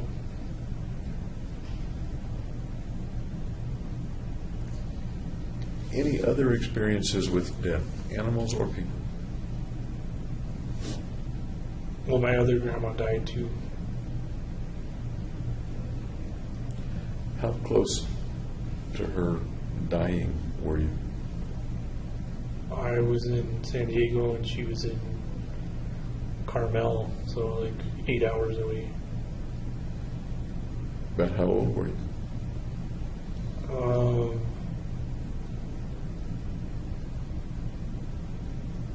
I don't remember. Little guy, teenager, college? It was either high school or college. I don't remember exactly. Do you remember how you learned about her passing? Yeah, my mom said she had gotten sick after visiting her. So you saw her? I didn't see her. My mom had visited her. Okay. You remember how you felt when she died? I was sad. Have some good memories with her? Or not? Yeah. Christmases together. Do you remember whether you cried or not? No, I didn't cry. How about for the other grandmother? No, I didn't cry for her either. What do you make of the fact that you cried for the dogs and not for the grandmothers? I was younger. Anything else? Oh, By the way, I don't think it's unusual that a boy cries more for the dog than for grandmother. okay. You were with the dog every day? Pretty much. Yeah.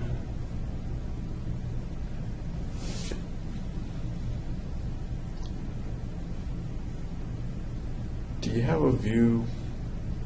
Well, let me go back some years in when you were younger, high school, college, or at the time that these people and the pets died. Did you have a view then about what happened after they died? What happens after death? Just a dreamless sleep. A dreamless sleep. Yeah. Did that apply to both the dogs and the grandmothers? Yeah. Where did you get that feeling of the dreamless sleep? Where do you suppose that idea came from?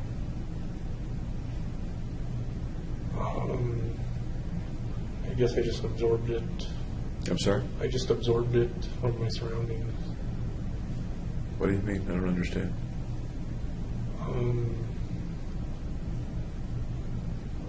I just thought that was the way things would work.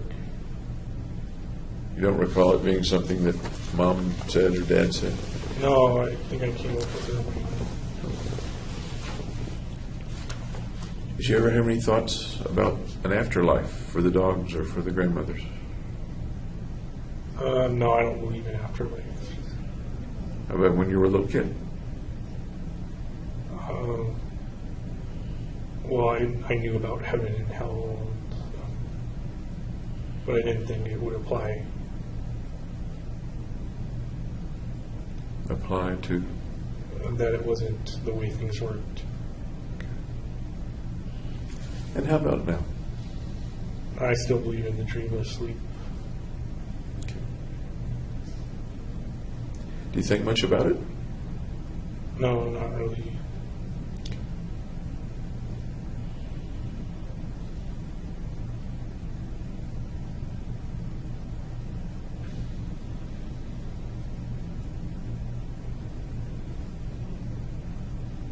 think much about your own death?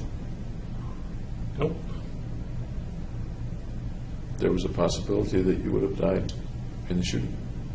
And I wouldn't have to worry about anything else. When the officers drove up, you remember what their names are? Did anybody ever tell you what their names were? I forget what their names are. What was the circumstance in which the officers drove up or came to you after the shooting? Well, they drove up behind the theater because everything happened behind the theater at that point. And they were looking at Theater 8, and they had their backs to me, even though I had a gun right next to me and stuff.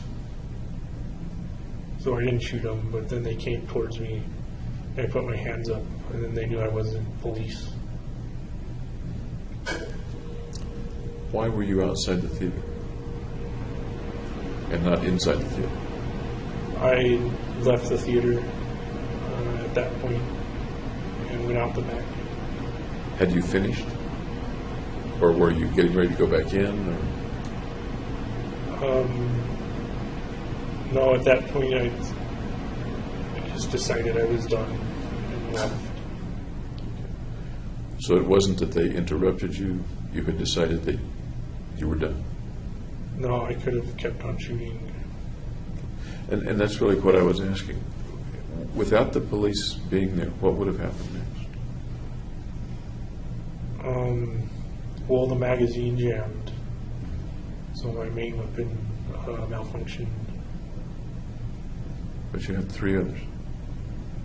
I had 2 others on me, and I would have had to reload the shotgun, which takes so much time. So essentially, I only had the one handgun. So, absent the police, what would have happened? If there were no police, If the cops hadn't come up to you, what would you have been doing? they didn't come up to me. I left the theater, and then they appeared. Understand? You have left the theater, you're outside the theater door, and the police Aren't present. don't see you, aren't present. They are present. No, but if they were not, what would have happened next?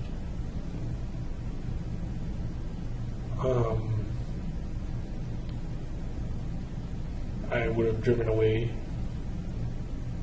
Okay, I don't know where I would have driven though. okay, so you were, I didn't have a plan exactly. either way, you were finished with the inside of the theater. You weren't Going to go back. going to in. go back in. Okay, okay. You would have somehow driven them away. You didn't have a plan.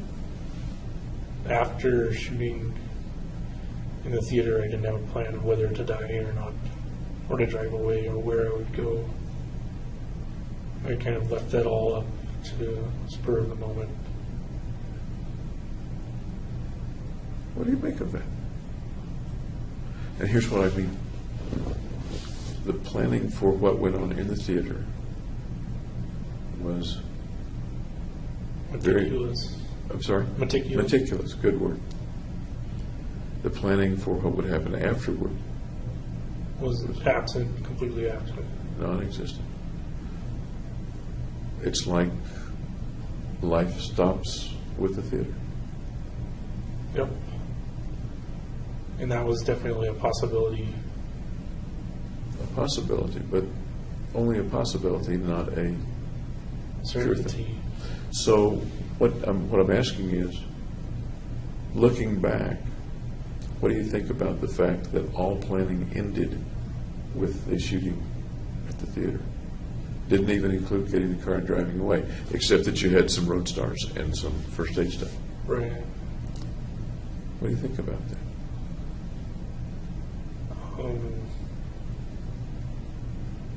I think I didn't think it through very well then. But you're A, smart guy, and B, an extreme planner. Right. It seems illogical that you wouldn't think it through. And yet, I believe you when you say you didn't think it through.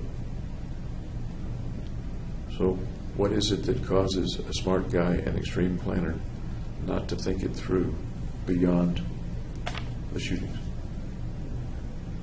Because I kind of figured my life would end at the shootings.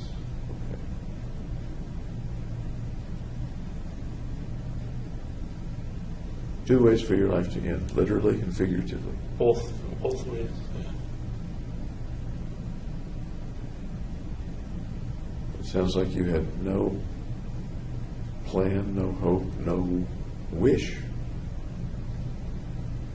for things to go further, for your life to go further.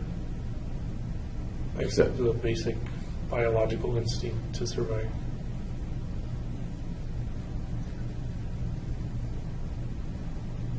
But in your planning,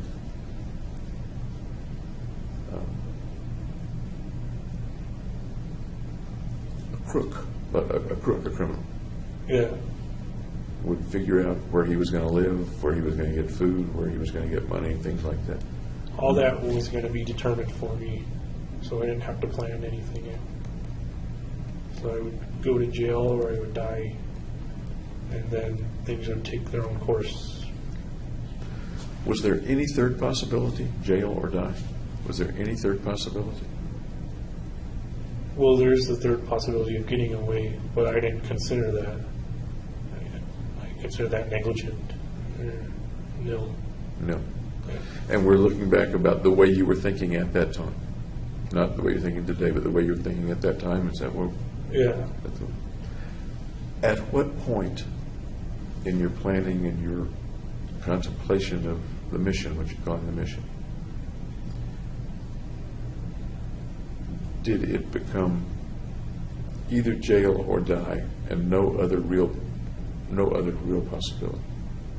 At what point do you think you realized that, or do you think that was a fact in your planning?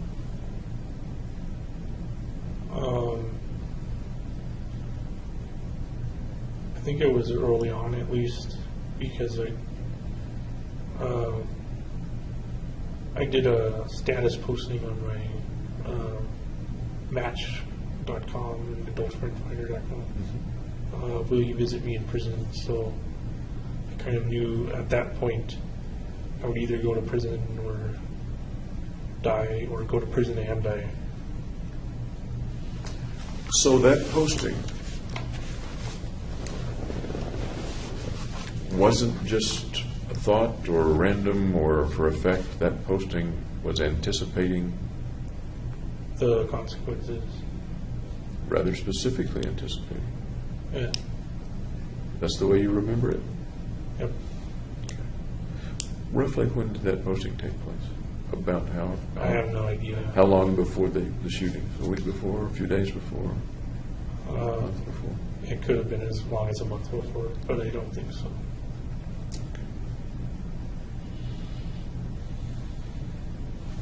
How are we doing on time? We're doing fine.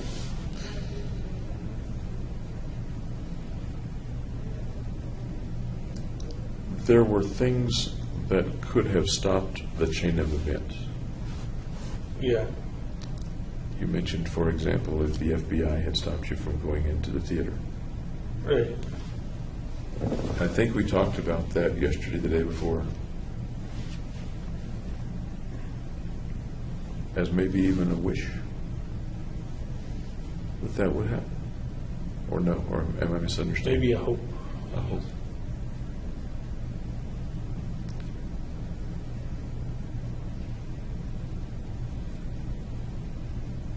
Can you describe for me, help me understand, that you hoped the FBI might stop you, or a part of you did, Right. but the person who was perfectly capable physically of stopping, namely you, didn't stop. Well, I had a purpose to fulfill.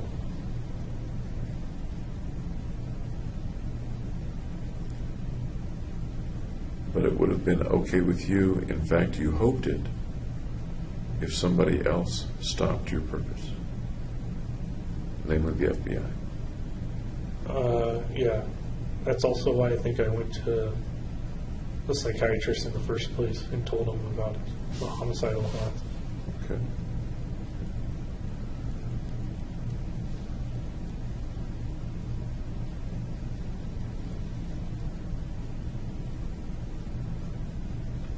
That sort of sounds like there were two parts of you going on. One part that wanted to proceed and the other part that didn't.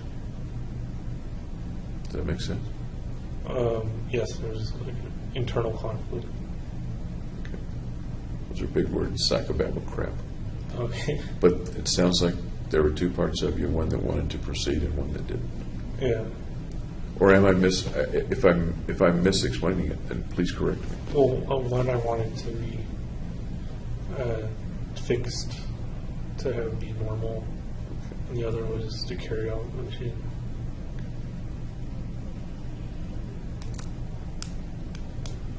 Was the you that you thought wasn't normal, was that the thing that was creating the mission?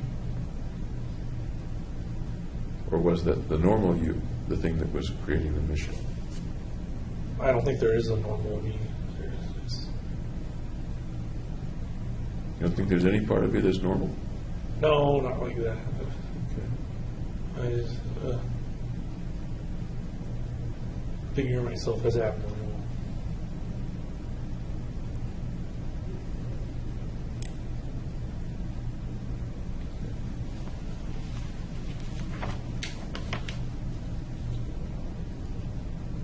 The going to see Roth and then Finn, seeking help or seeking something, did that have to do you think now, with stopping you, one way or another, or with fixing you, or with something else? Yeah, with treating me. Okay. What was, if you can remember, what was the thought? What was the hope in your mind? I'd get the drugs and then I'd be better. Okay. And what ended up happening?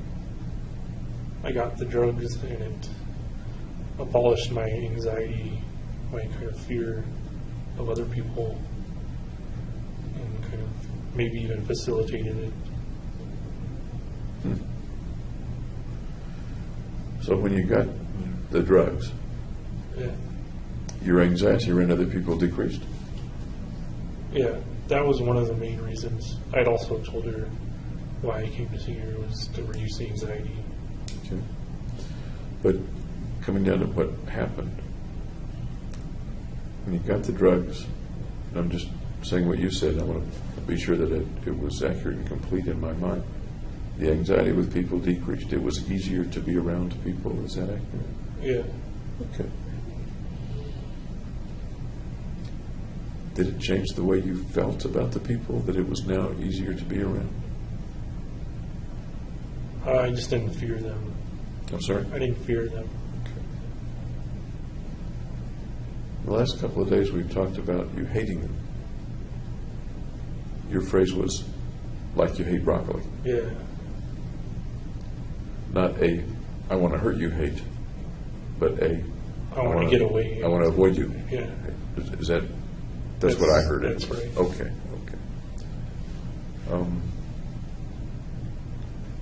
So the,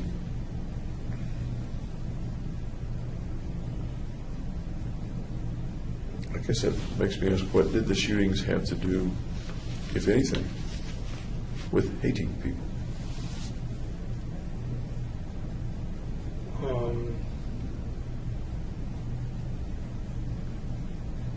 Just that they make me anxious, and because they make me anxious, I hate them. You described that hatred as wanting to avoid. Because they make me anxious, I want to avoid them. Right. And you were pretty careful, I think, to say you did not mean because they make me anxious, I'm mad at them and I want to kill them. No, because I wasn't mad at anybody in the theater. Okay. And what I'm trying to put together is, and it may not go together, the shooting of the people in theater doesn't sound like it has anything to do with I want to avoid people. I hate broccoli and I want to avoid it. I hate people and I want to avoid them. That doesn't lead in my simple mind to a situation where you kill people. Now, this was not a simple situation, I understand. Right. But But if you kill them, then you're not dealing with them You're avoiding them. On the other hand, you don't have to go to the theater in the first place. Right. You can. There are other ways Yeah, to avoid right. them besides killing them. Yeah. Okay.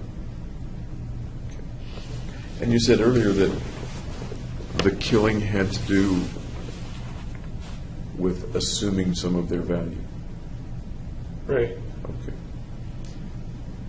Do the two things go together, or are they somehow put together? They're completely different reasons. Okay. Did they coexist in the killing, or was the hating like broccoli a separate thing and didn't have to do with the killing? Or do you know? I don't think it had much to do with the killing. Okay. And by the way, I want you to know, and whoever looks at the tape, that we're talking about something that was 2 years ago, Right. when you were in a very different state of mind, at least in some ways, than you are today. Does that make sense? Yeah. Okay. Okay.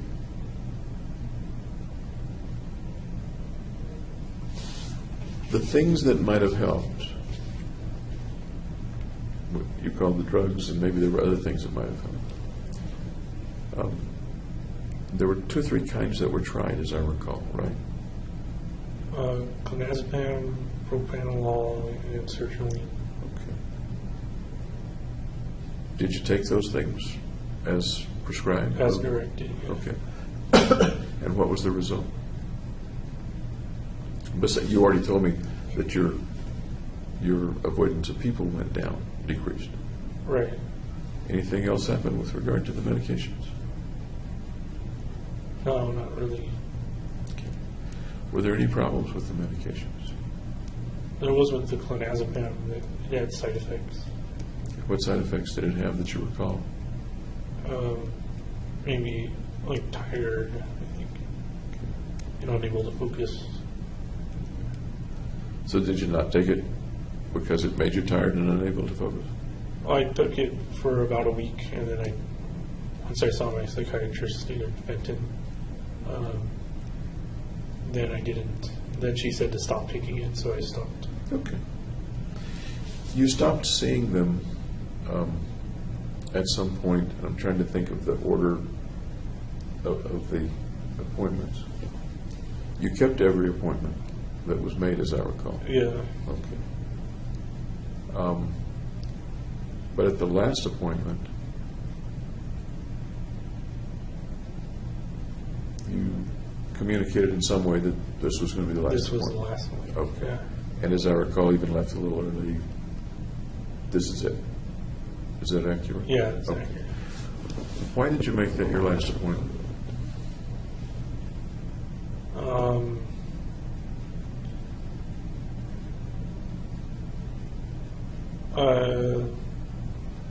I don't know why.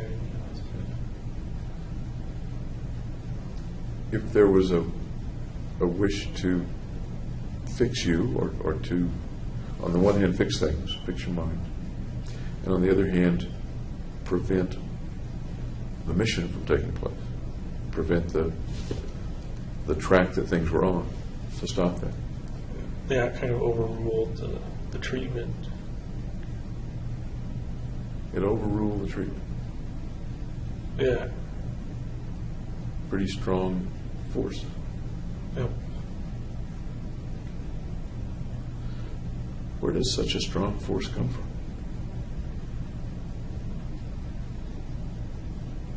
I don't know. It just took hold of my mind.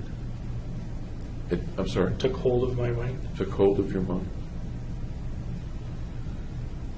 There are some pretty strong forces that take hold of people's minds sometimes. The impulse to drink for alcoholics, to shoot up for heroin addicts, to do other things. Yep. Any thoughts about why this took such irrevocable hold of your mind, such unbeatable hold of your mind? I don't know why it dominated, but it did. But it did such a thing. Yeah. Did you think of any other ways to stop it? Well, at that point, I was more concerned with going through with it than stopping it. But going through with it,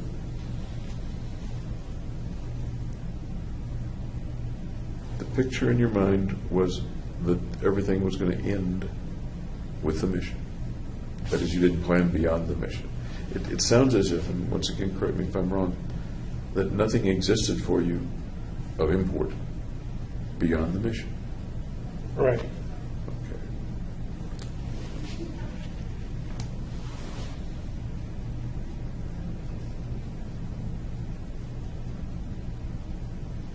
Did you see anything about the mission that said it was a wrong thing to do? Not sure.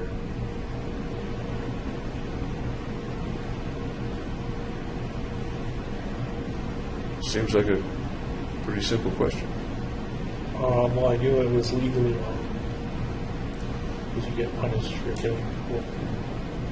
Yeah. I'm thinking more about inside you. You're a person going through life at that point. You haven't been arrested at that point. You're thinking you may well be arrested or may be killed. No matter what you do, if I'm thinking right about the way you were thinking, life is going to end one of two ways. You're going to be killed or you're going to be put in prison, arrested. But between here and those things, thinking back on July 1st, 5th, 19th, 20th, there are people that are going to be killed and wounded. Right. Is there anything wrong with doing that in your state at that time?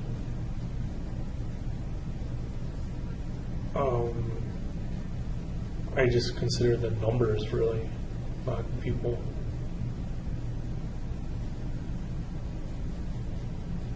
How's that? Well, I consider that it was going to be a number of people that died, kind of in conglomerate mass or something. But as you went into the theater, you saw individual people buying tickets, getting popcorn. No, I didn't look at any of the people. You must have, because you didn't bump into them. You looked at them one way or No, another. I didn't. Okay. I didn't single them out as individuals. As you drove to the theater,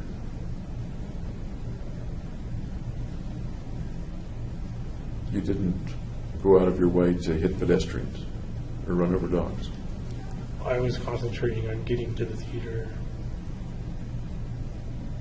without getting pulled over.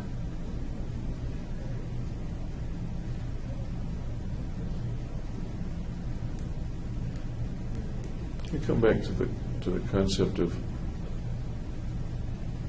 the things that lay at that point between you and dying or being arrested, those two things.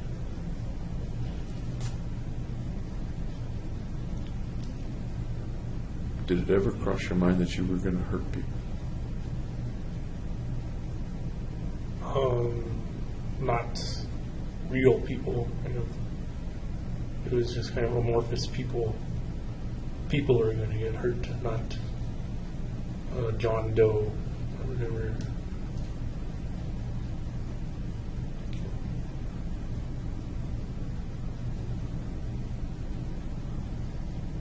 If a little old lady had crossed the street in front of you on the way to the theater, would you have put on your I brakes? would have avoided. Okay. Yeah. And why?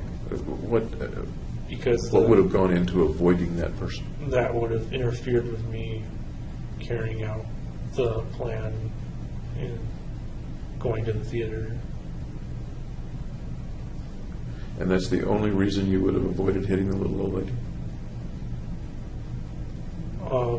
Plus, that's kind of personal, hitting a little old lady with your car. You don't know her. Never saw her before in your life. You don't know her name. Okay, I guess it's not personal then. I'm sorry? It's not personal then. So once again, this is kind of a rhetorical question, but I'd like an answer. The only reason you wouldn't hit the little old lady is that it might interfere with your getting to the theater for your mission. Well, and I didn't plan on hitting the old lady. It would have been a surprise.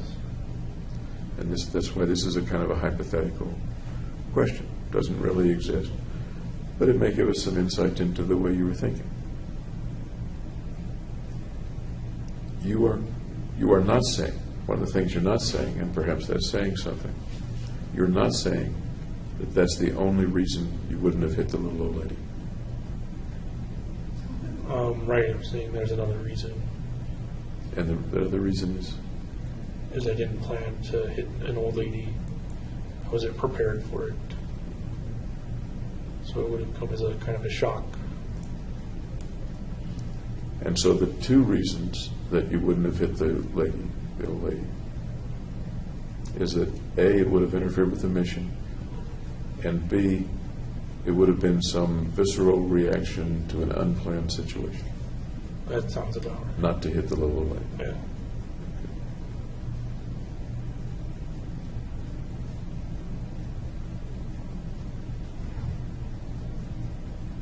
The people who were in the theater, how do you feel about them now? I don't know. Okay. They're going to make me know them, though. At the trial, you mean? Yeah. I expect so. Let me go back to just after the shootings happened, in the day or two after the shootings happened. Okay. Wait, did you say okay? No, I said okay. Okay. Did you have any thoughts about the victims, the people that were shot, etc.? No, I just heard the numbers. It was like over 50 wounded and 12 died. What came to mind as you heard the numbers? It was new information. I didn't know that while I was in the theater. Any feelings come to mind? Any pictures or feelings come to mind as you got that information? Just that I was worth 12 more people than I was before. Okay. Do the wounded count in your worth in that way of thinking about things, or no? I only count fatalities. Okay.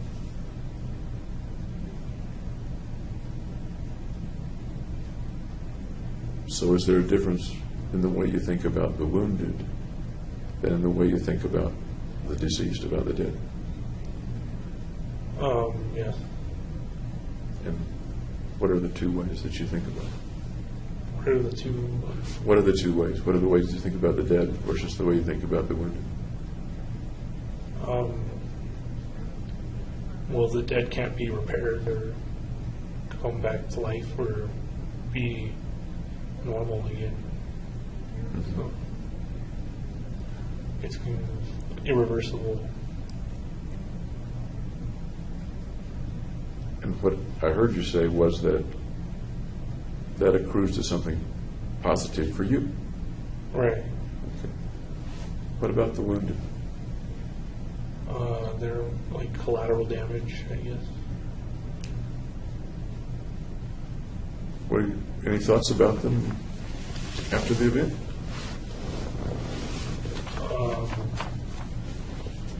I regret they had to be wounded. In what sense do you regret that? Excuse me. In what sense? What do you mean by I regret that they had to be wounded? Rather than like the bullets just missing them or something. Do you think there was any chance at all that the bullets would just miss people unless they were destined to die? I think it was statistical. You shoot enough bullets into a crowd, you're going to hit somebody.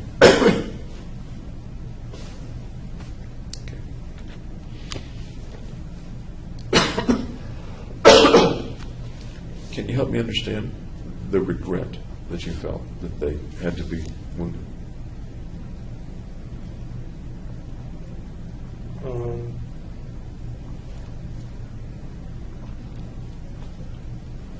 Well, they get debilitated, and like, some get paralyzed or lose limbs, and like it's too bad that couldn't have been avoided. Is your view that it couldn't be avoided? It couldn't be avoided because I'm basically shooting blind into this crowd of people. So, But that's the way you set it up. right. So it couldn't be avoided. But that's the way you set it up.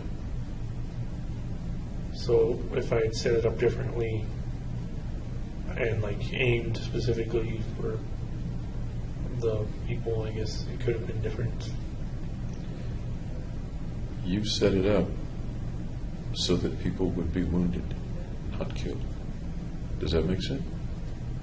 Not intentionally. I set it up so that people would die. How is it not intentional that you set up a situation, you planned it meticulously, to use your word, that you wouldn't be able to see well or aim well? Right. So Which is the way that people keep get it wounded. impersonal. Which is the way that people get wounded instead of killed, instead of all killed. So I didn't know a way to make it impersonal and still be able to kill them. But once again, you're a smart guy, and you plan meticulously. I think of situations, and it's a hypothetical thought, of course, of snipers. They get very, very good at what they do, and tend to kill rather than wound. Right. Well, as I said, my aim wasn't that great, so I couldn't really do a sniper. Okay, we can pick a different way to do it. My point is that intellectually, your argument seems to be failing to me, that people got wounded because of the way you set it up, Right. That's true. People got Okay. wounded. because of the way you set it up. Yes, because of Okay. the way, the nature. The people who were killed, that, as I understand it, there's no regret or less regret for the ones that were killed because you accrued their value. At least that's the way you felt at that time. Is that right? Right. Did you have any thought about those that they left behind? Their Also relatives. collateral damage. The argument begins to sound pretty quickly like the ends justify the means. Make sense? Yeah. If that's not a reasonable way to think about it, I really would like to hear what your view of it was at that time. Not necessarily looking back at it, but what your view was at that time and before the shootings. That there was an awareness, at least intellectual awareness, it seems to me, of lots of collateral damage. Right. But the end justified the means. Is that a reasonable way of thinking about it or not? There was no way to avoid it. And with that plan. With that plan, there was no Yeah. way to avoid it. And I was already dedicated to the plan. What do you suppose locked you into that plan? Just that it was realistic and it could be done. But the collateral damage was part of the realistic part. That was going to happen. Well, I didn't figure the collateral damage had anything to do with me Really? after the crime. It wouldn't matter. To you or to anybody? To me, Would it matter to somebody else? certainly the people who were injured, yeah. And how about to the people who were family members of the people who died? Yeah, them too. Okay. Did those folks come to mind at all as you were planning? No. even as it's logical that this will happen, but the end justifies the means? There was no fear of consequences. I'm sorry? There was no fear of consequences. Was there any awareness of consequences? Yes. Okay.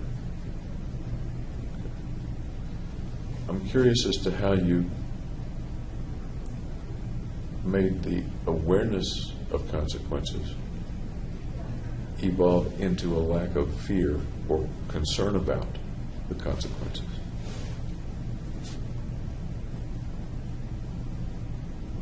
I don't understand the question.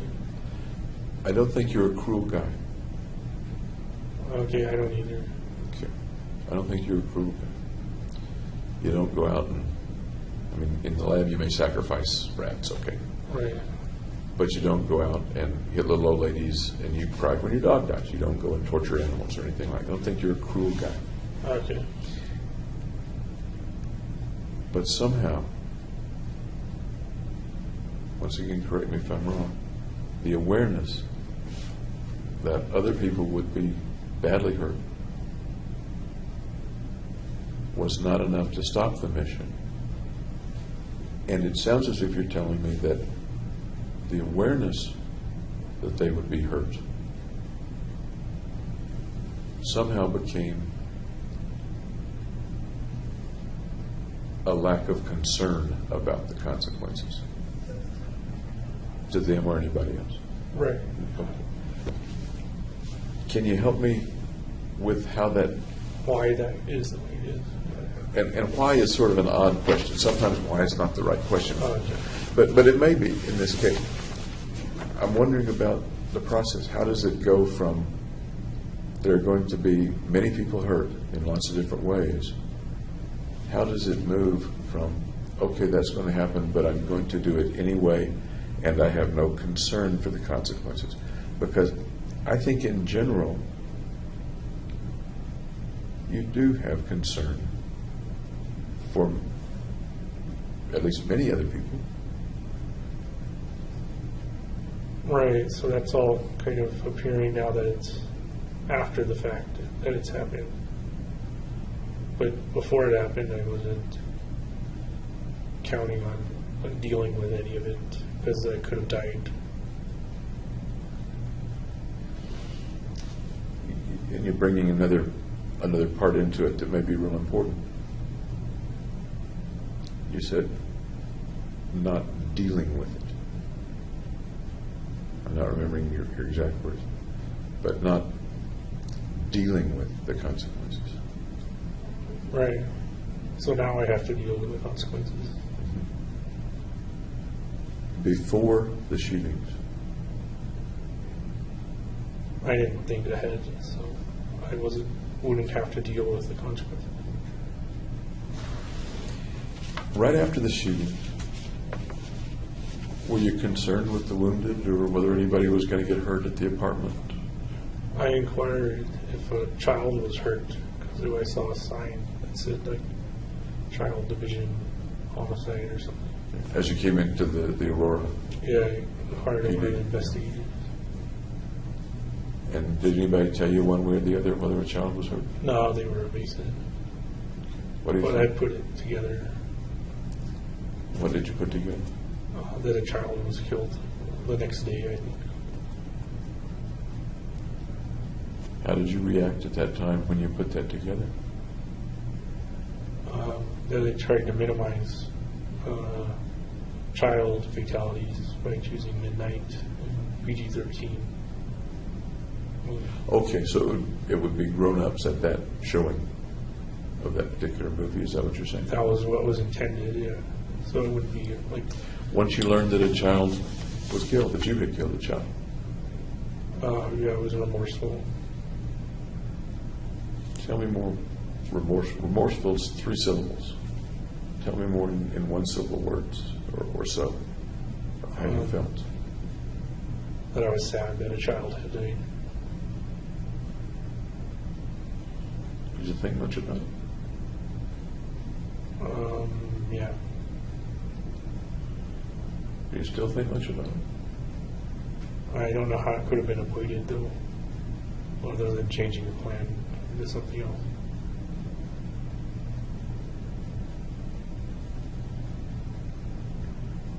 If you had known that a child was going to be killed, would you have changed the plans, do you think? No, I think I would have still carried them out. If you had known that lots of children were going to be hurt, dozens of children were going to be hurt, Then I'd have to change the plan to make it impersonal and not with children. and you're aware that dozens of children were hurt, I'm not aware of that. I didn't know it doesn't know that. I'm sorry? I'm not aware of that.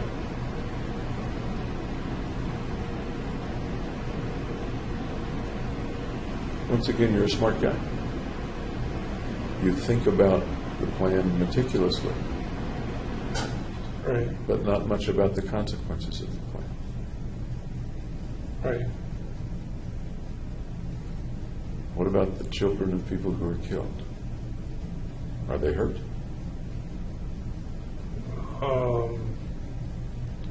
I didn't consider family and friends of the deceased or the wounded. What do you think now? Are the children hurt when their parents are killed? Yeah, Are they hurt when their parents are wounded? yeah. Yeah. So at least in that sense, dozens of children were hurt. Indirectly, The children are still hurt. yeah. Does that make you feel anything as we talk? Not so great. Tell me a little more. What do you mean not so great? Well, it wasn't my intention to kill children or leave them parentless or like that stuff. Soon after the shootings, days, weeks, did you think that there were some children? Did it occur to you that there were some children who were parentless? Who or what? Who were parentless? Who had lost one or both parents? No, I never took that perspective. Did it ever cross your mind, other than taking the perspective, did it ever cross your mind that there were No. children who now had lost a parent? I'd only considered the children who'd been directly hurt.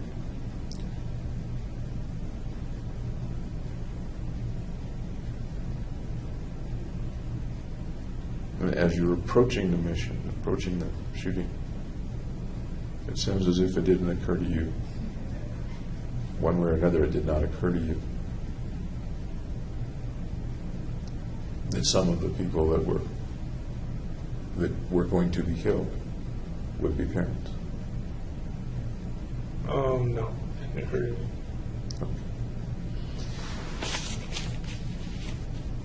You've talked about remorse or regret. You've used the word a couple of times. Almost, and I'm not sure of the feeling that goes into the words. Can you help me understand the feeling that goes into the words remorse and regret as you're using them the last couple of days with me? That's kind of hard because they are the descriptors of the feeling.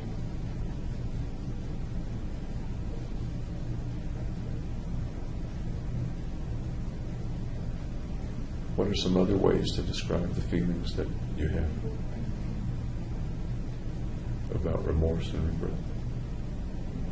If you haven't, I'm not assuming that. I don't know.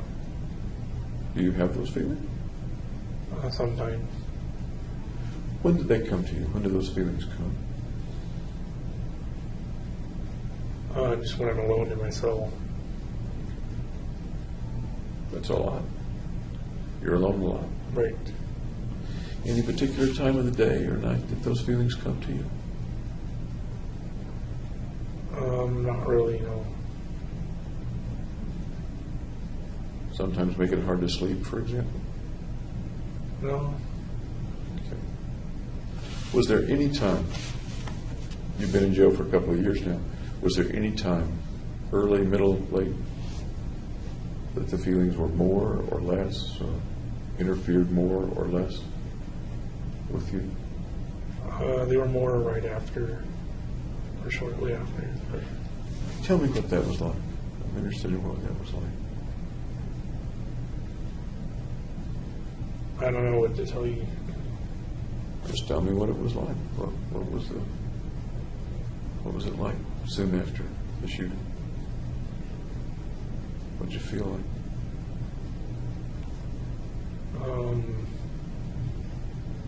Kind of a now what am I going to do situation.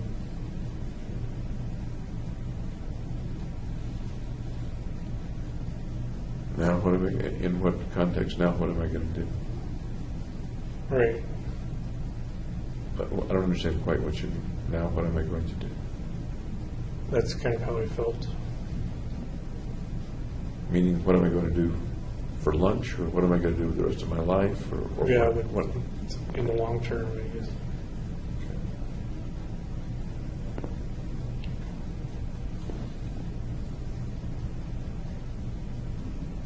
Anything else about the way you felt about remorse or regret after the shootings, right after the shootings? No.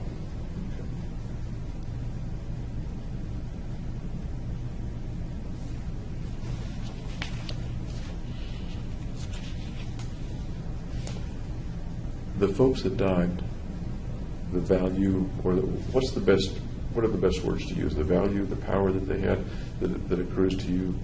What's the best word to use? What comes to you as a result of their dying? Their value. Their value.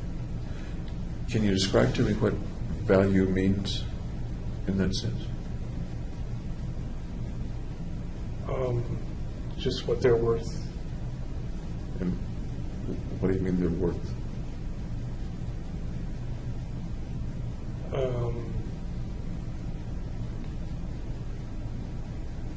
I don't know how else to explain it.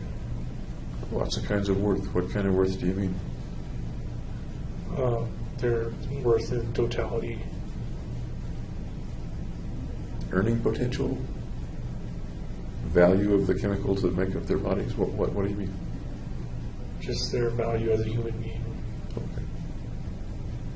Their value as a human being.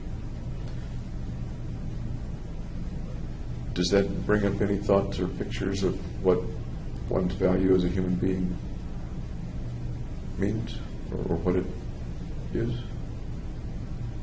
I just designated an arbitrary value of like 1 to each person. I want to ask one what? 1 value unit. I don't know. Is a value unit a big thing, really, really significant, or is a value unit a little thing and it takes lots of them to make up something significant? 1 is significant enough. 1 is significant enough. And you had 12. Right. Okay. Their value as a human being. Does that seem to jibe with your effort to not see them as human beings? Or does that not I see did not see them as individuals, like personally individuals. And I don't mean to be playing games with you, but you did see them as human beings because that's their value. Right, is their being value human as a beings. human being. So, as a human being, they have this value, and I can take that value. Was it successful? Yes, In what way for you was it successful? I increased my self-worth, and I didn't have to die. Okay. Can you talk to me about how your self-worth is increased and in what way you see that? Well, it's at a value of 13.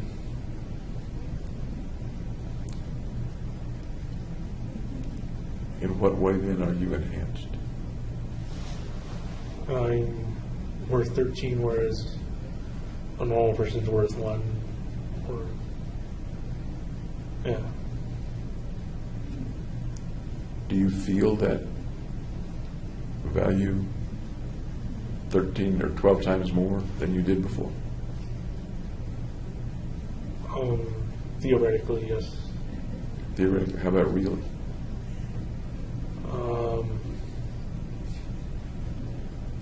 Well, it's only theoretical in nature, so No, it's pretty real in nature. How about really? What do you feel in terms of the feeling of increase in you or your worth? right, my worth is a lot more. Okay. And what do you feel is more? What does that feel like to be more?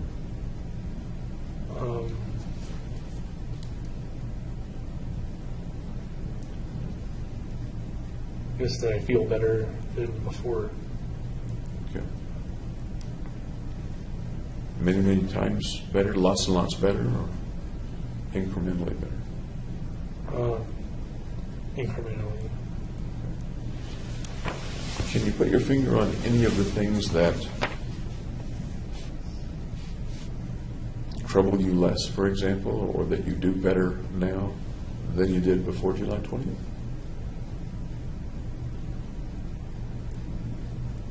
You're kind of getting at what the value actually is. Sure. See, it's just in value. Otherwise, it's just keeping score. I'm Right. asking you, what is it that is better about you, in your view, or that feels better about you? That I didn't have to suicide. Okay. Do you sometimes think about suicide since the killings, or no? Yes. A lot, or just a little? A lot. Every day? Maybe once a week. Okay. So is that better, or not better, or the same as it was before the killings? My environment's worse, so I'd say it's about the same. Before the killings, you weren't aware of feeling suicidal. That's what you said. I transferred them in. But you weren't aware of feeling suicidal. That's what you said. Did I misunderstand it, or did you misspeak? When I would feel suicidal, I would transfer that into homicide. Actually, you were pretty specific that you never felt suicidal. That Because I would transfer. that what you felt was homicidal, and you deduced that the homicidal was preventing the suicidal feelings. Right. Am I remembering that right? Yeah. Okay. And now you do feel suicidal, at wanting to hurt yourself, wanting to kill yourself. Is that right? Yeah, because I've already done the homicidal.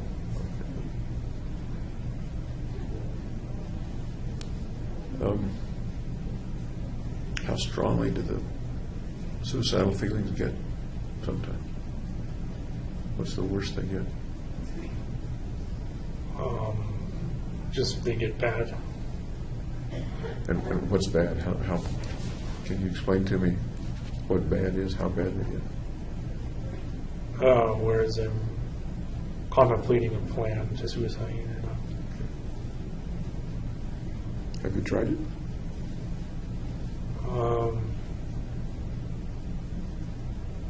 Yes and no, I guess.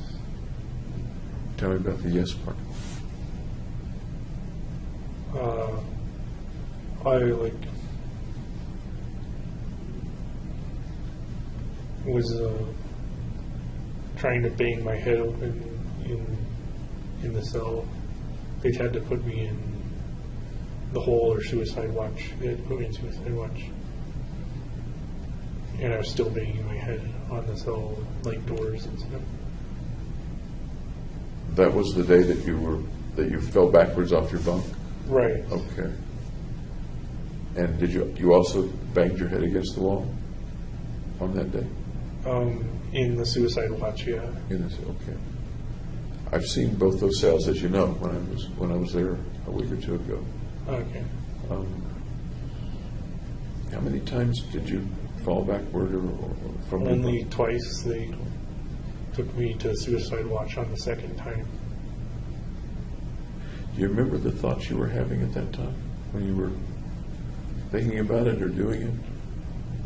Falling backward from your I don't know why I was falling backward. Now, do you remember the thoughts you were having? What you were thinking about? No, I don't remember. Do you remember climbing up on the bunk?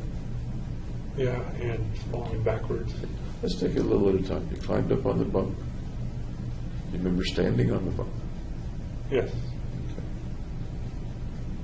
I remember seeing you in one of the cell videos, standing on the bunk. Okay. And you're looking kind of straight ahead, I guess. What happens next? In kind of slow motion, what happens next? I just lean back and then fall. What did you think might happen, or what were your thoughts then about what might happen when you fell backward? I don't know what I was thinking.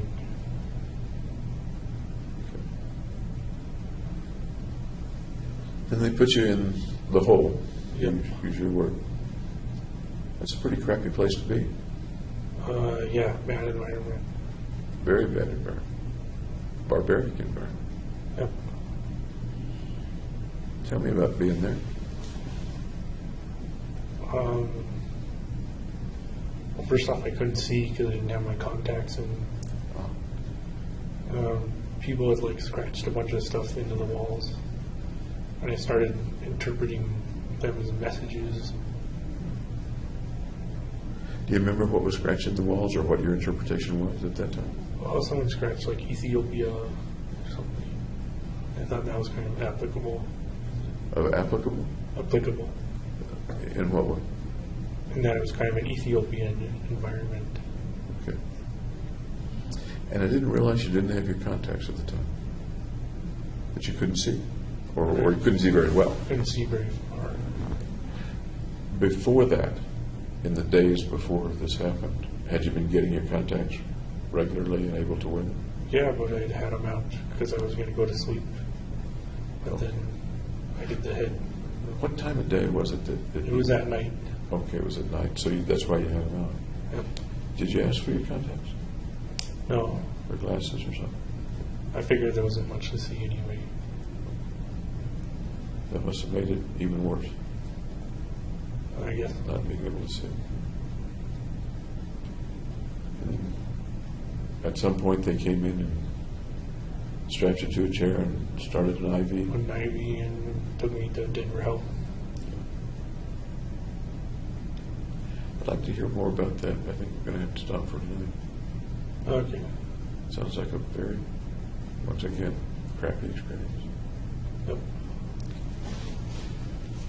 Once again, anything that you want me to leave with, any thoughts you want me to leave with? Nope. Okay. Thanks for talking with me again. And I'll see you tomorrow about 9 o'clock, okay? All right. Okay.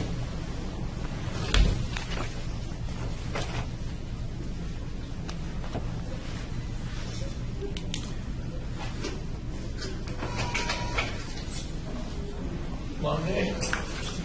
Yeah. Thank you, folks. Okay.